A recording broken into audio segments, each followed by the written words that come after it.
Insightful podcasts by informative hosts.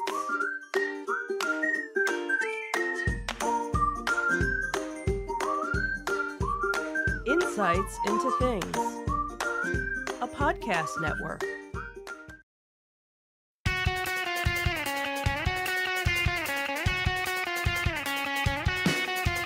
Welcome to Insights into Entertainment, a podcast series taking a deeper look into entertainment and media. Your hosts, Joseph and Michelle Whalen, a husband and wife team of pop culture fanatics, are exploring all things from music and movies to television and fandom.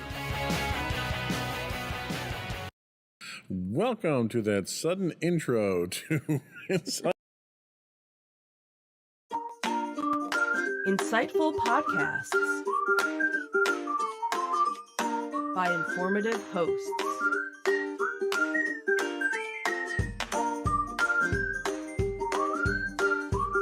Insights into Things, a podcast network.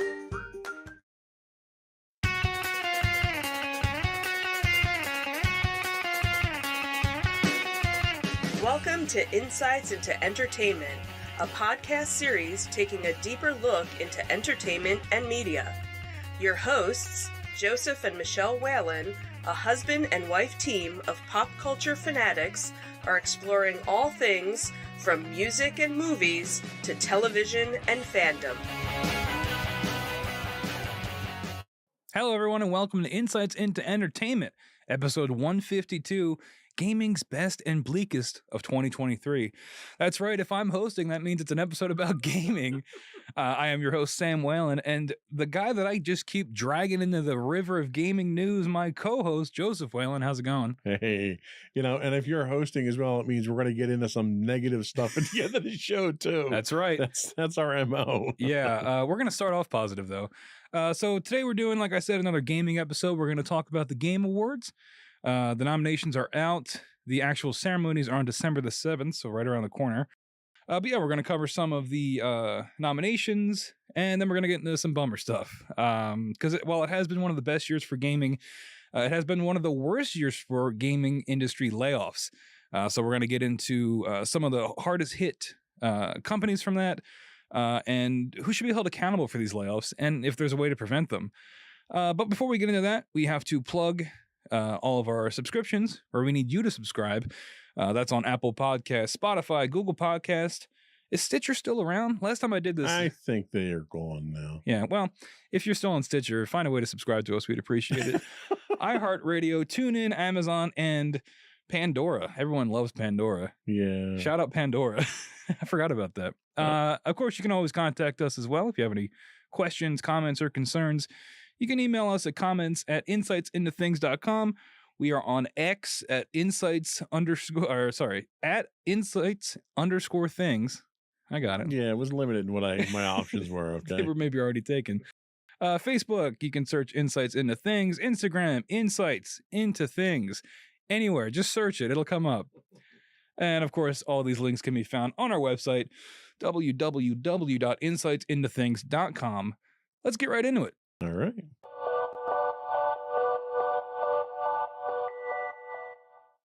All right, so we're going to talk about the Game Award nominations. And I know what you're thinking. Do you want to start with some smaller stuff? No, we're going to start with the big one because that's what everybody's here for. All right, we're going to start with. Are we planning on talking about anything other than the big one? Yeah, we got a couple other things in there. There's one other smaller category that I want to talk about just because there's controversy. And who doesn't love controversy? But yeah, we're going to talk about the Game of the Year nominations. We've got 6 nominations for you. So let's take a look at them. And we've got them up on your screen for your viewing pleasure. We've got first one up is we're going to go from right to left, I guess.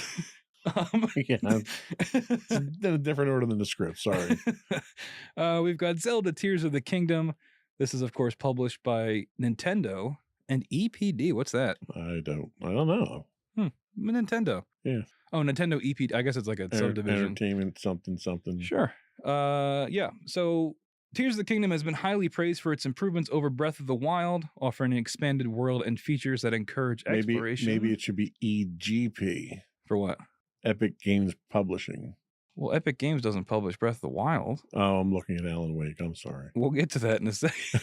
I'm jumping ahead. I wonder. Now I got to know what Nintendo EPD stands for. Someone send us an email. Chat, if you're listening, tell us what Nintendo EPD stands for. Anyway, it's a blend of traditional Zelda elements with innovative mechanics, makes it stand out in the series.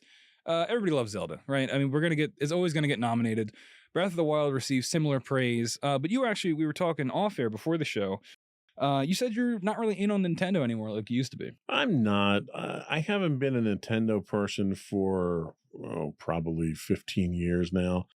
Nintendo to me was just always a little too kid-like, and that's exactly what they go for. So it's not a knock against them, that's for sure.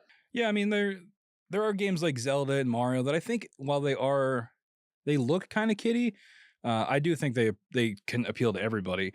And I wasn't a big Breath of the Wild fan. I don't even think I finished it, and I haven't finished Tears of the Kingdom yet either. But I'm enjoying it much more than I enjoyed Breath of the Wild. I just think it's pretty incredible. I mean, it's one of those games where they just drop you into the world and they give you a set of tools and they just say go. Yeah, I mean they do a fantastic job on their games. It's just it doesn't appeal to me. There's an audience that it appeals to, and for that they love it. Yeah, and again, Nintendo getting a lot of love. 2 nominations from Nintendo this year. But yeah, I mean, what is there to say? It's Zelda. If you like Breath of the Wild, you're going to like Tears of the Kingdom. A lot of people, it is their front runner for winning this. A lot of people think it's going to go to Tears of the Kingdom. I don't personally. There's one. Neither do I. Yeah, you'll see where our biases lie coming up shortly. But yeah, that's Tears of the Kingdom. Moving on to nomination number 2, we've got Marvel Spider-Man 2. This is published by Insomniac Games. Insomniac, probably my second favorite PlayStation acquired studio behind Sony Santa Monica, who of course did God of War, the new God of War games. Insomniac, Yes. just incredible. Banger after banger games. Ratchet and Clank, Spider-Man 1, others that I'm not remembering. There was I think they did Sunset Overdrive, which was before they got bought by PlayStation. Sunset Overdrive, great game. You should all check it out.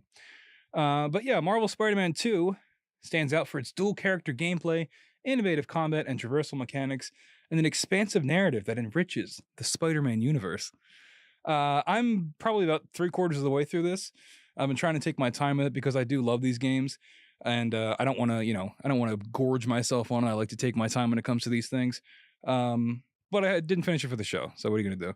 But you haven't started at all, right? But you played the first one. I haven't started it yet. What are your thoughts on it so far? How similar is it to the first?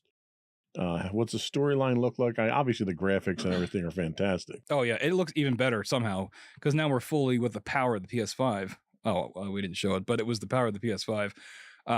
It looks incredible. It is more Spider-Man though. I mean, a lot like what we said with Tears of the Kingdom. It's more of the same. But for me, that's a good thing. I love Spider-Man, the initial one, the first one for PS4. I loved Miles Morales. Did you play that spin-off? I did. Yes. Okay. So yeah, it's more of that. But they find ways to innovate on it and make it more fun. There's new traversal mechanics. You've got the web wings. There's a lot more. You feel faster. There's like these big. Having the PS5 helps with that. Yeah, the one thing, and I don't know if I told you about this. As I was playing it, but the fast travel is like incredible. So the fast travel, you zoom out to the world map, you click a point, and it's instant. Like it just zooms into the map, and you're just there. Yeah. I don't know how they do it. Like it's remarkable to see in action. And yeah, they've added more because the map is larger as well. So they've added a couple more boroughs in New York, like Queens and stuff, and more suburban areas. I forget the name of it because I'm not from New York, but more suburban areas. But so what can you tell us about the story without giving away any spoilers? Yeah. I mean, if you've seen any of the trailers, we're dealing with the symbiote, we're dealing with Venom. And honestly, you can probably guess where the story's going to go because it's the same usually every time when Spider-Man deals with, if you've seen the Sam Raimi movies, it's a similar story. And honestly, so far, nothing has really surprised me with the story. I've pretty much been able to guess every beat, and that's not necessarily a bad thing, right? Because these, you still love these characters. You've got Peter Parker and Miles Morales now, which is really, really neat. Being able to switch between those two. at will. And the really cool thing is like in story missions when you're switching between them on the fly. It's scripted in missions, but it's still really incredible to see it happen. It reminds me of Grand Theft Auto 5 doing the same thing, switching in Right. in game. But yeah, I mean it's the story. There really isn't anything to spoil, honestly, not yet anyway. I mean, I'm sure some stuff will happen because I haven't finished it yet. But if you've seen a Spider-Man symbiote suit story, it's pretty similar. So is this your pick? No, my pick is your pick, Okay. which we'll get to shortly. But that is Spider-Man 2. Now, this next one, I have probably the least amount of information on, personal experience as well. It's Alan Wake 2, published by Remedy Entertainment and Epic Games as well. Funny thing about this, there's no digital or physical versions. It's all digital. So, fun fact. I think it's just a sign of the times. Yeah, well, especially with it being published by Epic, they want everyone to go through their storefront. But yeah, Alan Wake 2 is noted for its shift towards a more intense survival horror, which you can see in the footage we're showing. It's very scary. Combined with its intriguing narrative and innovative gameplay mechanics. So yeah, again, off air, we were talking about this, and I mentioned how they work in real footage, and I'm curious if we'll see it in these trailers. But the use of the blending of real footage and gameplay is really, really neat. And I would play it, but I'm a coward and I don't want to get scared. So, but you don't have to play the first Alan Wake to know what's going on. It helps. And this game is also part of like the Remedy universe. Remedy also published a game called Control, which I think was up for Game of the Year 2-3 years ago, something like that. Okay. But it's like a connected universe now. So they're bringing the stuff from Control in, they're bringing the stuff from the first Alan Wake in, and they're bringing in some stuff from Max Payne, kind of. Wow, really? Well, yeah, because like they say that that's not part of the Remedy verse because they didn't like necessarily own it at the time. Like I think they published 1 and 2, but then 3 was through Rockstar, I think. But there's a character in Alan Wake 2 who is, so you can follow this logic here. He's voiced by the voice actor for Max Payne. I forget the guy's name, but the mocap is Sam Lake, the head of Remedy. He's like the figurehead. Sam Lake did the mocap for Max Payne 1 and 2. So when you think of what Max Payne looks like, he looks like Sam Lake, but he's voiced by a different guy. In Alan Wake 2, it's Sam Lake, but it's not his voice. It's Okay. really weird. But that sums up Alan Wake 2. It's a weird game. It looks very artsy. I probably will play it one day. From what I've heard, it's incredible. It's really doing a lot for the genre, you know, not the genre, the medium, Right. pushing things forward and doing all kinds of stuff that hasn't really ever been seen before, and that's exactly what Remedy's best at. Do you have any interest in Alan Wake 2? Not really. Haven't played anything in the series yet. I'm not into the scare type things. I don't like the dark type games. I like the types of games that I can sit down, get immersed in, play through a story when I have the time. And I get obsessed with games like that. Yeah. The other thing that I'll play is, you know, if I just have 15-20 minutes and I just want some mindless distraction, it's, you know, fire up the Xbox, play a shooter, play a sports game, something like that. Yeah, that's the thing with Alan Wake 2 and with Control as well. You do get immersed. You kind of have to get immersed because there's so much going on. And that's another reason I haven't played it yet, because if it's going to be scary and I have to pay attention, it's like I just can't do it. Because Yeah. scary, I'll be honest, folks, when I play a scary game, volume's all the way down, lights are on, I'm usually watching something else. Like I'm not like listening, right? Because it's the audio that gets me. I can probably do Yeah. with the visuals. But I'm going to have to pay attention to Alan Wake, and I'm going to be terrified the whole time. So we'll see what happens. I don't know if it's nominated for other stuff. It probably is. I don't think it's going to win. I think it's probably towards the bottom tier for what people are guessing is going to win. Right. But now we move on to our totally biased pick. Next up is Baldur's Gate 3, published by Larian Studios. The game has received critical acclaim for its gameplay narrative and production quality. It's already won multiple awards, recently cleaned up at the Golden Joystick Awards. Its deep integration of D&D mechanics, it's Dungeons and Dragons for you normies out there, combined with a rich narrative and flexible gameplay, which is probably my favorite part about it, makes it a standout in the role-playing game genre. It's revolutionary, right? I mean, Absolutely. I've never played, well, that's not true. I have played something like it. and it was the last game published by Larian Studios, Divinity 2: Original Sin, which I was trying to get everybody to play, but it was a little it wasn't as accessible as Baldur's Gate 3. And this game has taken everybody by storm. Everybody's talking about it. You have like 500 hours in it. Yeah, I have an unhealthy amount of time into this game for some reason. It really is a remarkable game. It to me, it's a genre defining game. Yep. And like, you look at the images of it, and the playthrough's great. The graphics are wonderful. If you're okay with turn-based combat, it's a great thing. But it captures the mechanics of a tabletop D&D game, which is very difficult to do. And the variance of the game. I've done 2 full playthroughs now, and I have 5 short starts through Act 3. And I've yet to have the same thing happen twice in any story section. Wow. It's amazing that the game itself is that adaptive, and your choices matter. A lot of game systems tell you your choices matter, right? Well, normally it matters as to what your next cutscene is. Mm-hmm. This is something, and Larian's known for this, where your choices don't matter, but your choices have consequences. Yep. And you may make a choice in Act 1 that 30 hours later in Act 3 comes back and has a completely different effect on how the game goes, how people treat you, how the story goes. To sit down and to even come up with a mind map of how these different storylines go blows my mind. I don't know how they did it. Like, people are afraid of AI taking over the world. Whatever this game engine uses to come up with its story is more dangerous, I think, and more intelligent than any AI out there. Yeah, I mean, you hit the nail on the head. There's really not much else to say. It's incredible. And in that description we read off, I think the flexible gameplay is really my favorite aspect of it.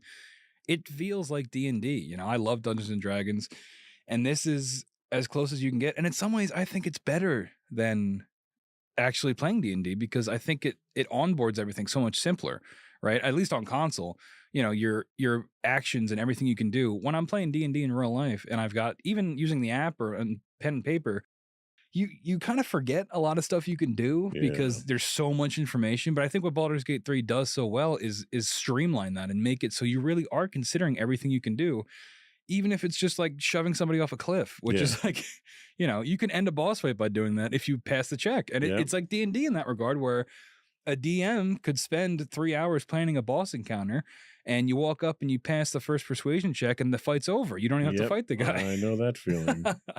But like, I don't know how to describe it.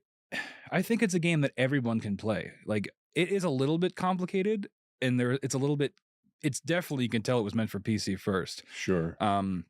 But I think they did a great job making it for console too. Like, I think it still works. Well, and that's the one thing that's worth mentioning on PC is it was built for PC. And in fact, you have a completely different interface on PC, but if you fire up a game controller on the PC, it changes that game interface so it looks just like the console.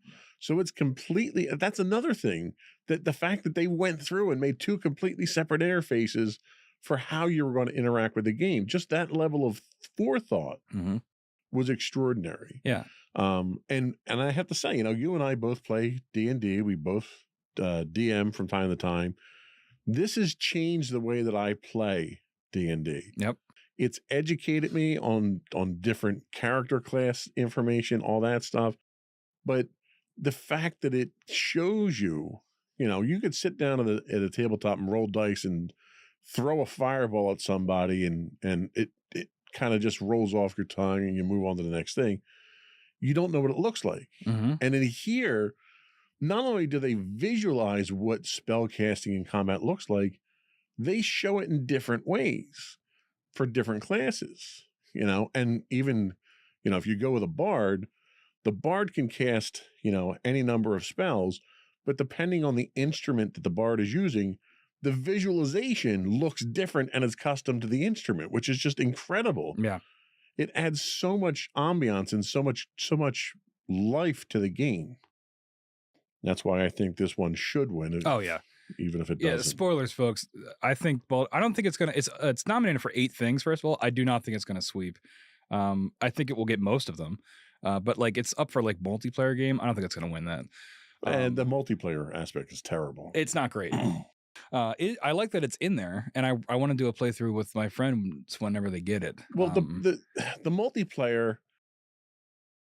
All right, so multiplayer in as much as multiple players, 4 people can be in the game. Yeah, there are multiple players, but they're all playing their own story essentially, and you can interact with their story to a certain amount.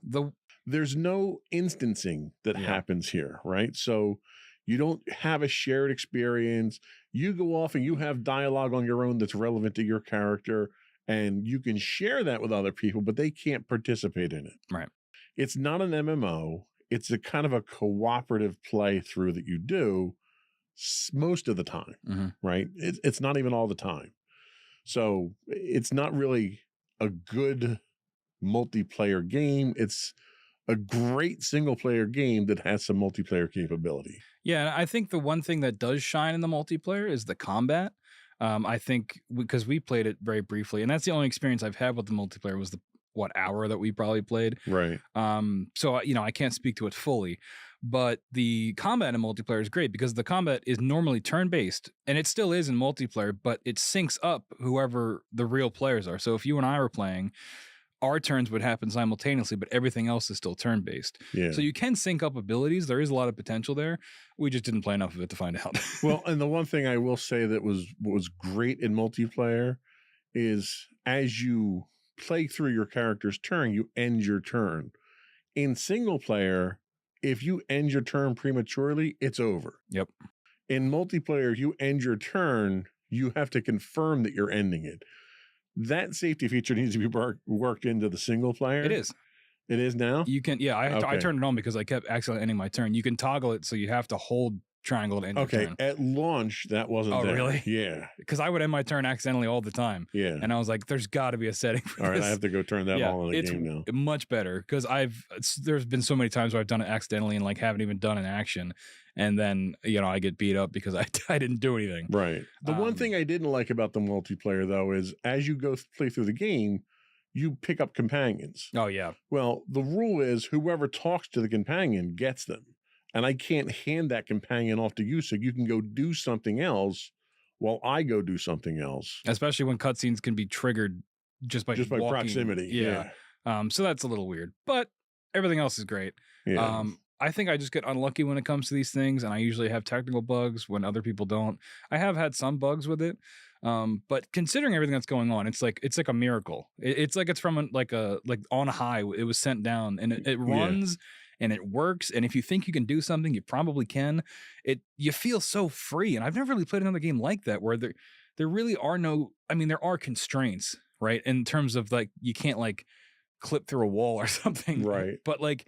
I've never played another game where I go into a situation and I feel like I could handle it in almost infinite ways. It's a game that is sophisticated well beyond its years. Yeah. Like I wouldn't expect something with this level of intelligence to come out for 5 to 6 years. Yep. We could probably do a whole episode on it, but we do have some other nominations to talk about. We got 2 more to go through. Let's get rid of the rest of these. So next up is Resident Evil 4, published by Capcom. This game is awesome. I played this game. I never played the original Resident Evil, so I was able to play this. This game rocks. Like, I don't know how else to describe it. It's like if you played through an action movie, like an 80s action movie. And it is scary. There were some parts where the volume had to go down and the lights had to come on. But overall, you have like a million guns. So you feel like you're in control. It's less of you're running from the monster, more like you're running to the monster to shoot it. Some highlights. This remake of the classic game has been praised for its impressive graphics, audio, and revamped gameplay mechanics, while retaining the core mechanics of the original and introducing new features and expanded content. Like I said, I never played the original, so I can't really speak to that. But I've played this game and finished it, and I absolutely loved it. I'm glad it got a nomination. I know some people are maybe a little bit perturbed by that because it's a remake. But if you play the game, it really is a remake. It is different from the original, and from what I've seen, it is its own game. And it stands on its own. I really think it does, and I highly recommend it if you're, if you like action games, because it is more of an action game than it is a survival horror game. And if you like 80s movies, because it feels like that. There you go. Have you played any Resident Evil? I played Resident Evil a long time ago on like a PS2 when it first came out, or if it goes back that far. Again, I don't like dark games. Yeah. So that's Resident Evil. Right. It's not one that I've ever really jumped on. Yeah. In terms of where I think it ranks in terms of potential to win, I think it's probably towards the top. But I just, after talking about Baldur's Gate, I don't see how anything could beat that. We've got a little guest in the studio, a little lanternfly just flew in. So yeah, Resident Evil 4. And our final one here is Super Mario Wonder, published as well by Nintendo. I own this game, but I have yet to play it because I'm lending it to my girlfriend. But it looks cool. It looks cool. The sacrifices we must make. I know. Highlights. This game is celebrated for its control mechanics, animation, expressive characters, innovative level design, and dynamic audio. Is it? All right. Dynamic audio. I guess. It features new power-ups and a fresh visual design that breaks from the traditional Mario aesthetic. And that's really, so many people for years were asking for these 2D Mario games to get a visual not upgrade, but a visual change. And that's what we got in this game. I mean, this doesn't look like other Mario games, which is, I think, a big reason why it's such a standout. I'm looking forward to it. Game of the year, I don't know. This was a surprise for me, but I think it's because it's Mario and it's Nintendo, and I think there's just a level of industry praise that comes with that. Well, and correct me if I'm wrong with this looks suspiciously like a standard Mario platformer. Well, yeah. With really nice graphics. It does look very pretty. They added a bunch of new power-ups and stuff. From what I've heard from people that have played it, it's not as... it didn't break the mold as much as people wanted it to. I think a lot of people were just hungry for a, just full send it, just do something different. Oh, he's on me now. I flicked him. Now he's knocked out somewhere. Sorry about that. But yeah, I think it wasn't quite the property shakeup people were looking for. Well, I think it's funny that there was criticism leveled at Resident Evil for being a remake. How is this not a remake? Well, it's not I mean, all the levels are unique. You'll probably still get the Mario 1-1 world that has in every Mario game, but all the levels are new. All the content is new. That trailer did not really do it justice, I don't think. It didn't impress me, I'll tell you that. Yeah. If there was one that I could be okay cutting from these nominations, it would probably be this. But again, I haven't played it. Maybe when I play it, I'll change my mind. But fair enough. Yeah. So those are your Game of the Year nominations. Tell us what you think should win in the comments down below. I think our vote is soundly Baldur's Gate. Absolutely. So yeah, we have some other quick things I want to round up here in this section because we've gone kind of long. It has been a banner year for gaming. A couple nominations games I would like to highlight that didn't make Game of the Year nominations. Sea of Stars, highly recommend that if you like RPGs, that pixel style. That game is incredible. It's fantastic. Final Fantasy 16, Armored Core 6. These are all nominated in other categories, not Game of the Year. Starfield. Remember Starfield, everybody? I have heard rumors of Starfield. It's bad. I don't like it.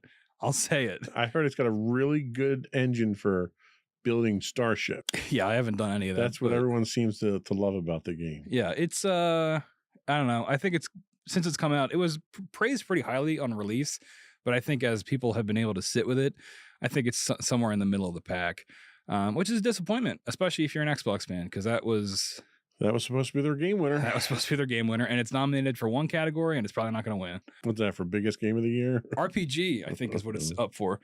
But Baldur's Gate's in that category, so it's not going to win.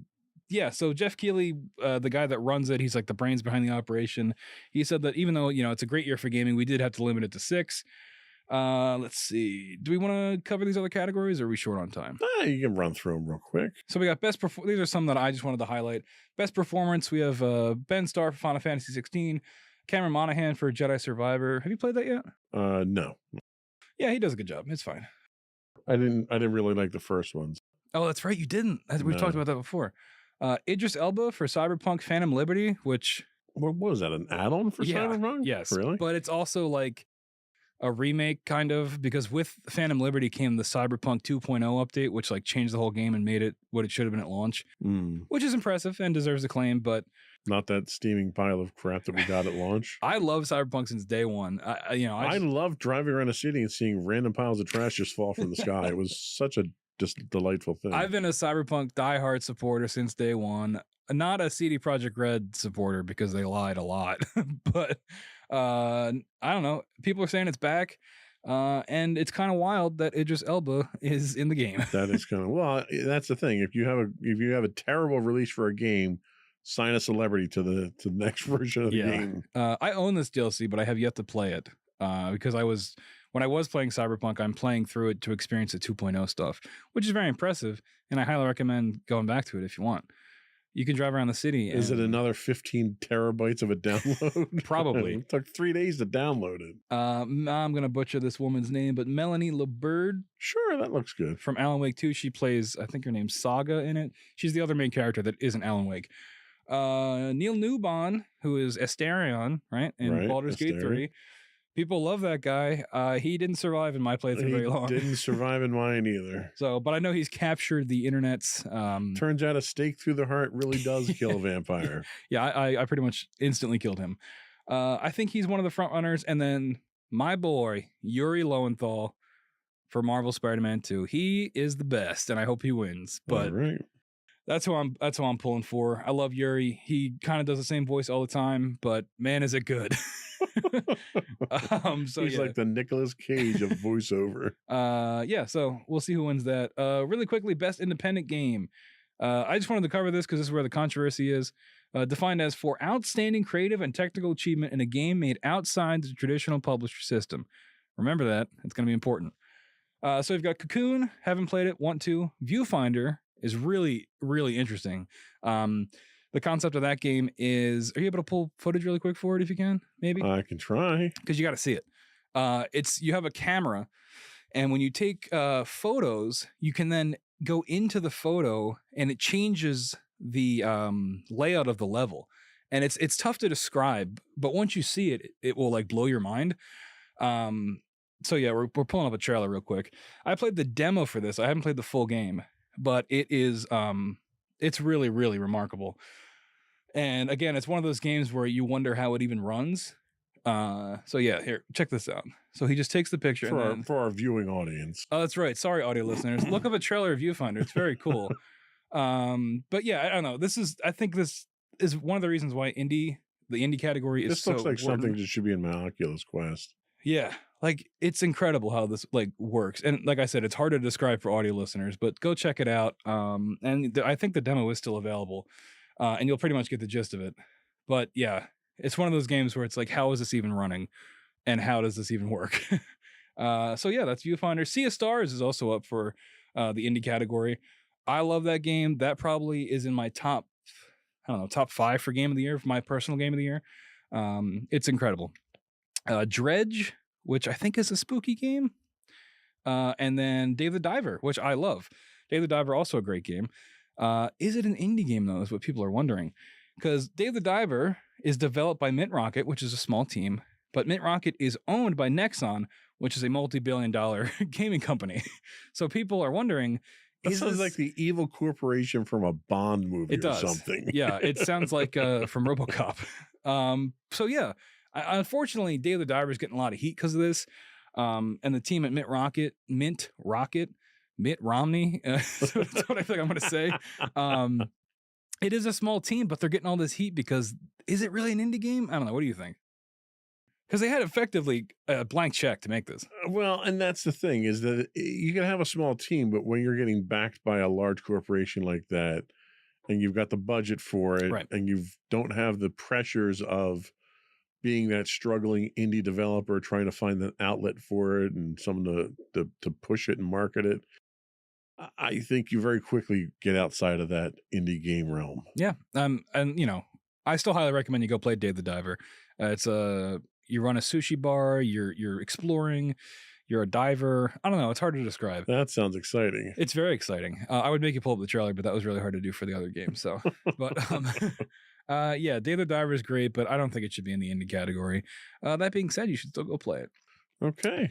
Well, I think that's probably it for this segment. Yeah, I think we got everything we could out of that. Go play Baldur's Gate 3. When we come back, we're going to get into the bummer part of the show where we talk about industry layoffs. We'll be right back.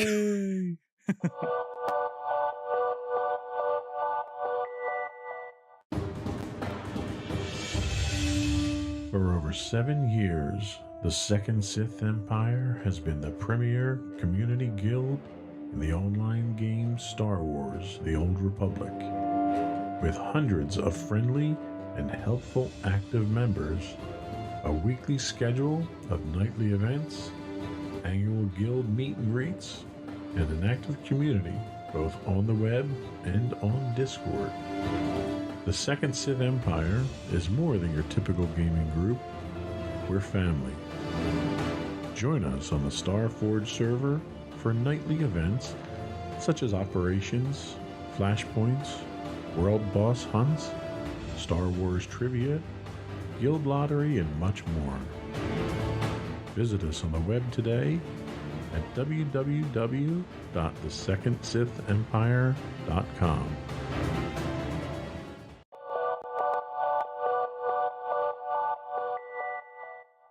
Welcome back, everyone, to Insights into Entertainment. Today we're talking gaming.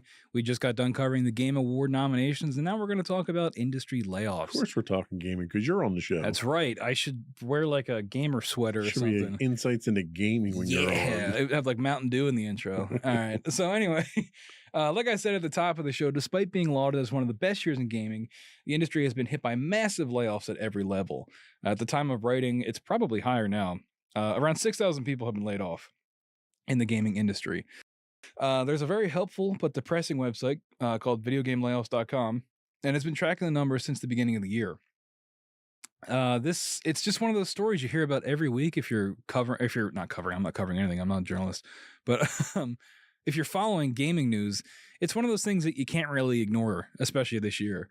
And you know, I don't know anything about economics, but I feel like it's one of those things where when one company does it, there's a real chance of it starting a tidal wave of this, where it's like it doesn't make it okay, but from the company's point of view, it might have like, well, if everyone's doing it, we might as well just do it now to cut costs. What do you think? Well, and I think what you run into really is when one company does it, there's a viable reason for doing it, and usually it's an economic reason, or you know, it could be depending on what the industry, but we've seen layoffs across the board, regardless of industry, not just video games, and companies that are doing perfectly fine, companies that are doing record numbers, record profits are laying people off. The unfortunate reality is that record profits, in order to get record profits, you either have to bring in more income, bring in more revenue, increase your margin on what it's costing you to do things. And to do that, you cut costs, you cut labor. Yeah. And that's usually the first thing people cut. And when you've got games that are releasing and you don't have another game in the pipeline that requires that level of labor commitment, that's the first thing that gets cut when it comes to the software industry. Yeah, and we're going to have a segment coming up where we get into more the nitty gritty on why these layoffs happen. But I just wanted to highlight some of the big examples of these layoffs. One of which is at Unity, the software developers. They let go around 900 people this year alone. Unity has been in some very, very hot water lately. I don't know if you've been following any of this. They changed its pricing structure this year and basically nuked their whole brand for no reason. Not for no reason. They wanted to make more money. But like, it was crazy. So explain what Unity is and what their product is. So Unity is an engine, right? Yeah, it's a game engine. Yeah, that you can develop your game using Unity. So a lot of the popular games that are out today are built on this game engine. Right. And when a game developer uses this engine, they pay a licensing fee to Unity to use it. So for every copy of the game that's sold, a percentage of that revenue goes to Unity for their royalties for that. And that's what they overhauled. Right. So this is from The Verge. Unity they said that beginning next year they would implement a paper download pricing scheme that would charge developers a flat fee anytime a game using Unity software is installed. I think the keyword there is installed. Yes. Right, because you can't do demos at that point in time without paying Unity. Right, and that is including installs that may not be legal Right. through pirating and things like that. Also, multiple installations of a game, like if you uninstall it and reinstall it. Well, because what happens is every time you install a game, the Unity engine reaches out to the licensing server. So if you do demos of the game, if you have pirated downloads of the game, if you uninstall it and reinstall it, every time it goes out and hits that licensing server to confirm that it's a valid license, as opposed to what it was before was on sales. So every time you would sell the game, that would then go towards the licensing. This is more from The Verge. The fees are further broken down depending on where a game is purchased, meaning that a game bought in the US, UK, and other standard markets is assessed a higher fee than when it's bought in emerging markets like India or China. So, I don't know what they were thinking when they did this. This made a ton of people angry. Many developers, publishers, and consumers completely disavowed Unity. People wanted to boycott the game or the engine itself. And you got to understand, Unity is like the number one. It's like Unity and Unreal are like the two engines that pretty much everyone uses for any kind of game development. Unity has tried to walk some of this stuff back, but I think a lot of the damage might already have been done. What do you think? Well, and the thing is, the regional pricing that they're talking about is not unusual in any other industry. So in any other industry, talking manufacturing, for instance, you have tariffs on purchased goods. So, for instance, I have a friend of mine who lives down in Peru. For him to buy a graphics card that costs $2,000 up here, he's got to pay $3,000 for it because of the tariffs. So Unity's logic is, well, if there's regional pricing based on tariffs because of purchased goods, then we can do the same thing for licensing. Well, the problem you run into is they're the first ones that are doing this. Yeah. Nobody else does this because there's no tariff on licensing. There's a tariff on imports when you're talking about actual manufactured goods. Yeah. So there's no impetus whatsoever for the reasoning behind what they're doing. That's why they're taking the heat for it. And as a result, they're losing a boatload of business in the process. And that results in 900 people losing their jobs. Exactly. And, should the CEO maybe have taken a pay cut instead of having to fire all these people? Maybe. That's a very controversial philosophy a lot of rank and file workers have. Yeah. Another company that I want to highlight is Embracer Group. They've been making all kinds of news in the last couple of years. They've been snatching up a lot of studios like Gearbox, who made Borderlands, and Crystal Dynamics, who you guys will probably know if you've played the new Lara Croft games. Embracer Group is sort of this conglomerate that's just been eating up studios. Kind of like EA and all the other conglomerates out there. Yeah, except they're not doing it very well. They're now cleaning house. This is from IGN's Wesley Yin Poole. Embracer Group has said it has laid off 904 people. That's about 5% of its workforce. Since its financial struggles beginning following the collapse of the $2 billion deal, reportedly with the Saudi government, funded company Savvy Games Groups. When this deal didn't go through, this was insane because it fell apart the day before it was going to happen. And the industry was what's going to happen now? Right. Turns out a bunch of people are going to get laid off. In a recent statement, Embracer said they wanted to become a, quote, stronger company, I guess. They're closing whole studios too that they own now. So Volition, who developed the Saints Row games, they got another stab at Saints Row and it failed critically and commercially. They shut the studio down. So yeah, Embracer is kind of just cutting swaths from their company now. And a lot of it has to do with that $2 billion deal that fell through. And this is typical, corporate mentality is that they're interested in the bottom line. Right. And anytime you have a publicly traded company that has a board of directors and it has, stock owners, your fiduciary duty is to the stockholders.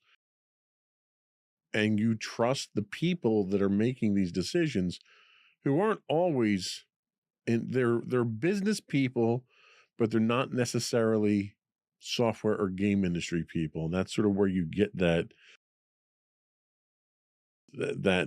dirty corporate feeling that people tend to get here, is that they're just looking at the bottom line, and they're going to cut their losses. They're going to cut what they think are losses in order to make money. And it's not just software. Bob Iger's doing the same thing at Disney and killing Disney. You've got industries across the board that are doing this type of stuff. They see something that's not raking in money. They have a certain margin that they want to meet. And if you're not meeting that margin, then you're a casualty, ignoring the fact that a lot of times the game industry doesn't work the same way these other manufacturing or entertainment industries work. The return on investment tends to be a much longer timeline that the corporate world and the stock world does not want to wait for. Yeah, absolutely. Speaking of giant corporate companies, Amazon Games also had some layoffs. They recently cut 180 jobs from their games department. This comes during the largest sweep of layoffs at Amazon as a whole. We were talking about, industry-wide stuff, with nearly 27,000 jobs being cut in the last year. Now, we're talking about 6,000 layoffs in the gaming industry alone, 27,000 just from Amazon, just to put things in perspective. But that's across the board in Amazon. That's right. Sales, manufacturing, warehousing, everything. And a lot of that for Amazon is not because they're losing money, because they're not. No, we actually have record profits. Right. A lot of that has to do with improvements in how their processes work. A lot of automation going in place. They've roboticized a number of their plants. So they've negated the need to have physical labor here. And you'll notice only 180 of those 27,000 jobs were in the game industry. Yeah. I don't know how many people they had in their game studios to begin with, though. Right. Yeah. So Amazon's revenue is up 13%. Probably helped cutting 27,000 people that you don't have to pay anymore. Looks good at the bottom line. Yeah. Net income tripled to $9.9 billion. That's from CNBC's Ashley Kaput. That's a funny name. Sorry, Ashley. But yeah, so profits are up. And like you said, when the bottom line comes up, it's capitalism, baby. That's the way the news goes.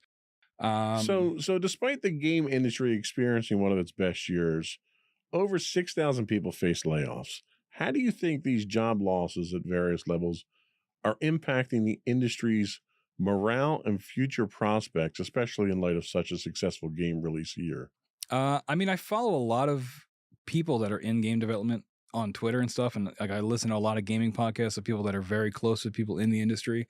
It sucks. Turns out layoffs suck. I think it's really, really bad for morale. Because, I think a lot of people they grind and grind and grind and try to get into the industry, only for them to have a very high rate of getting laid off anyway. Especially when, like we talked about before, when a game ships, what happens now? And yeah, it's a great year for gaming, but it's tough to ignore all these layoffs. And if you were going into this industry, you're going to have to wonder, am I going to be the next one to get laid off if I even can get a job in the first place? Yeah, it's when you see this type of thing happen across the board, it's tough when it's your own company and they're doing layoffs. My company did layoffs this year too, and so did mine. And it has an effect on morale, and it has an effect on the output. And I think a lot of time the corporate entities that make these decisions never really go out and do a proper impact analysis to see what level of productivity is going to be affected by people with decreased morale, because the idea is, if they don't perform, we'll just lay them off. Well, when people walk out the door, it's not a salary and benefits that's walking out the door that you can save money on. There's brain drain. There's tribal knowledge that walks out that door, that as a result, the people that are remaining, because the job still has to get done, and the people that are left to do that job are struggling now to do that job. So either it takes longer, the quality drops off, the volume drops off. And I think when corporate entities make these decisions, they don't always take that impact analysis into account. Yeah, and speaking of quality, you just triggered something in my mind. This is a very small facet of this whole thing, but one of the sections that gets laid off a lot is quality testers. So that reflects in your game when your game doesn't work because you fired everybody that was going to Yep. test it. So I know EA fired a bunch of them lately. I think it's, but again, it's one of those things where when your game's no longer in development, you have no need for these quality testers. But with games like Apex Legends, games that are live as a service that are continuously going in development, where do quality testers fall in that? Well, and that's the thing. Having worked in the software industry for years, your ratio of testers to developers is usually 2-to-1. Mhm. And testing is always seen as the first area that gets cut. Yep. But what they don't realize is that you can't trust a developer to test their own code. They're too close to it. Mhm. So you take a look at Larian Studios, right? So Larian Studios did their official release in October of Baldur's Gate 3. They've had 10 patches and 10 bug fix patches they put out, emergency bug fixes, and 3 or 4 major patch releases in that time. So the development doesn't stop when it goes out the door because it's never a finished product. You've got a lifetime of probably 4 or 5 years that you still have to support the product. So getting rid of the people once the game's out the door is probably short-sighted. And within those 4 or 5 years, you're probably going to start development on your next game, especially with something like Baldur's Gate 3 that was insanely successful. And by the time Baldur's Gate 3 comes out, by the time your premier game comes out, you've already got a pipeline that's full of schedules for what's next in line. And if you don't, then you might as well just shut your doors because given the time frame it takes, where you're looking at 4 or 5 years of development to put a decent game out. So if you don't already have something in the pipeline and something in the works when your current game comes out, you're going to go out of business. Yeah. Yeah, it's tough, right? I mean, you get this a lot with movies too. These things take so long to make, and then it's out, and then people immediately want more. Right. And I mean, that's just how it goes. But hopefully, that keeps some people employed too. So yeah, that's those are our layoff discussion. In our next segment, we're going to talk more about the causes of it. I know you did a lot of research for this, so I'll probably let you take over for it. But yeah, layoffs are bad. Layoffs are bad, and it sucks. Layoffs are bad. Don't do layoffs. Layoffs suck if it happens to you. But we'll be right back.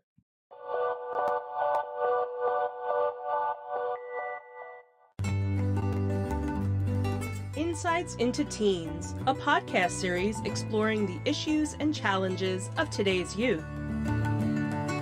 Talking to real teens about real teen problems. Explore issues from braces to puberty, social anxiety to financial responsibility. Each week, we talk about the topics concerning today's youth. We look at how the issues affect teens, how to cope with these issues, and how parents, friends, and loved ones can help teens handle these challenges. Check out our video episodes on youtube.com/insightsintothings. Catch our audio versions on podcast.insightsintoteens.com or on the web at insightsintothings.com.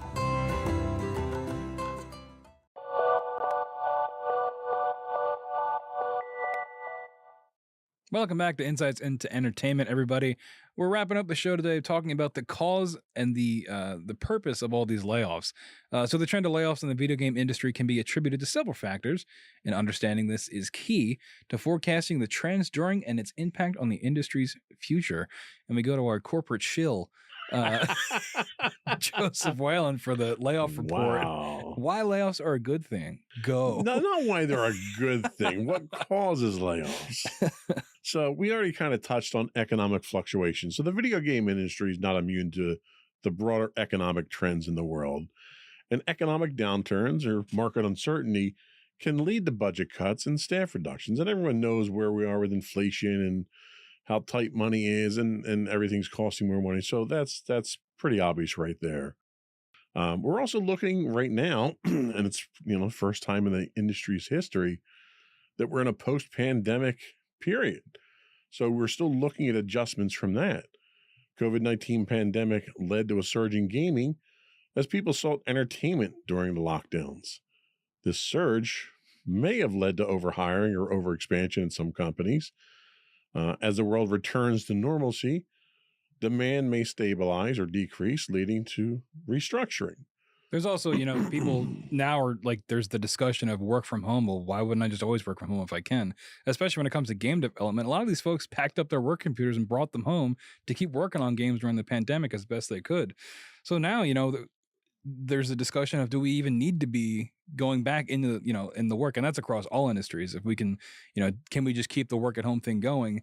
And then, that's more cost cutting, because then you don't have to rent office space. Absolutely. And a lot of companies are looking at that as a possibility. In fact, behind you is a permanent workstation that's been set up for my wife, Michelle, now, who works from home 2 days a week as a result of that. Yep. And they saw what they can get out of it.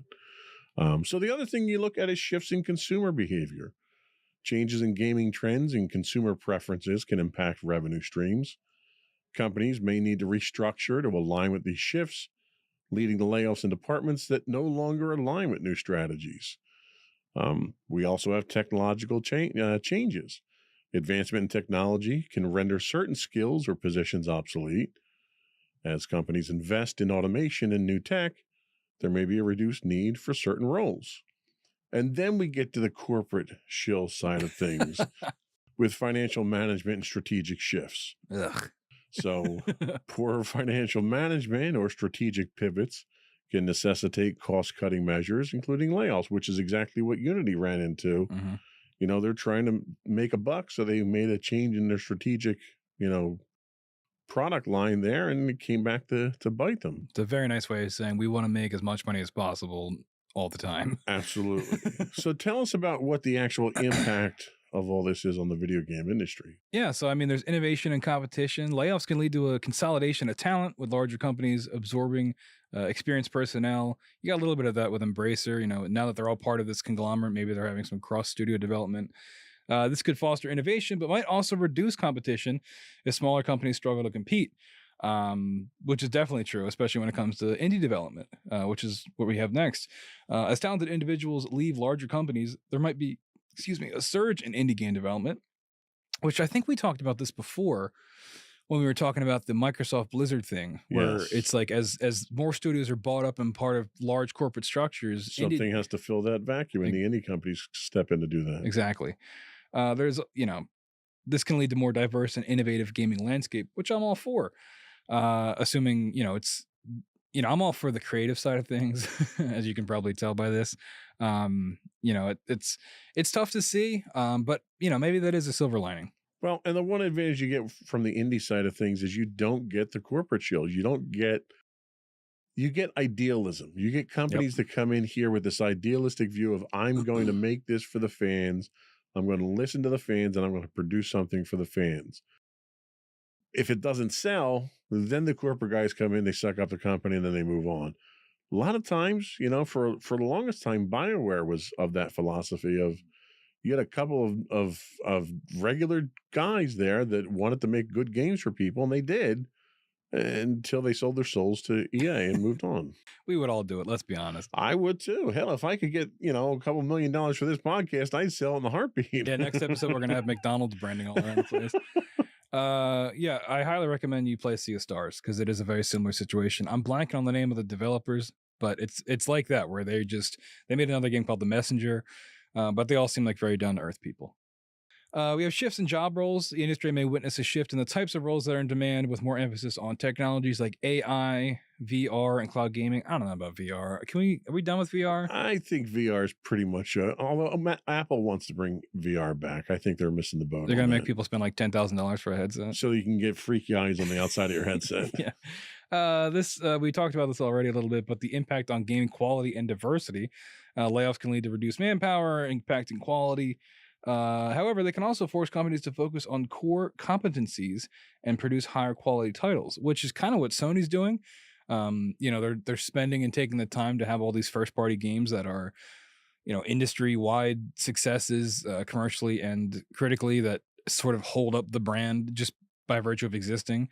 And finally, employee well-being and industry reputation, which the gaming industry already has a pretty bad reputation in terms of like crunch culture, which is probably still happening, but I think it has been reduced because it was exposed a lot with how often a lot of these devs are crunching. And you hear stories from like 2005 of people pulling like 30-hour days, and it's like, oh my God, how do we let that happen?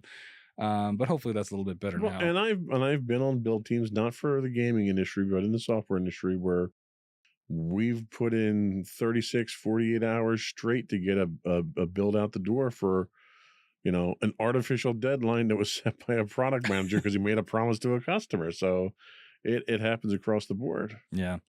This might affect the ability to attract top talent in the future, which is true. That if your industry has a terrible reputation and fires people all the time, people probably don't want to work for you. Amen to that. So yeah, I mean, that pretty much sums everything up. That covers the layoffs. Of course, we started off pretty positively with the Game Awards. So considering the influence of economic fluctuations on the video game industry, how do you think companies can better prepare for market uncertainties to avoid drastic measures like layoffs, especially given the industry's recent success? I don't know. Maybe pay higher ups less, which is never going to happen, but it's a suggestion. I know everybody turns to what was his name? He was a Nintendo CEO, Iwata maybe. Iwata, I forget his name, but Nintendo, when the Wii U came out and like completely failed, he ended up taking a pay cut so they didn't have to lay people off. Now everybody looks to that like it was a miracle because it kind of was, Right. and people don't. CEOs are never going to do that, but that would be nice if that was the alternative to laying people off. But it's just not. It's not the way that capitalism goes, unfortunately. See, and I think it has to be research and development. I think if you got enough irons in the fire, if you throw enough stuff against the wall, something's going to stick. And if you've got a couple of games that are in there, you can tell after 2 or 3 years of development if your game's going to be a success, because at that point in time, you've trotted out previews at a couple of game shows. You've had some industry experts take a look at it. You've got some play time with it, and people need to be more antiseptic, I'll say, in their judgment of their products. If you get to that point and the product isn't very good, you need to cut your ties to it and move on. Yeah, it's funny you mention that because you should look into the development cycle of Redfall. We covered that last time I hosted for a gaming show, but since that game's come out and like is awful, devs have come out and said that like they knew this game was going to fail, but they had to release it anyway because you had to put something out, and it was like sunk cost fallacy where we spent all this time. We probably should cancel this game and rework it, but higher ups need us to release something, so here's what you get. Well, and going back to one of my old favorites, Star Wars: The Old Republic, same thing. They spent almost 10 years of development on that, 6 of which was trying to build their own game engine before they realized they couldn't, and they wound up using a 10-year-old game engine to basically reskin the entire game for it. And then they released it, and within the first 6 months, they lost 50% of their subscribers because the game just wasn't up to what it was supposed to be. At some point in time, you need to have the sense to pull the plug on it. Yeah. And if you can do that and you have other projects that are in the works that are under development, you shift your resources to something that's more promising. Yeah, and hopefully we'll, with all these layoffs, and maybe somebody will learn something from it, hopefully. Yep. But yeah, so any final thoughts? I feel like we've covered a lot of this. We've shared our opinions. We've beaten the horse quite well here. Well, I guess that's going to wrap things up for today. Thank you so much for listening. Before we head out, we've got some more show plugs for you. If you haven't But the already, first set wasn't enough. I know the plug's so nice we do them twice. If you haven't already subscribed, what are you doing? Pause this, go subscribe, come back, rewind it, play from the beginning. You can subscribe on Apple Podcasts, Spotify, Google Podcasts, maybe Stitcher if it's still around, iHeartRadio, TuneIn, Amazon, and of course, Pandora. If you have any comments or questions about today's show, email us at comments@insightsintothings.com. We're on Twitter. Some people call it X, insights_things. Twitch. If you have Amazon Prime, that means you've got Twitch Prime, and we'd love to have that Prime sub over at twitch.tv/insightsintothings, where some of you may be watching us live stream right now. Facebook at facebook.com/insightsintothingspodcast. Instagram at insightsintothings. And all of these links and so much more can be found on insightsintothings.com. That's going to wrap things up for today. That's it. Another one in the books. Stay safe, everybody.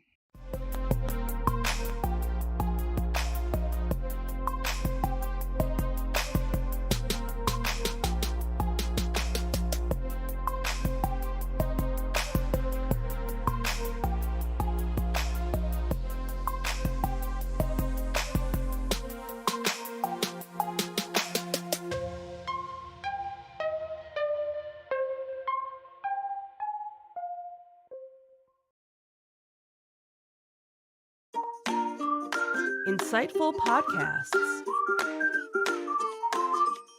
by informative hosts.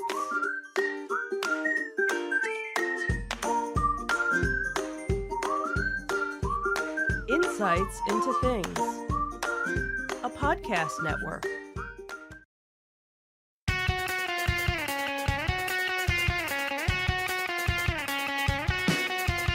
Welcome to Insights into Entertainment, a podcast series taking a deeper look into entertainment and media. Your hosts, Joseph and Michelle Whalen, a husband and wife team of pop culture fanatics, are exploring all things from music and movies to television and fandom. Welcome to that sudden intro to Insights into Entertainment, episode 151, Indie Strikes Back, the Disney Fire Sale. I'm your host, Joseph Whalen, and my rested and relaxed co-host, Michelle Whalen. I don't think I changed that from the last one. I don't think so. I think you kind of left it. Because you were very busy today. I don't think you're rested and relaxed. No, I am not. How you doing today, dear? I am doing well. How are you? Doing okay. So we finally, we had some, I guess, entertainment news that was worthy of talking about. True. Anything else exciting happened since our last podcast? I can't think of anything. I don't even remember. Yeah, well, it was only a few weeks ago. Yeah, it wasn't that long ago. No, I don't think anything I really. think things have been kind of tame. Yeah, So they normally are for us. So usually, thankfully. we're not at Comic-Con this week. That's San true. Diego. Yeah, we didn't go out to San Diego for that. We don't have any conventions coming up anytime soon, do we? No, because the last one, Fan Expo, we actually decided not to go to. Yeah. So I think the next one coming up is, I think there was a ZoloCon fall thing, and then RetroCon is the one that comes in September. So I don't think there's anything in the summer lineup for us. Interesting. That's usually our season too to do. Yeah. But yeah, when a good one comes around, we'll cover it for everyone. Absolutely. So with the writers and actors on strike, box office numbers struggling to rebound after the pandemic, and missteps from streaming costing studios billions, what could Hollywood possibly do to save the day? Maybe have a fire sale. Make some money, or at least that's what Bob Iger's looking to do. But before we see our heroes on the picket lines or unemployment lines, we first saw them on the silver screen in Indiana Jones and the Dial of Destiny. And we've got our thoughts on that and more coming up on this episode of Insights into Entertainment.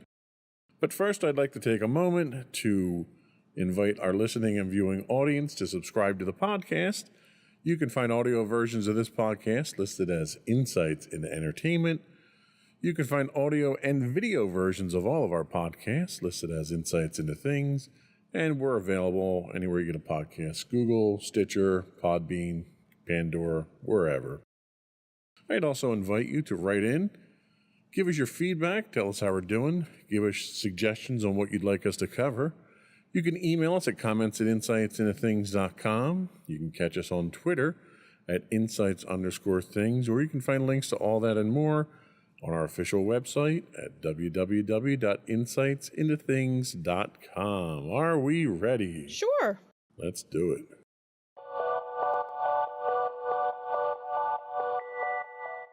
So, how not to handle a strike? So, everyone knows that the actors and the writers are on strike right now. It's kind of hard to miss the talent strikes happening across the entire entertainment industry at the moment. First, the Writers Guild of America went on strike in the name of fair wages and protections against AI encroachment, which I thought was kind of interesting. We didn't think AI was going to be destroying the world soon. through that method. Right. And then just recently, the Screen Actors Guild and the American Federation of Television and Radio Artists, SAG-AFTRA. Boy, that just rolls right off the tongue, doesn't it? Sure does. They joined them shortly afterward on the picket line. So who are they fighting? So they're fighting the Hollywood studios, represented by the Alliance of Motion Picture and television producers. The producers are the bad guys, depending on your point of view, I guess. In most cases, yeah. So what's particularly curious about all this is how the Hollywood studios seemed to invite a strike, and then once they got one, they did everything in their power to inflame it even further. So this spring, it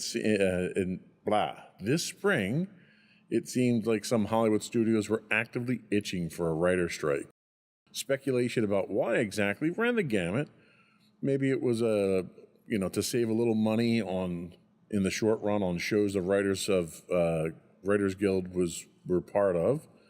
But more obviously, it might be to secure the least costly compromise on issues like residuals and transparency about viewership.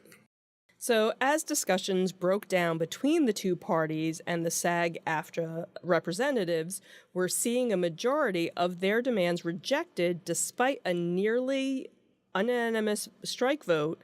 A Deadline story quoted unnamed executives detailing a strategy to bleed striking writers until they came crawling back.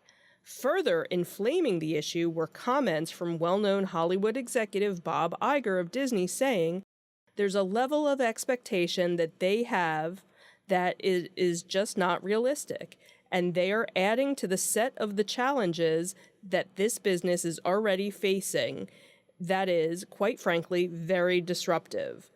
Iger may have succeeded in looking like a cool, calm, and collected voice of the studio, but he actually opened a can of worms that simply egged on the SAG-AFTRA president, Fran Drescher. Her response was one that was up there with a battle cry, motivational speeches like that of which Hollywood has historically been known for. "We are the victims here," she said, marking the start of the actor strike. We are being victimized by the very greedy entity. I am shocked by the way the people that have been in this business are treating us. I cannot believe it, quite frankly, how far apart we are on so many things. How they plead poverty, that they're losing money left and right, then giving hundreds of millions of dollars to their CEOs. It's disgusting. Shame on them. They stand on the wrong side of history."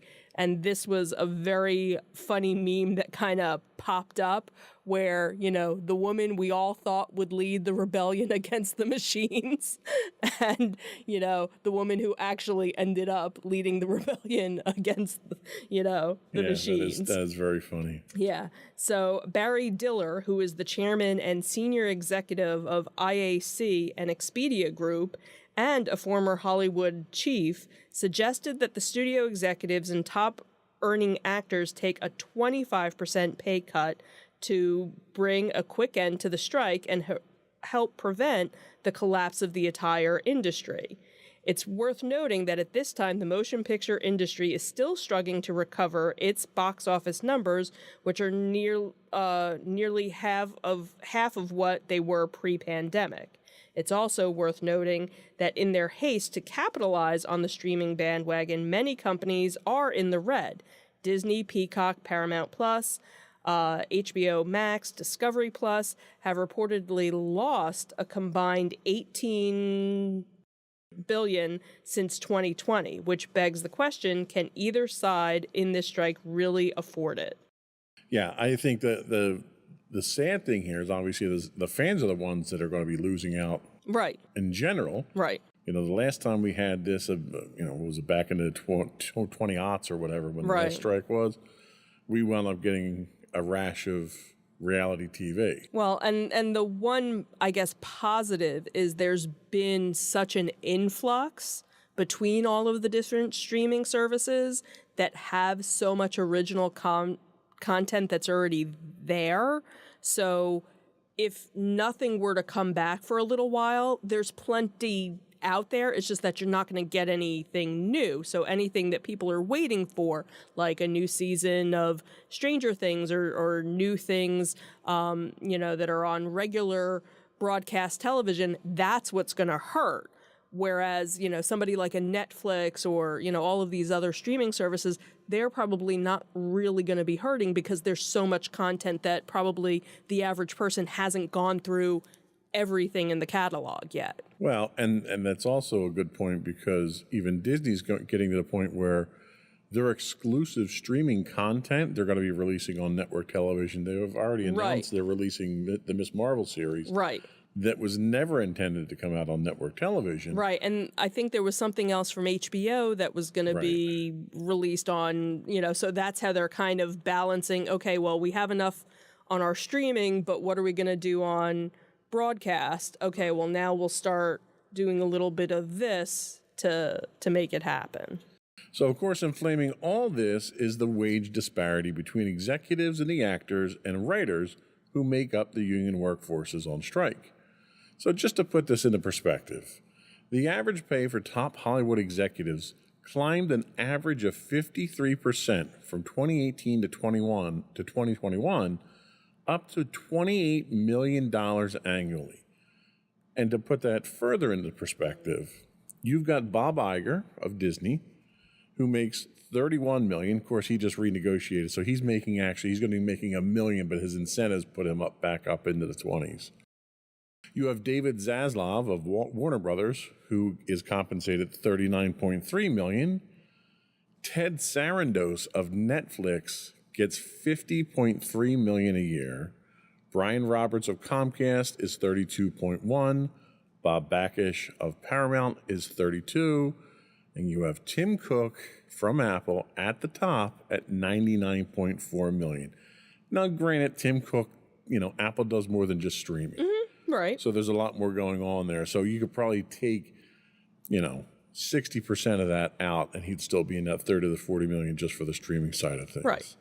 So to contrast that, we take a look at the Writers Guild of America and what their average writers make per year is about $250,000. And that's probably on the high end for... That's average. That's what your average writer makes.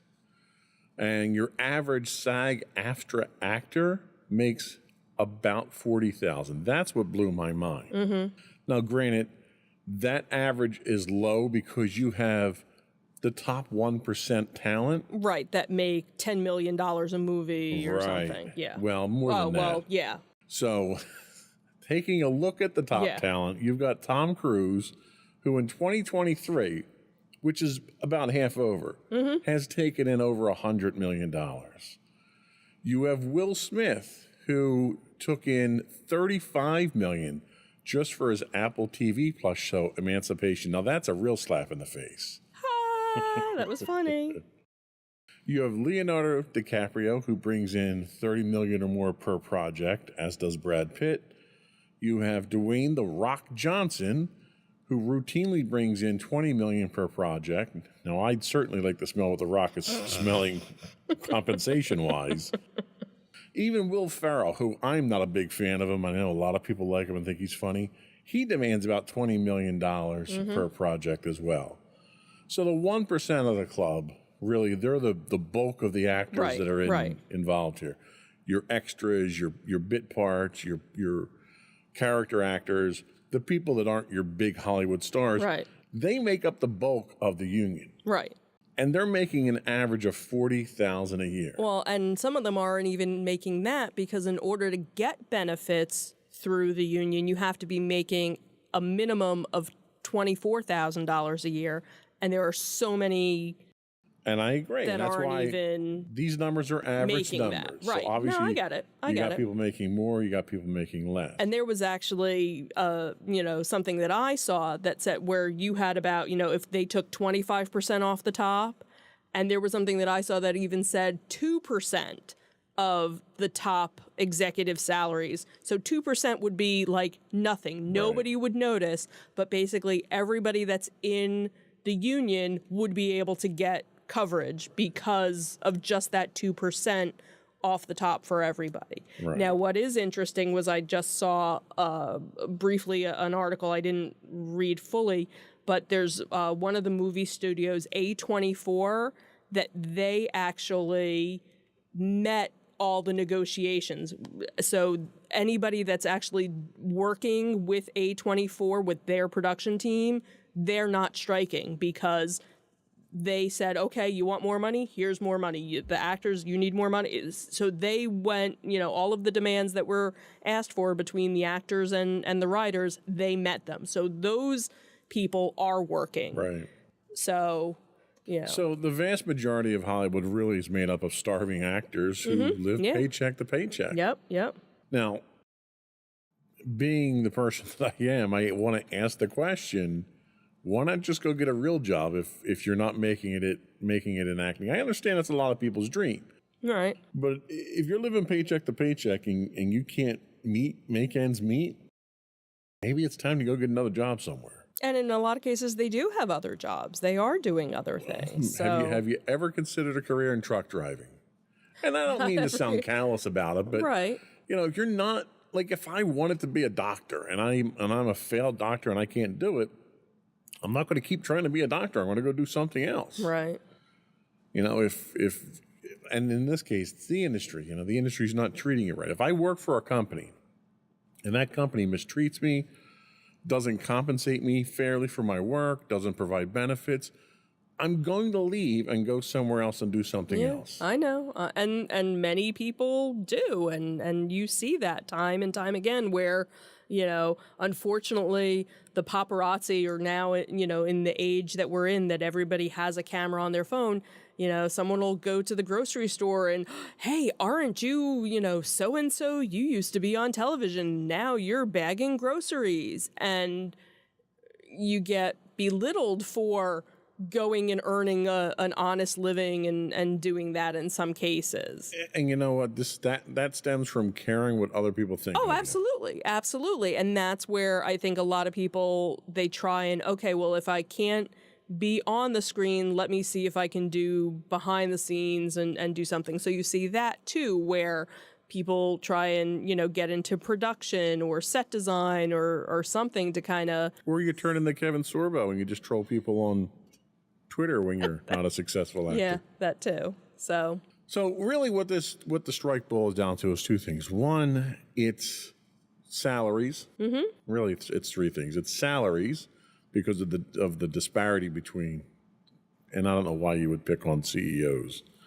I think the problem you have is that when you compare yourself to a CEO and you're an actor, the value that you lend to the franchise at that point in time is on a completely different measuring scale than what the CEO or what the executives bring. It's like you're comparing apples and oranges. So I think that's a problem right there, that you're comparing yourself to that. The other one that they have is residuals from streaming. Right.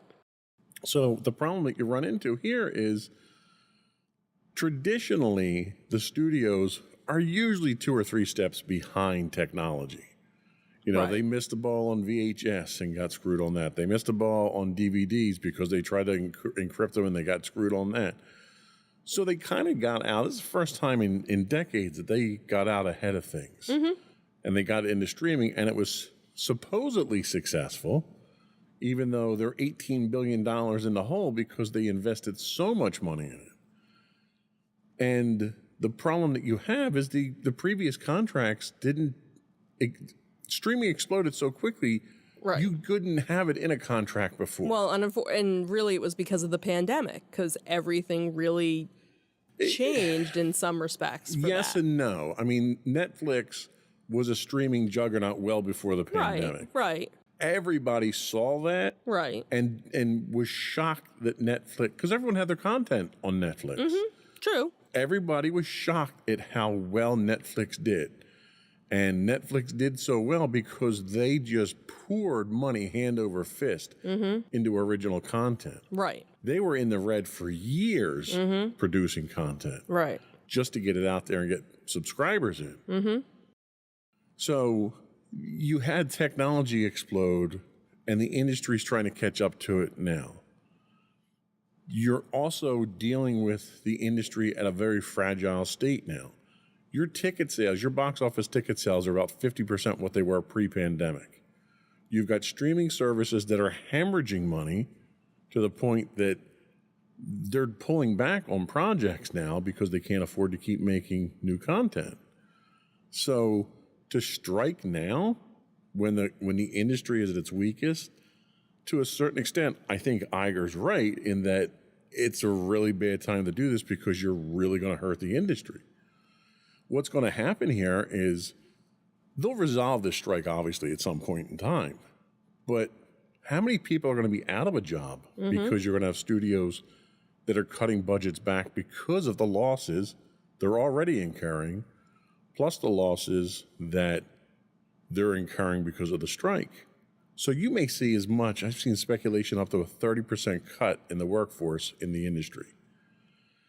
Is that really the union benefiting its employees at that point in time? Where, okay, you can get your 20% raise, but you're out of a job now. Good luck finding a job at that rate. Yeah. So it's a double-edged sword. And then finally, the third one they're complaining about is AI. Now, AI, there's a couple of different aspects of AI. One is the writing. You know, you can go out and have some AI system write a script for you. The AI that's out there today isn't good enough to write a Hollywood script. Right. Because all it does is it parrots what's out there already. Right. So you're not going to, it's good to help supplement or to start or whatever. It's not going to replace writers. Right. So that's an irrational fear right now. The other fear is deep fakes. Right. Where you've got industries where you can produce somebody else's likeness. Well, there's already laws for that. You don't need to have something in your contract. If somebody uses your likeness, like you can't make Indiana Jones without Harrison Ford. Right.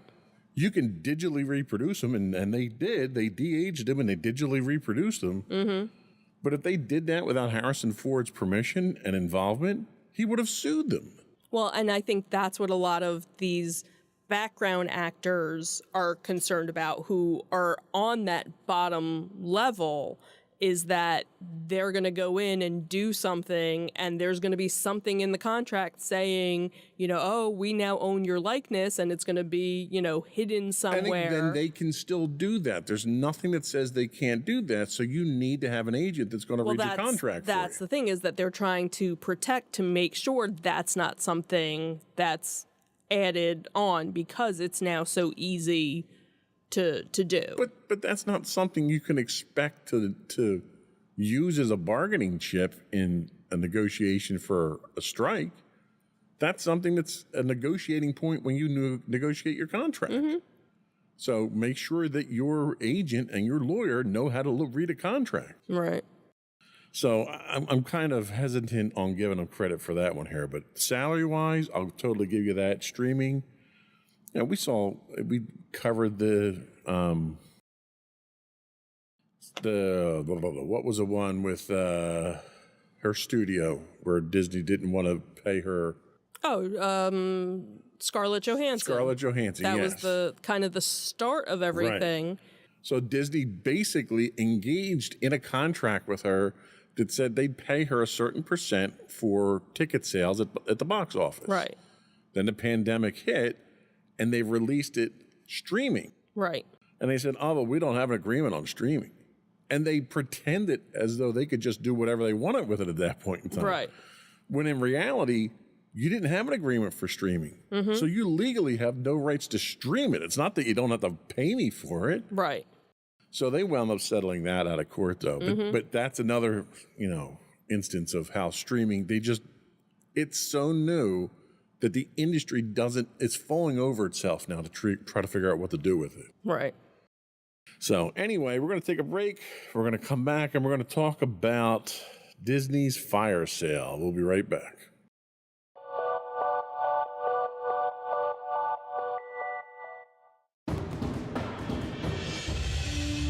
For over 7 years, the Second Sith Empire has been the premier community guild in the online game Star Wars: The Old Republic. With hundreds of friendly and helpful active members, a weekly schedule of nightly events, annual guild meet and greets, and an active community, both on the web and on Discord. The Second Sith Empire is more than your typical gaming group. We're family. Join us on the Starforge server for nightly events such as operations, flashpoints, world boss hunts, Star Wars trivia, guild lottery, and much more. Visit us on the web today at www.thesecondsithempire.com.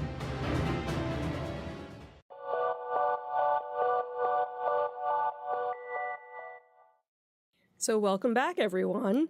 So, how much would Disney go for in a fire sale? Probably outside of our price range. But in a recent interview for Squawk Box, conducted by David Faber, held at a media conference in Sun Valley, Idaho, Iger's made some volatile comments he's since been trying to walk back from.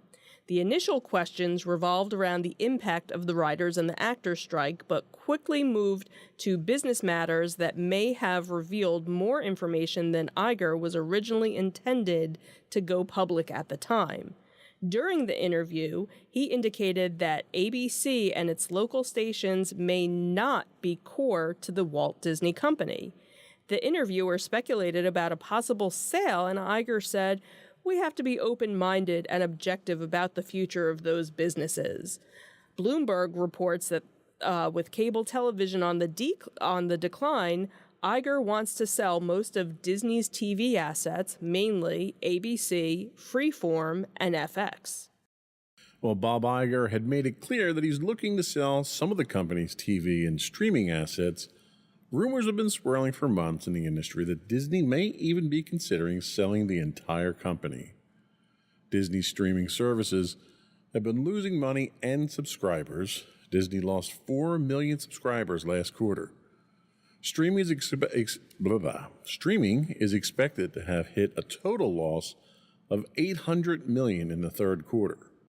According to Bloomberg, Iger wants to completely sell or restructure Disney's TV and streaming business in India, where Disney Plus has had its biggest losses.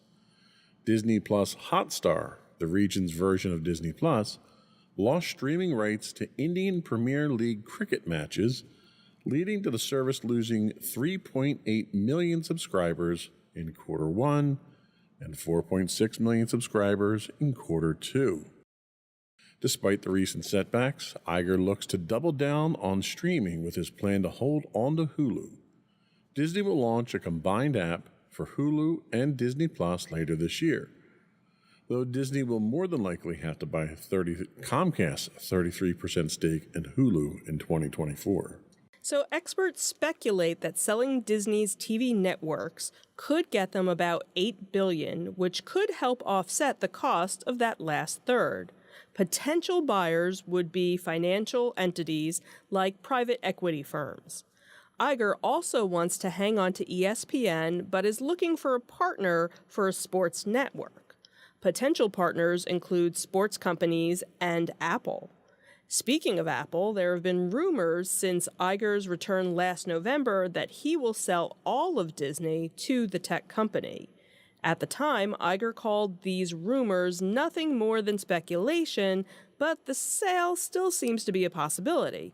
Bob Iger isn't known for selling. During his first tenure as Disney CEO, he acquired Pixar, Marvel, and Lucasfilms, which have all proven successful purchases. According to Bloomberg, TV generated 35% of Disney's revenue, about $24.8 billion, prior to the COVID-19 pandemic, and over 50%, $7.5 billion, of its operating income. Contrast that against the massive losses from streaming, and it's a bit of a head-scratcher as to why he'd want to keep the loser and sell the winner. Disney Plus was Iger's baby before he retired the first time around. Launched under his part-time successor, Bob Chapek, it met with initial success despite its surprisingly discounted monthly rate, but quickly started hemorrhaging subscribers, failing to offset the high costs of their premiere productions. It's also worth noting that Iger got his start not just in TV, but in ABC. When the Walt Disney Company acquired ABC in 1995, They acquired Iger, and he worked his way up to the CEO of the entire company over the next decade, finally landing the top spot in 2005 after Michael Eisner was ousted. Iger was CEO until retiring in 2020, but returned to the position in November 2022 after they kicked Bob Chapek back out. So, what do you think? Do you think selling it off piecemeal is worthwhile? Or do you think they should sell the entire thing at one time? I don't know. It's kind of interesting. So it kind of reminds me of the documentary that we watched on Marvel and the history of Marvel and how that went. And you kind of see how, okay, you had Marvel and they weren't doing well, so they sold this entity to this to this one, this to this one, and this to this one. And then while it worked for them, it kind of made a mess of things because you had this company that could do this and this company that could do this. But if you had this company that wanted to do something joint, they couldn't without trying to jump through hoops to pay all these other people. So if you were to do that, I could see that kind of happening with Disney, where certain things with Disney would succeed, and then I think certain things with Disney would kind of fall flat if you just kind of sold it off to the highest bidder, to do one or the other. ESPN, does that need to still be with Disney? I think ESPN could go anywhere. Like, there's not enough crossover with ESPN and anything else with Disney. Okay, so Disney, down in Orlando, they have the Wide World of Sports. That's really the only kind of tie-in between that was the two. ABC, though. Right. So, so I don't really see an issue if you said, okay, we're going to sell that part off to somebody else. The network TV stuff, I guess maybe you could kind of let that go to somebody else, because right now there's a partnership, because every now and then there'll be, a Disney movie or something. And then, of course, they tried with the whole Disney Plus thing with Dancing with the Stars. The last season of it, instead of putting it on network television, they only had it streaming on Disney Plus, and they saw their numbers go down. So what are they doing this season?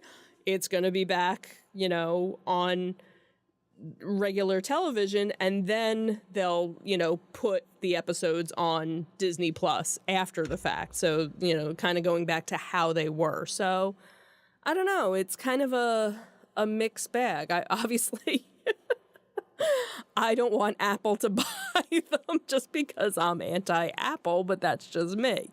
But then again, maybe, Apple getting into it, maybe we'd see things get updated in the parks and things like that haven't, that have been neglected over the years. So I don't know. I'm kind of... Well, and I think you raise a couple of very good points. One being, the things that he seems to want to hold on to are the ones that are the most logical to get rid of. Mm-hmm. And the ones he's saying he wants to get rid of are the money makers that are the most logical ones to hold on to. Mm-hmm.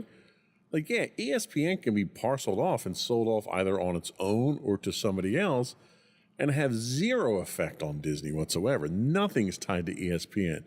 Why Disney even has it still is amazing to me. But ABC, ABC has been their premier broadcast network for decades now. Mm-hmm. It's been there for special events. It's been there for special releases. It doesn't make sense, especially considering it's making money. And it's making a lot of money, apparently. So why would you get rid of that? So these statements from him almost seem like false flags to me. Like, he's throwing stuff out there. He's testing the waters and seeing what kind of reaction he's going to get. Is somebody going to make him an offer? What kind of offer are they going to make? He's also not talking about selling off anything other than streaming and television right now. Right. So you've got production studios. You've got all your intellectual property that he's still holding on to and not talking about selling. You've got your parks that he's got that he's not talking about. So I think what they're running into is streaming. They went about it wrong. Mm-hmm. when they went into streaming, they went into it, unlike everything else Disney does, they went into it on the cheap. Right.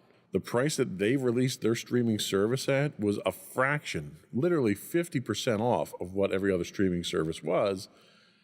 And the production value that they were putting into it, which shows like The Mandalorian and everything else, they were spending a fortune on. They were making essentially feature-length movies in each of those episodes and spending a lot of money on it. Yeah. So it almost sounds like it's a little bit of regret on how they launched their streaming.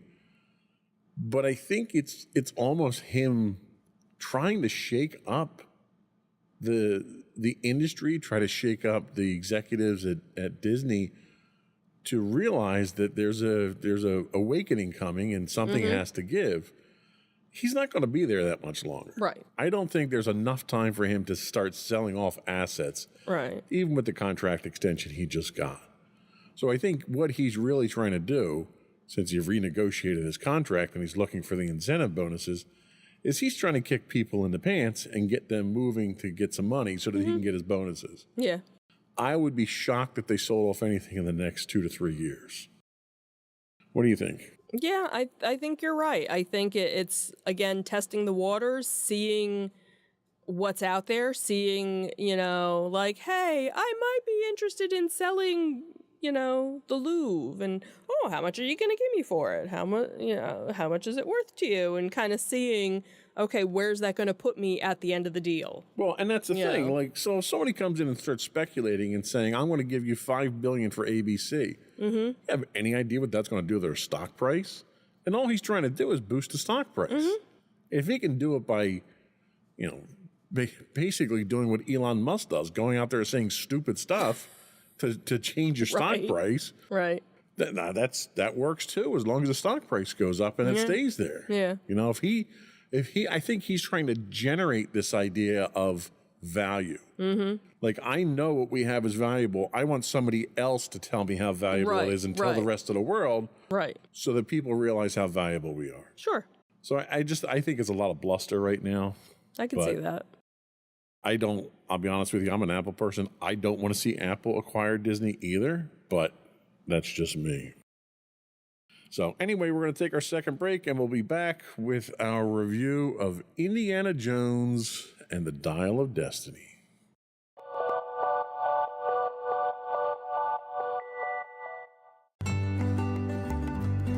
Insights into Teens, a podcast series exploring the issues and challenges of today's youth. Talking to real teens about real teen problems. Explore issues from braces to puberty, social anxiety to financial responsibility.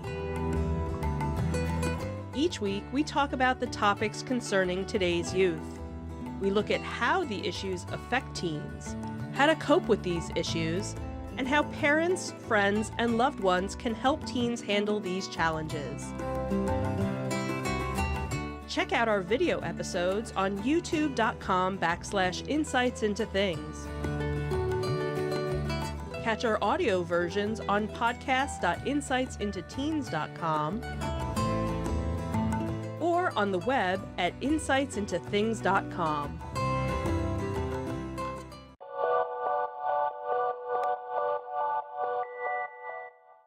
So Indiana Jones and the Dial of Destiny.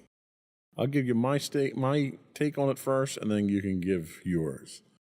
So I went out and did a little bit of research to see what the critics said, and RogerEbert.com's review of the movie hit the nail on the head, where they described it as never boring, but never really entertaining at the same time. Overall, it was at about the level of a streaming miniseries that's probably where it would have been best showcased. It wasn't worth a big screen adventure, and it certainly wasn't worthy of capping off such an illustrious series. But that phrase, in fact, I think, has to be drawn into question. When only 2 of the 5 movies in the franchise are illustrious and exceptional, should we really be looking back so fondly on the Indiana Jones franchise as we do? I think it's more nostalgia than anything else. But let's take a deeper look at the movie, without giving away too many spoilers. So hands down, and we're going to take a look at the series real quick, too. So hands down, the best movie in the series was Raiders of the Lost Ark. It lit the spark for the franchise, and it reinvigorated the entire movie genre going forward. When we get to the Temple of Doom, it's a mediocre showing with a weak cast, limited sets, lackluster special effects, and an uninteresting story. But it was a sequel, so expectations were low. We get to The Last Crusade, and it was an absolute masterpiece and dispelled any doubts about sequels being subpar. It recaptured the original spirit of Raiders, and it gave us what we thought would be, at that time, a fitting end to the saga. Especially the name, Last Crusade. That would have worked. Then we get to Crystal Skull, a movie that had such potential, so many opportunities to do the right thing, and seemed so deliberately self-sabotaging to make us cringe at the thought of watching it again. Because I did. I sat down and watched them all with our daughter because she hadn't seen them all. The Dial of Destiny. See, it's not even a memorable title. The Dial of Destiny falls somewhere between Crystal Skull and Temple of Doom. It wants to be a classic indie adventure, but lacks the inspiration. Much like the previous failed movies, the object of the adventure is a weak plot point pulled from a known existing museum piece, combined with a plot that pushes it beyond the realm of believability. And that's where the movie loses me and so many other fans, is they push it to the point of ludicrousness. And it was just flat. It had no emotion. It had no oomph. It felt old and tired and weak. I mean, granted, Harrison Ford's like 97 now or something like that. 81. There's only so much oomph you can get from the man at this point in time. But for 80 years old, he's not, sitting in a nursing home, drooling in a corner. So you gotta kind of give him, credit for that, I guess. So what are your thoughts? Okay, so I don't know. I think I'm kind of in the same boat as you. It was, it definitely wasn't one of the better, but it definitely wasn't at the bottom where, Crystal Skull was. I know when we went and saw that in the theater, we kind of left the theater going, really? That's where you went with it? Like, okay. So, so going into this, it was like, okay, they have to do something better. And they did. So it was definitely better. And again, interesting little plot twist that you kind of have going on with it. Again, was it realistic? Well, some of the stuff that happened in Raiders really wasn't realistic. It was supernaturally. So you can kind of go, okay, every movie kind of has that aspect of some, make-believe magic thing, going on. There were some touching moments. There were some sad moments of it. The one thing was like everybody that Indy is meeting up with is getting killed off. You have somebody you're like, yeah, I'm going to help you. But, oh, you're dead. Oh, I'm going to help you. Oh, you're dead. It's like, nobody help him. You're going to die. Haven't you learned your lesson? So that was kind of interesting. The bad guy is a bad guy, but he's trying to make things better for bad guys is really what it comes down to, and the little things that go back and forth. But yeah, in some cases it kind of felt flat, but he's also 80 years old. So yeah, the fact that he's kind of tired, and the one premise behind it is he's getting ready to finally retire from teaching. And it's like, great, now I can't retire because now I gotta go across the world and try and look for this last, adventure. So it was, again, it was definitely, it kept moving. There weren't too many slow parts, But like, they had said in the review, it was like, okay, there was so much going on, but yet nothing was going on. Like, did you need to have all of that? Right. It was just make busy stuff. Right. It didn't drive a plot or anything. Right. I mean, right. they would have been better off calling it Indiana Jones and the Search for Social Security. I mean, that's really what it felt like. Yeah. It's like, I got nothing out of it. Like, I walked out of there thinking, oh, okay, well, let's watch the next episode next week. And it almost felt like it's a serial that left it hanging. Yeah. Like, and it's supposed to be the last one. Right. So I think the series would have done so much better had they just not done the last two movies and ended it with Last Crusade. Last Crusade. No, I could totally agree. I would have been perfectly fine with it. But to my point, you've got 5 movies in this series, and only 2 of them are good. Is it really a great series at that point? I mean, yeah, if you're a baseball player, you're batting .250 at that point. Like, it's not incredible. I can't get excited about that at this point, and it's almost like they're doing a discredit to the franchise. Like Crystal Skull was just abysmal. Well, it's kind of funny if you go to Hollywood Studios in Disney and they have the Indiana Jones stunt show. It's all stuff based on Raiders of the Lost Ark. They've never incorporated with all of these other movies. They've never changed the script to match where other theme park things. You have, Pirates of the Caribbean that they made a movie based on the ride, so then they went back and added aspects of the movie to the ride, and every time a new movie came out, they would change the ride, where here you have something where, nope, this is the only thing that we've done, and that's what we leave it at. It's almost like they made the movie because they couldn't end the franchise on Crystal Skull because it was so bad. So I think they thought it would be successful as long as it wasn't as bad as Crystal Skull. And it wasn't. And it wasn't. So I think it's mission accomplished for them. Right. Well, but the movie didn't need to be made. I think it would have been better off if they had done it like a streaming, a six-part episode. Yeah. And that's how you would have. That would have worked just fine. Yeah. So, anyway, I wouldn't go and pay for it knowing what I know now. I'd wait for it to come out on streaming. That's just me. And kind of going, leading back to where everything was. Now you're seeing movies that they're only out in the theater for 3 months and then they're available to stream. So a lot of people, which is another reason why Disney's losing money on streaming. Right, and that's kind of going back to, so people are like, well, why should I go to the movie theater when I'll be able to just watch it in my home, and I'll be able to pause it and get a drink and a snack. And, if something comes up, I can finish the movie tomorrow. I don't have to sit and waste, 3 hours. That's a reflection of them not knowing what to do with the new technology. Right.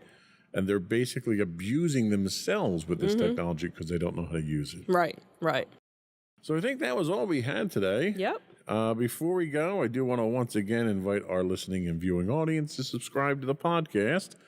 You can find audio versions of this podcast listed as Insights into Entertainment. You can find audio and video versions of all the network's podcasts listed as Insights into Things. We're available on Apple Podcasts, Spotify, Google, Stitcher, iHeartRadio, etc., etc. I would also invite you to write in and give us your feedback.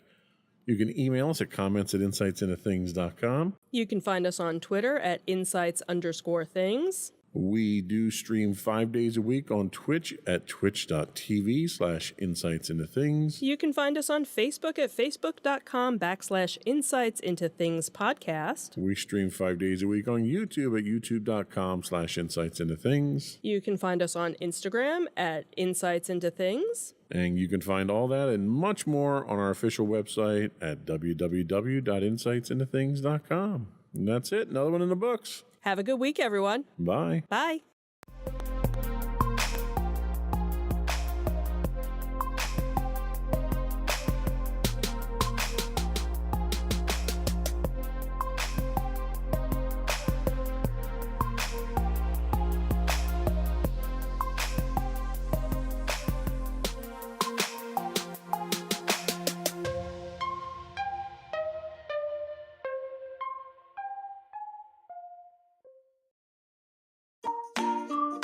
Insightful podcasts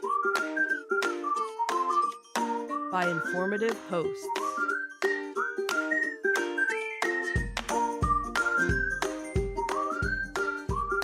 Insights into Things, a podcast network.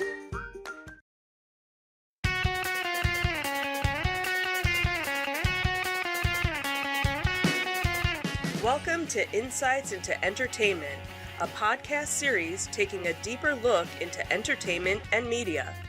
Your hosts, Joseph and Michelle Whalen, a husband and wife team of pop culture fanatics, are exploring all things from music and movies to television and fandom.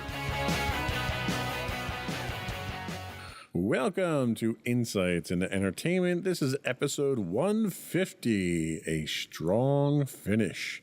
I'm your host, Joseph Whalen, and my rested and relaxed co-host, Michelle Whalen. Hi, everyone. How you doing today, dear? I'm good. How are you? I'm doing well now that I've gotten everything back up and running here. And you're not cursing or... It shocks me. We just did a podcast yesterday. Everything worked perfectly fine throughout the whole thing. Didn't do anything to configuration, came in, turned everything back on, and nothing worked. And nothing works, of course. That's how it always is, isn't it? I love technology. Yes, you do. That is the bane of my existence most days. So we're back after a relatively long hiatus. Yeah, I don't even remember the last. It's been quite some time, yeah. Yeah, it's been a while for us at least. We have. You know, we've been recording our other ones. We haven't found all that much to talk about, really. Right, because we kind of feel like we're in a little bit of a rut. Yeah. Where we're not sure where we want to go with things. And, you know, for those of you listening, watching, you know, maybe give us some ideas. What is it that you like about our podcast? What don't you like about our podcast? What can we do to improve? Yeah. What would you like to hear us talk about or not talk about or review or whatnot?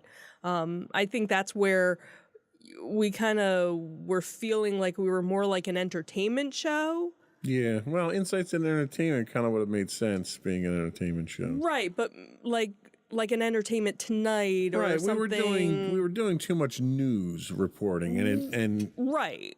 And it was something where we wanted to be topical, but we also didn't want it to be, this person passed away or, this thing or that thing. Well, we didn't want to regurgitate somebody else's news stories and just stick to that. Right. So we're still kind of trying to figure out what it is that we want, I guess. And so again... It took us 140 some episodes to realize we didn't like what we were doing.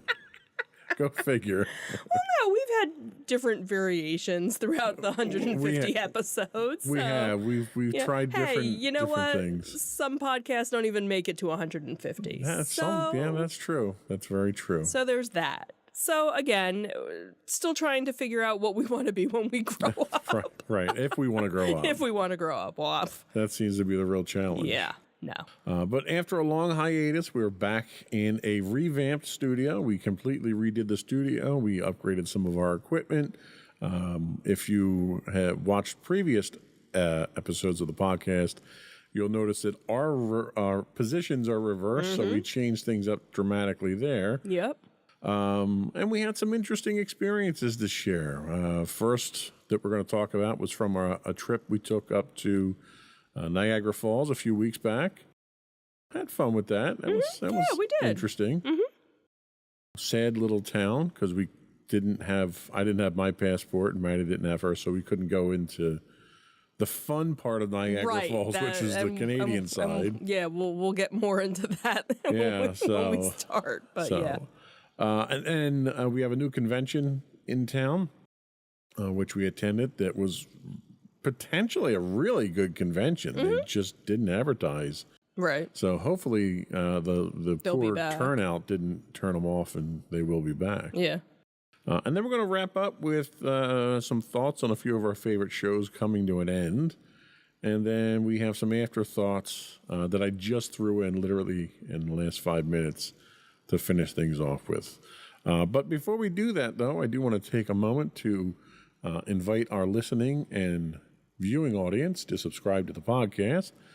You can find audio versions of this podcast listed as Insights into Entertainment. And as always, you can find audio and video of all the network's podcasts listed as Insights into Things. We're available on Google, Apple, Spotify, Stitcher, pretty much anywhere you can get a podcast. I'd also invite you to write in, which, we've already solicited your input here, but you can email that over to us at comments@insightsintothings.com. You can hit us on Twitter at insights_things, or you can find links to all that and more on our official website at insightsintothings.com. Shall we get into it? Sure, let's do it. All right, here we go.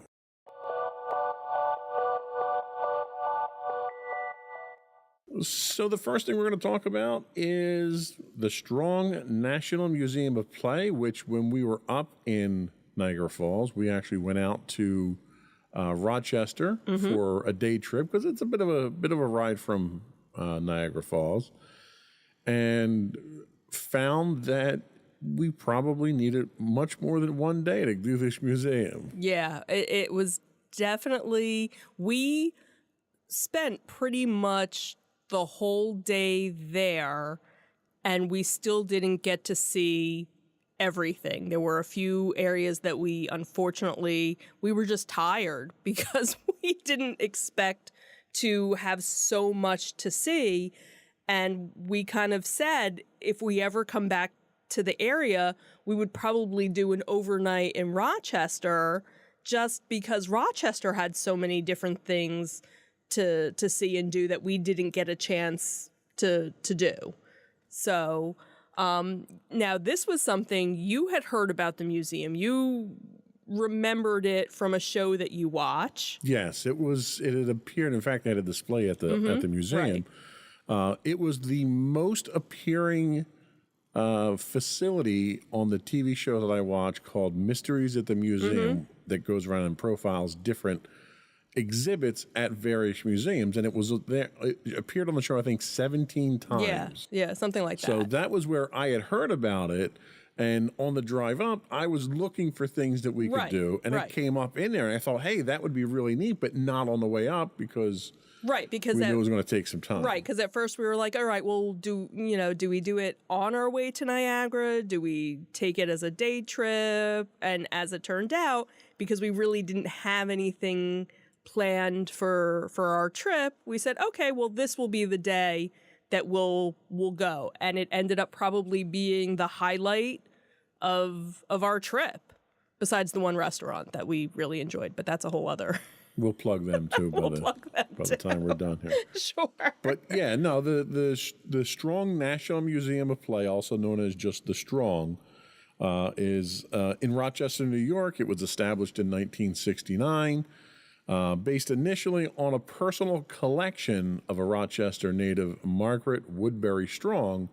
The museum opened to the public in 1982 after several years of planning, cataloging, and exhibition development for the museum's new building in downtown Rochester, which the building itself is just amazing to see. It's massive.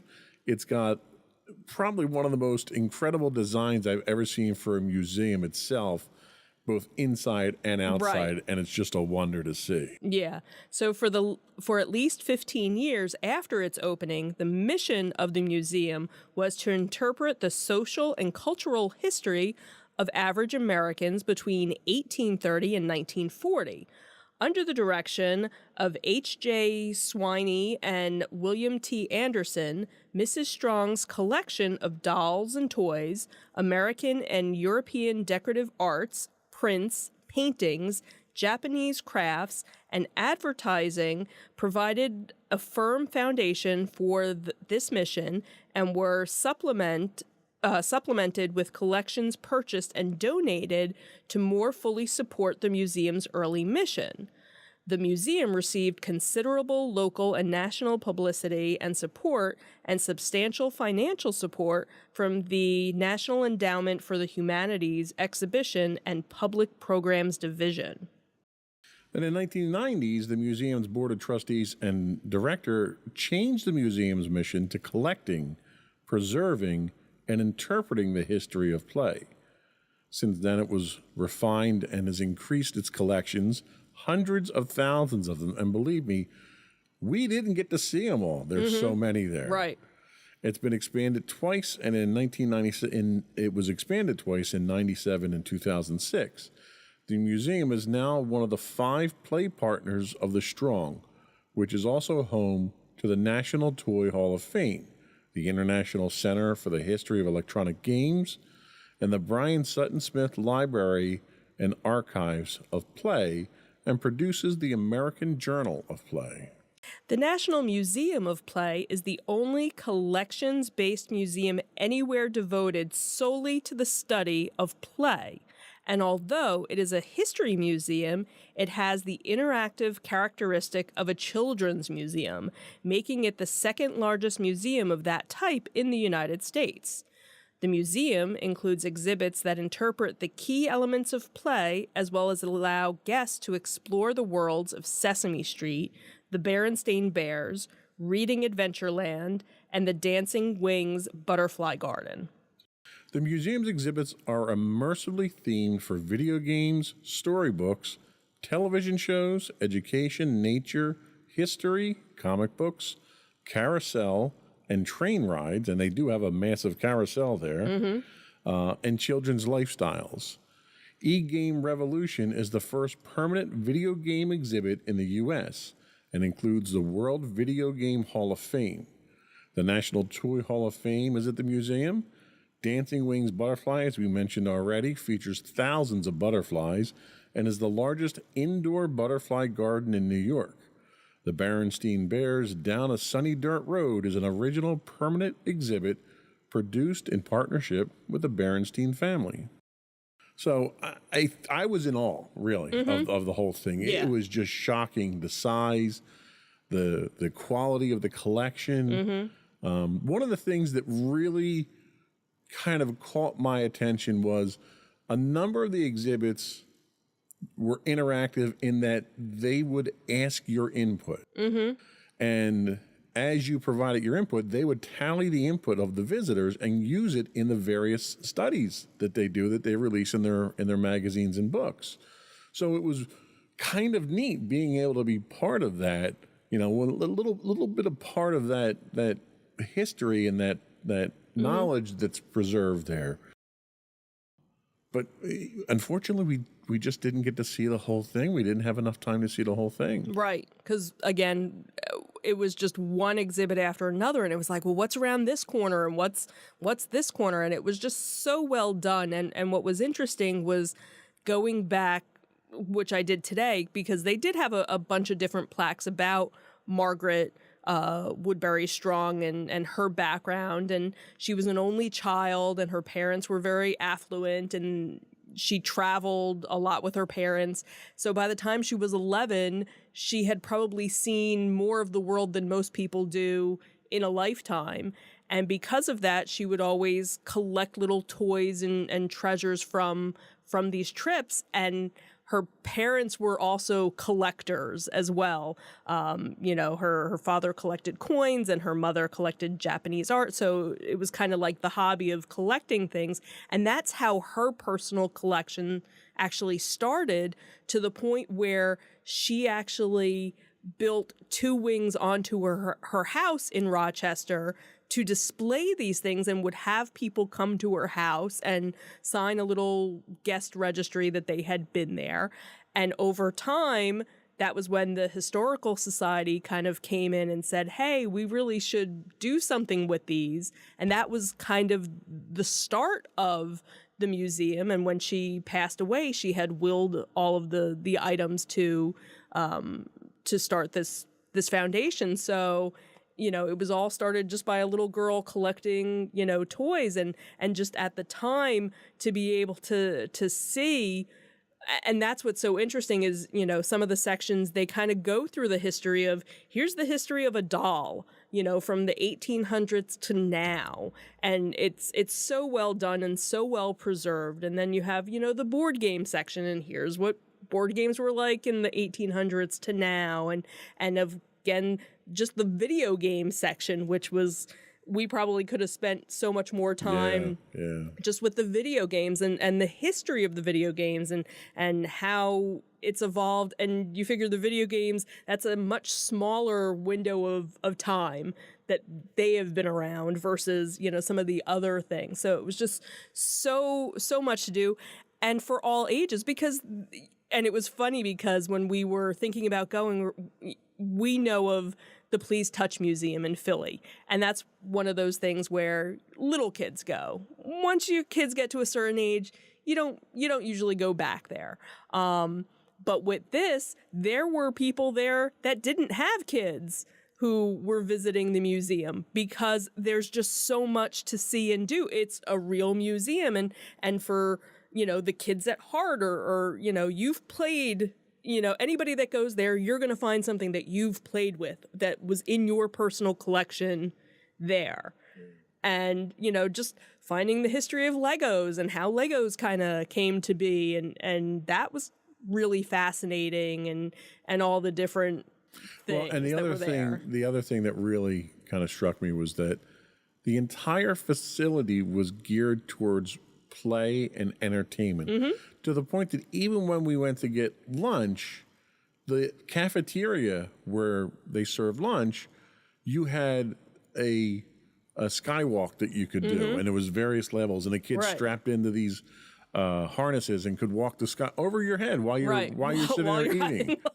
or even when we left, they had a little coffee shop when you come in and you leave, where you just stop and get a little snack, a little pastry, have a little refreshment. But they've got board games on the shelf there that you can just pull those out and just play those while you're sitting there eating. So, like, literally everything that they had there was geared towards it. It was one of the most immersive experiences in the spirit of what the museum stood for that I've ever seen. Yeah. And the other thing that was really interesting was they had books all over the place that you could take out from their library. So obviously we couldn't have done it because we're not local. I'm sure that, it's something where you go to check it out. But, hey, if your little Tommy's reading a book and thought it was really cool, we'll borrow it. It's a big giant library with everything else. Yeah. Well, and even to that point, over where the Berenstein Bears is, they have an entire storybook area. And it's not just a place where you can sit and read. It's a place where they've got the props and they've got the toys and they've got the scenery. It's a place where the books that the kids are reading can come to life right in front of you there. Right. I can't imagine driving somebody's imagination any better than that. The one was the mystery room. Yes. Talk about that for a little bit. That was kind of really cool. We kind of came around this corner and it was kind of set up like a haunted house. But what was awesome was it had like secret passageways where you could go behind the walls and spy on the people that were in the room. Through the portrait. You could look through the eyes of the portrait. You could look through the portrait. And then when you were on the other side, there was an area where there were buttons to do sound effects, so you could make it sound like a screeching cat or a ghost or chains and scare the people that are in the other room. So, that was just really neat. One of the other sections that Maddie and I had gone to, where it was kind of the fairy tale area, they had a big, giant. And they had like a pirate ship. Well, you could walk across the pirate ship and then there was a bridge. And then there was like a little nook area where you could kind of sit and just read if you wanted to. That was up, back, hidden away, away from everything. So all these little nooks and crannies of places to go and hide and explore. And when you get someplace, oh, look, there's a plaque and here's some information about a story that this is based upon or something. So just really cool, just so much to see and do, where it would really be nice to go back there and spend, 2 days doing it. We need to figure out a way to plan to get back up in that area and see the other stuff that's up there. The Rochester Institute of Technology, since we're going to be visiting some colleges this coming year. That is true. So anyway, that was the Strong Museum of Play that we went to, and there'll be links in the show notes. Did you have a video for that? Actually, I think I did, and I didn't play it. I guess I should have probably have played that, huh? We probably could have talked over the It's video. okay. We liked it so much, we'll do it again.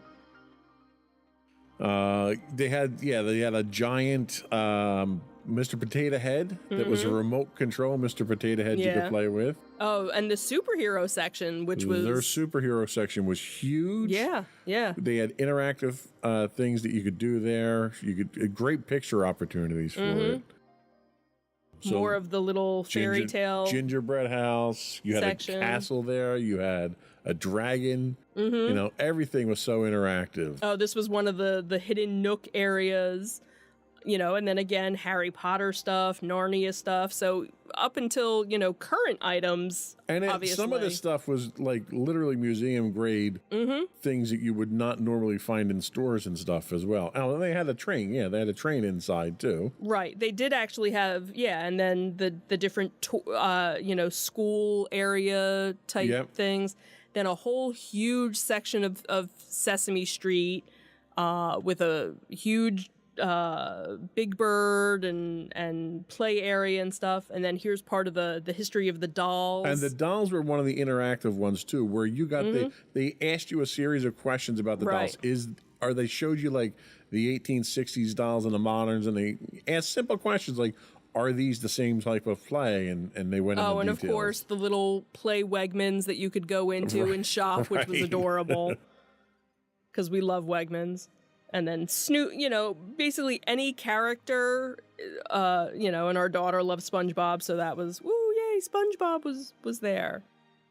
The video game section was because it was a walk down memory lane to begin with, because it was a lot of home video games and stuff like that. A lot of classic World War II era type toys that were in there that you just don't see, and tons of Star Wars. They had probably 4 or 5 different Star Wars displays, which is, and it was Star Wars of every generation, you know, between the old, the new, the original. No sequels though, which I was okay with. You were totally okay with that. Buffy was even represented. Action figures had their own section there, which was awesome. They had the original Promise Box for the 1978 Star Wars figures. And then just classic toys that if you saw anywhere else, they would look like creepy dolls. Right, but when they're all put together... presented so well here that you could appreciate the history. Yeah. And you go, oh, wow.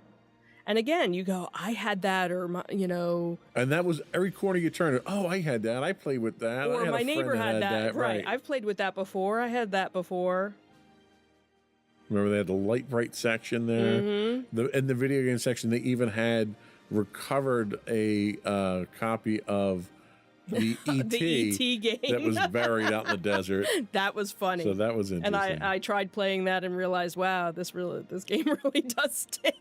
Oh, and their dollhouse section. Oh my gosh. They had every possible dollhouse room imaginable. Right. On display. And like multiple houses and basically explaining how dollhouses, here's the first Lego set. But with the dollhouses talking about how usually it was a model of the child's own house made with pieces from their house, and, you know, kind of the history of how dollhouses kind of came to be, and that the idea behind, you know, a dollhouse was to, you know, a little girl to be prepared to be a mom and have her own house. And you learned that Samsonite was the first dealer in the United States for Legos. I went, luggage? Yeah. What? You bought a piece of luggage and you got a Lego house? What? How'd that happen? So that was, you know, amazing to see. And of course, you know, then you Solitaire. Right. So you had Solitaire. And there was it was a dedicated display just for Solitaire, because it had the old mouse and everything with it, and which my mom had, so it was kind of funny. And the World Almanac to play, where in the world is Carmen Sandiego, right? Because you didn't have Google to look up things, And that's the thing with a lot of their displays. It wasn't just, oh, here's the topic. It's here's all the supporting things that went around with it. Right. That made it all that more familiar for you. Yeah, absolutely. And it was good that we took all these pictures because we were running out of time to, here's the whole thing with the ET, you know, being buried and stuff like that. But just to be able to go back and look and see what we missed, really, but yet at least got pictures of. And well, and what was neat was they gave it all to you mostly in chronological order, so you could actually see the evolution, whether it was the evolution of play, the evolution of the technology. You could see how you got from the 1970s, I'll say, which is, you know, kind of where I pick things up until modern times, and you can see how the technology's changed, and you realize people still play the same way. Right. You know, that really hasn't changed all that much. It's just the toys, the tools that we use to play. We're a little bit more sophisticated with the way. Absolutely. But to be able to play some of these older toys would be... And the selection of board games that they have was mind-blowing. Board games I didn't even know existed. And they even, you know, they still take donations of toys and games and stuff like that. And they'll curate them, they'll get the backstory for them, and, you know, they make them available on display. I can only imagine if that's everything that they've got on display there, what do they have that they don't have room for right now that they haven't put on display yet? You know that they probably, you know, move stuff in and out, change the displays, you know, every now and then. So, yeah, I can't even imagine what their back room looks like. And the technology that they had on display, they had one room where it was probably a massive wall that was, I don't know, 50 feet long, and it had projections on it, projectors, you know, throwing various interactive things on there, but you could walk into the projection and actually interact with the displays. You could, like, it was a kid's toy room that they were displaying. That was part of the Toy Hall of Fame display. You could walk over, which is what these pictures are showing. Virtually pick something up off the shelf and play with it or bounce a ball or whatever. Right. And then you had the one wall that was the tall screen that you were able to do interactive bubble popping and stuff like that with. So just a lot of different things to keep you occupied, to keep your mind engaged, and to just have fun. Yeah, and that was really the whole point of it. So, So the Strong Museum of Play in Rochester, New York. We'll be right back.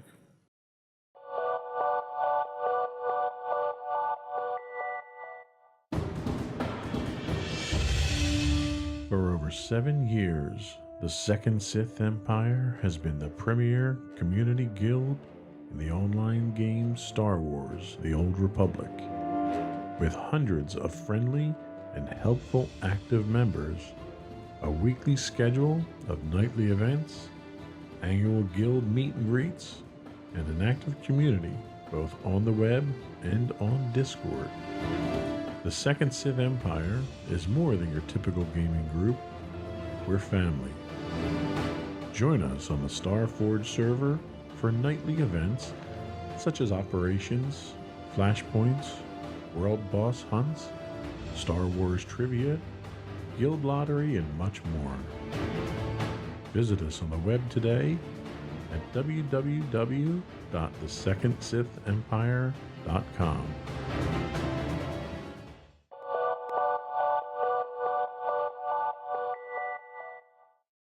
So welcome back. So for our next segment, we're going to be talking about one of the newer conventions that came to town this past May. It was called Contropolis, PA, and this year it was held at the Greater Philadelphia Expo Center in Oaks. It's organized by Altered Reality Entertainment, and they are the producers of the Rhode Island Comic Con, which is the largest pop culture event in New England.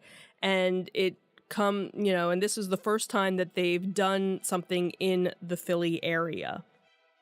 That's pretty cool.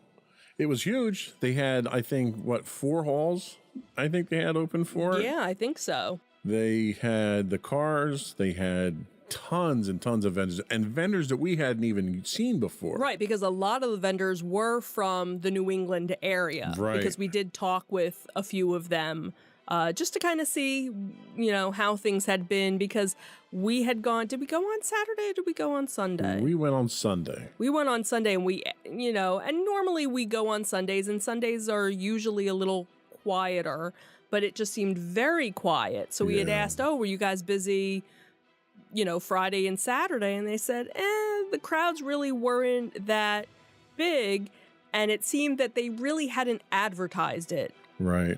And there was a much. lot of stuff going on in Philly that weekend. They had playoffs for one of the sports teams going on, and a bunch of other things were going on that weekend. So it was kind of a perfect storm of things that played against their ability to really put people in the convention there. But the vendors, they had a lot of vendors that were there. They had some vendors who didn't come back in for Sunday, I think, because they were because there were some empty spots. But the vendors that they had there were quality products that they had there. In fact, we found a new vendor that we wound up buying quite a bit of merchandise You wound up buying a lot. What did I get? I got the Red 5. That was them. Red 5, yeah.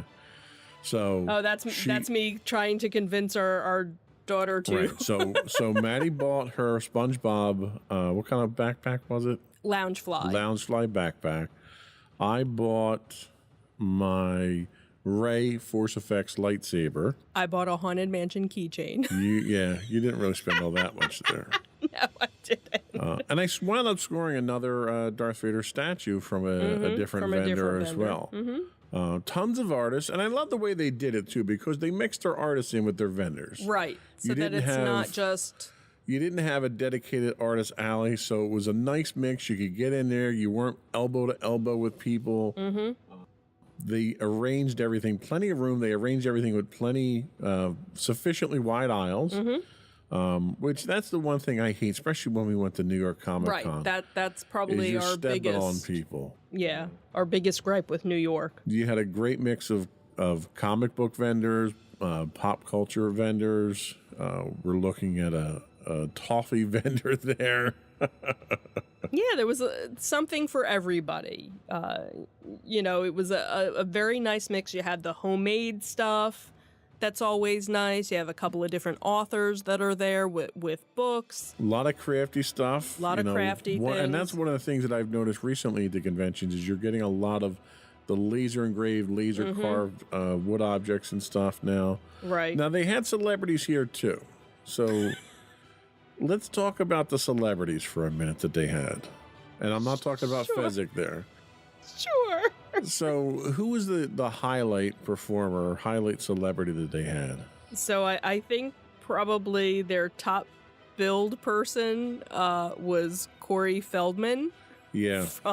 From the Lost Boys, and he was a draw though. He had a line. He definitely had a line. Now, we didn't do any of the panels. We were going to do one or two of them, right? But we were just kind of tired, and we're like, all right, you know what? I think we're done. So that seems to be a theme in this episode. Yeah, we're just old and tired now. Tired. We needed a nap. So that would have been interesting to see. The how Bob many Eubanks people panel. That would have been awesome. I think we had missed that because I think that was Saturday. Or the MASH one. I think that was Friday. Yeah, because they had Jamie Farr and Loretta Swit there. So that was kind of interesting because, all right, Corey Feldman, I could see he's done, the convention circuit before. But to see Bob Eubanks and Jamie Farr, and that was just kind of like, okay, that's kind of not the typical celebrities you'd expect. Right. And then a lot of the voice actors that unfortunately I don't know who any of them are. Right. Well, and the one who was supposed to be there that I wanted to see and would have sat through his panel, Sam Witwer, wound up pulling out, unfortunately. Right. But I also know him as not a voice actor. I know him as an actor. Well, yeah, he's an actor. Right. I'm saying, but you know him from the Star Wars game also. Right. So that would have been one, And from yes. Clone Wars, he was Darth Maul. Right. So that's what I'm saying. For people that are very into gaming and anime and things like that, some of He plays Star Wars, The Old Republic, too, you know. Okay. And he's on Twitch, too. Okay. Are you guys like best buds? Did you Well, message no, him if to find we out? were, he would have showed up, right?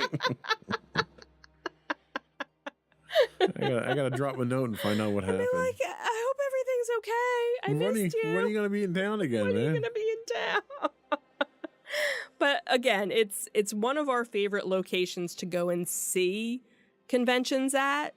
But as you can see, you know, some of the space is a little sparse. They weren't filled to the max with it, but again, enough of a selection of different things out there. They definitely overbooked the hall, which they'll probably correct that next time. Right. But as far as I know, they're coming back again. So Yeah, they haven't updated their website with new dates yet. Right. So everything is still last year or this past May. right, But plenty to see, you know, depending on what your interests are. Again, we didn't see any of the panels, so I don't know how, you know, was space limited, was, you know, how was the sound? but we did go through the panel room because that's where the restrooms Right, were. that is true. Which They were kind of setting thought up. that was odd that you would have Yeah. done it where the restrooms are. Yeah, yeah. But of course they had, you know. Because they were getting set up for karaoke. Right. They were doing, and then I think they were going to be doing like a trivia thing. Right. They had a couple of different things. The one that was really interesting, I don't know if we got footage of it. The one, he was a puppeteer for Henson. I think that was one of the last shots that we had. Oh, okay, yeah, he was in this section. Oh, yeah, we can. Yeah. Okay, so Yeah. this was the start of it with his artwork, but then he had various different Muppets that he has worked on. Not at all creepy, by the way. Yeah, Yeah. he had all his awards and everything. So for the people who are watching and not listening, it's worthwhile to tune in and actually see some of the details that we Yeah, had. so it was very, you know, it was very well done. We don't normally go to see celebrities, so that's Right. never this is gonna. Especially when the lead draw is Corey Feldman.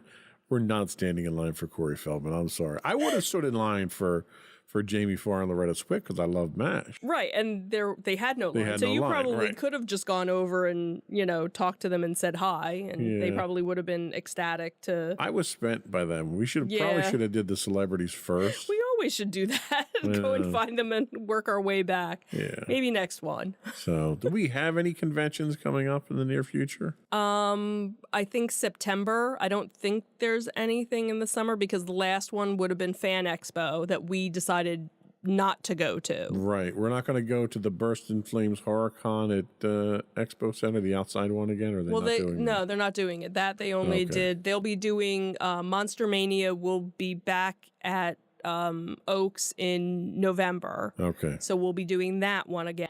That was a memorable one, the Yeah. outside one. If COVID didn't kill you, we will. That's last weekend in May. Oh, I, it won't be so hot. I almost passed out. I'm over on the grass sitting under this tiny little umbrella trying not to die. And at that one, they were actually selling umbrellas at Right. least. Where We you had to know, buy them fast because they went quick. Right, that is true. That is true. So anyway, that was Contropolis Philly. They don't have anything new. We're looking at the website now, actually. Yeah, they There- haven't there it is updated there. anything yet. We're so. not looking at any new information there. So hopefully they come back and, if they do, I'm sure we'll be going. Sure. But we're going to take another break. We're going to come back and we're going to cry over a couple of shows that have said farewell to us. We'll be right back.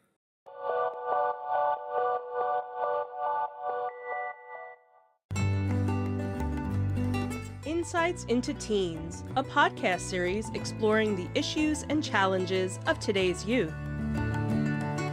Talking to real teens about real teen problems. Explore issues from braces to puberty, social anxiety to financial responsibility. Each week, we talk about the topics concerning today's youth. We look at how the issues affect teens, how to cope with these issues, and how parents, friends, and loved ones can help teens handle these challenges. Check out our video episodes on youtube.com/insightsintothings. Catch our audio versions on podcast.insightsintoteens.com or on the web at insightsintothings.com.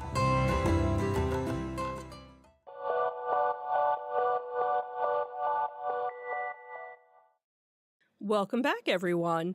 So for our next segment, we're going to be talking about the different couple of our favorite shows that have wrapped up and had their series finales in the last few months, or since we've actually done a podcast before. So the first would be the long-running original Walking Dead.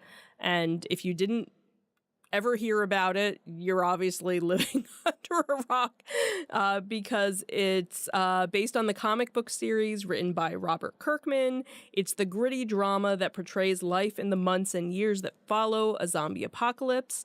You have a group of survivors that travel in search for safety and security and are constantly on the move and in search of a secure home, but the pressure each day to stay alive sends them, many of the group into the deepest depths of human cruelty, and they soon discover that the overwhelming fear of the survivors can be more deadly than the zombies walking among them.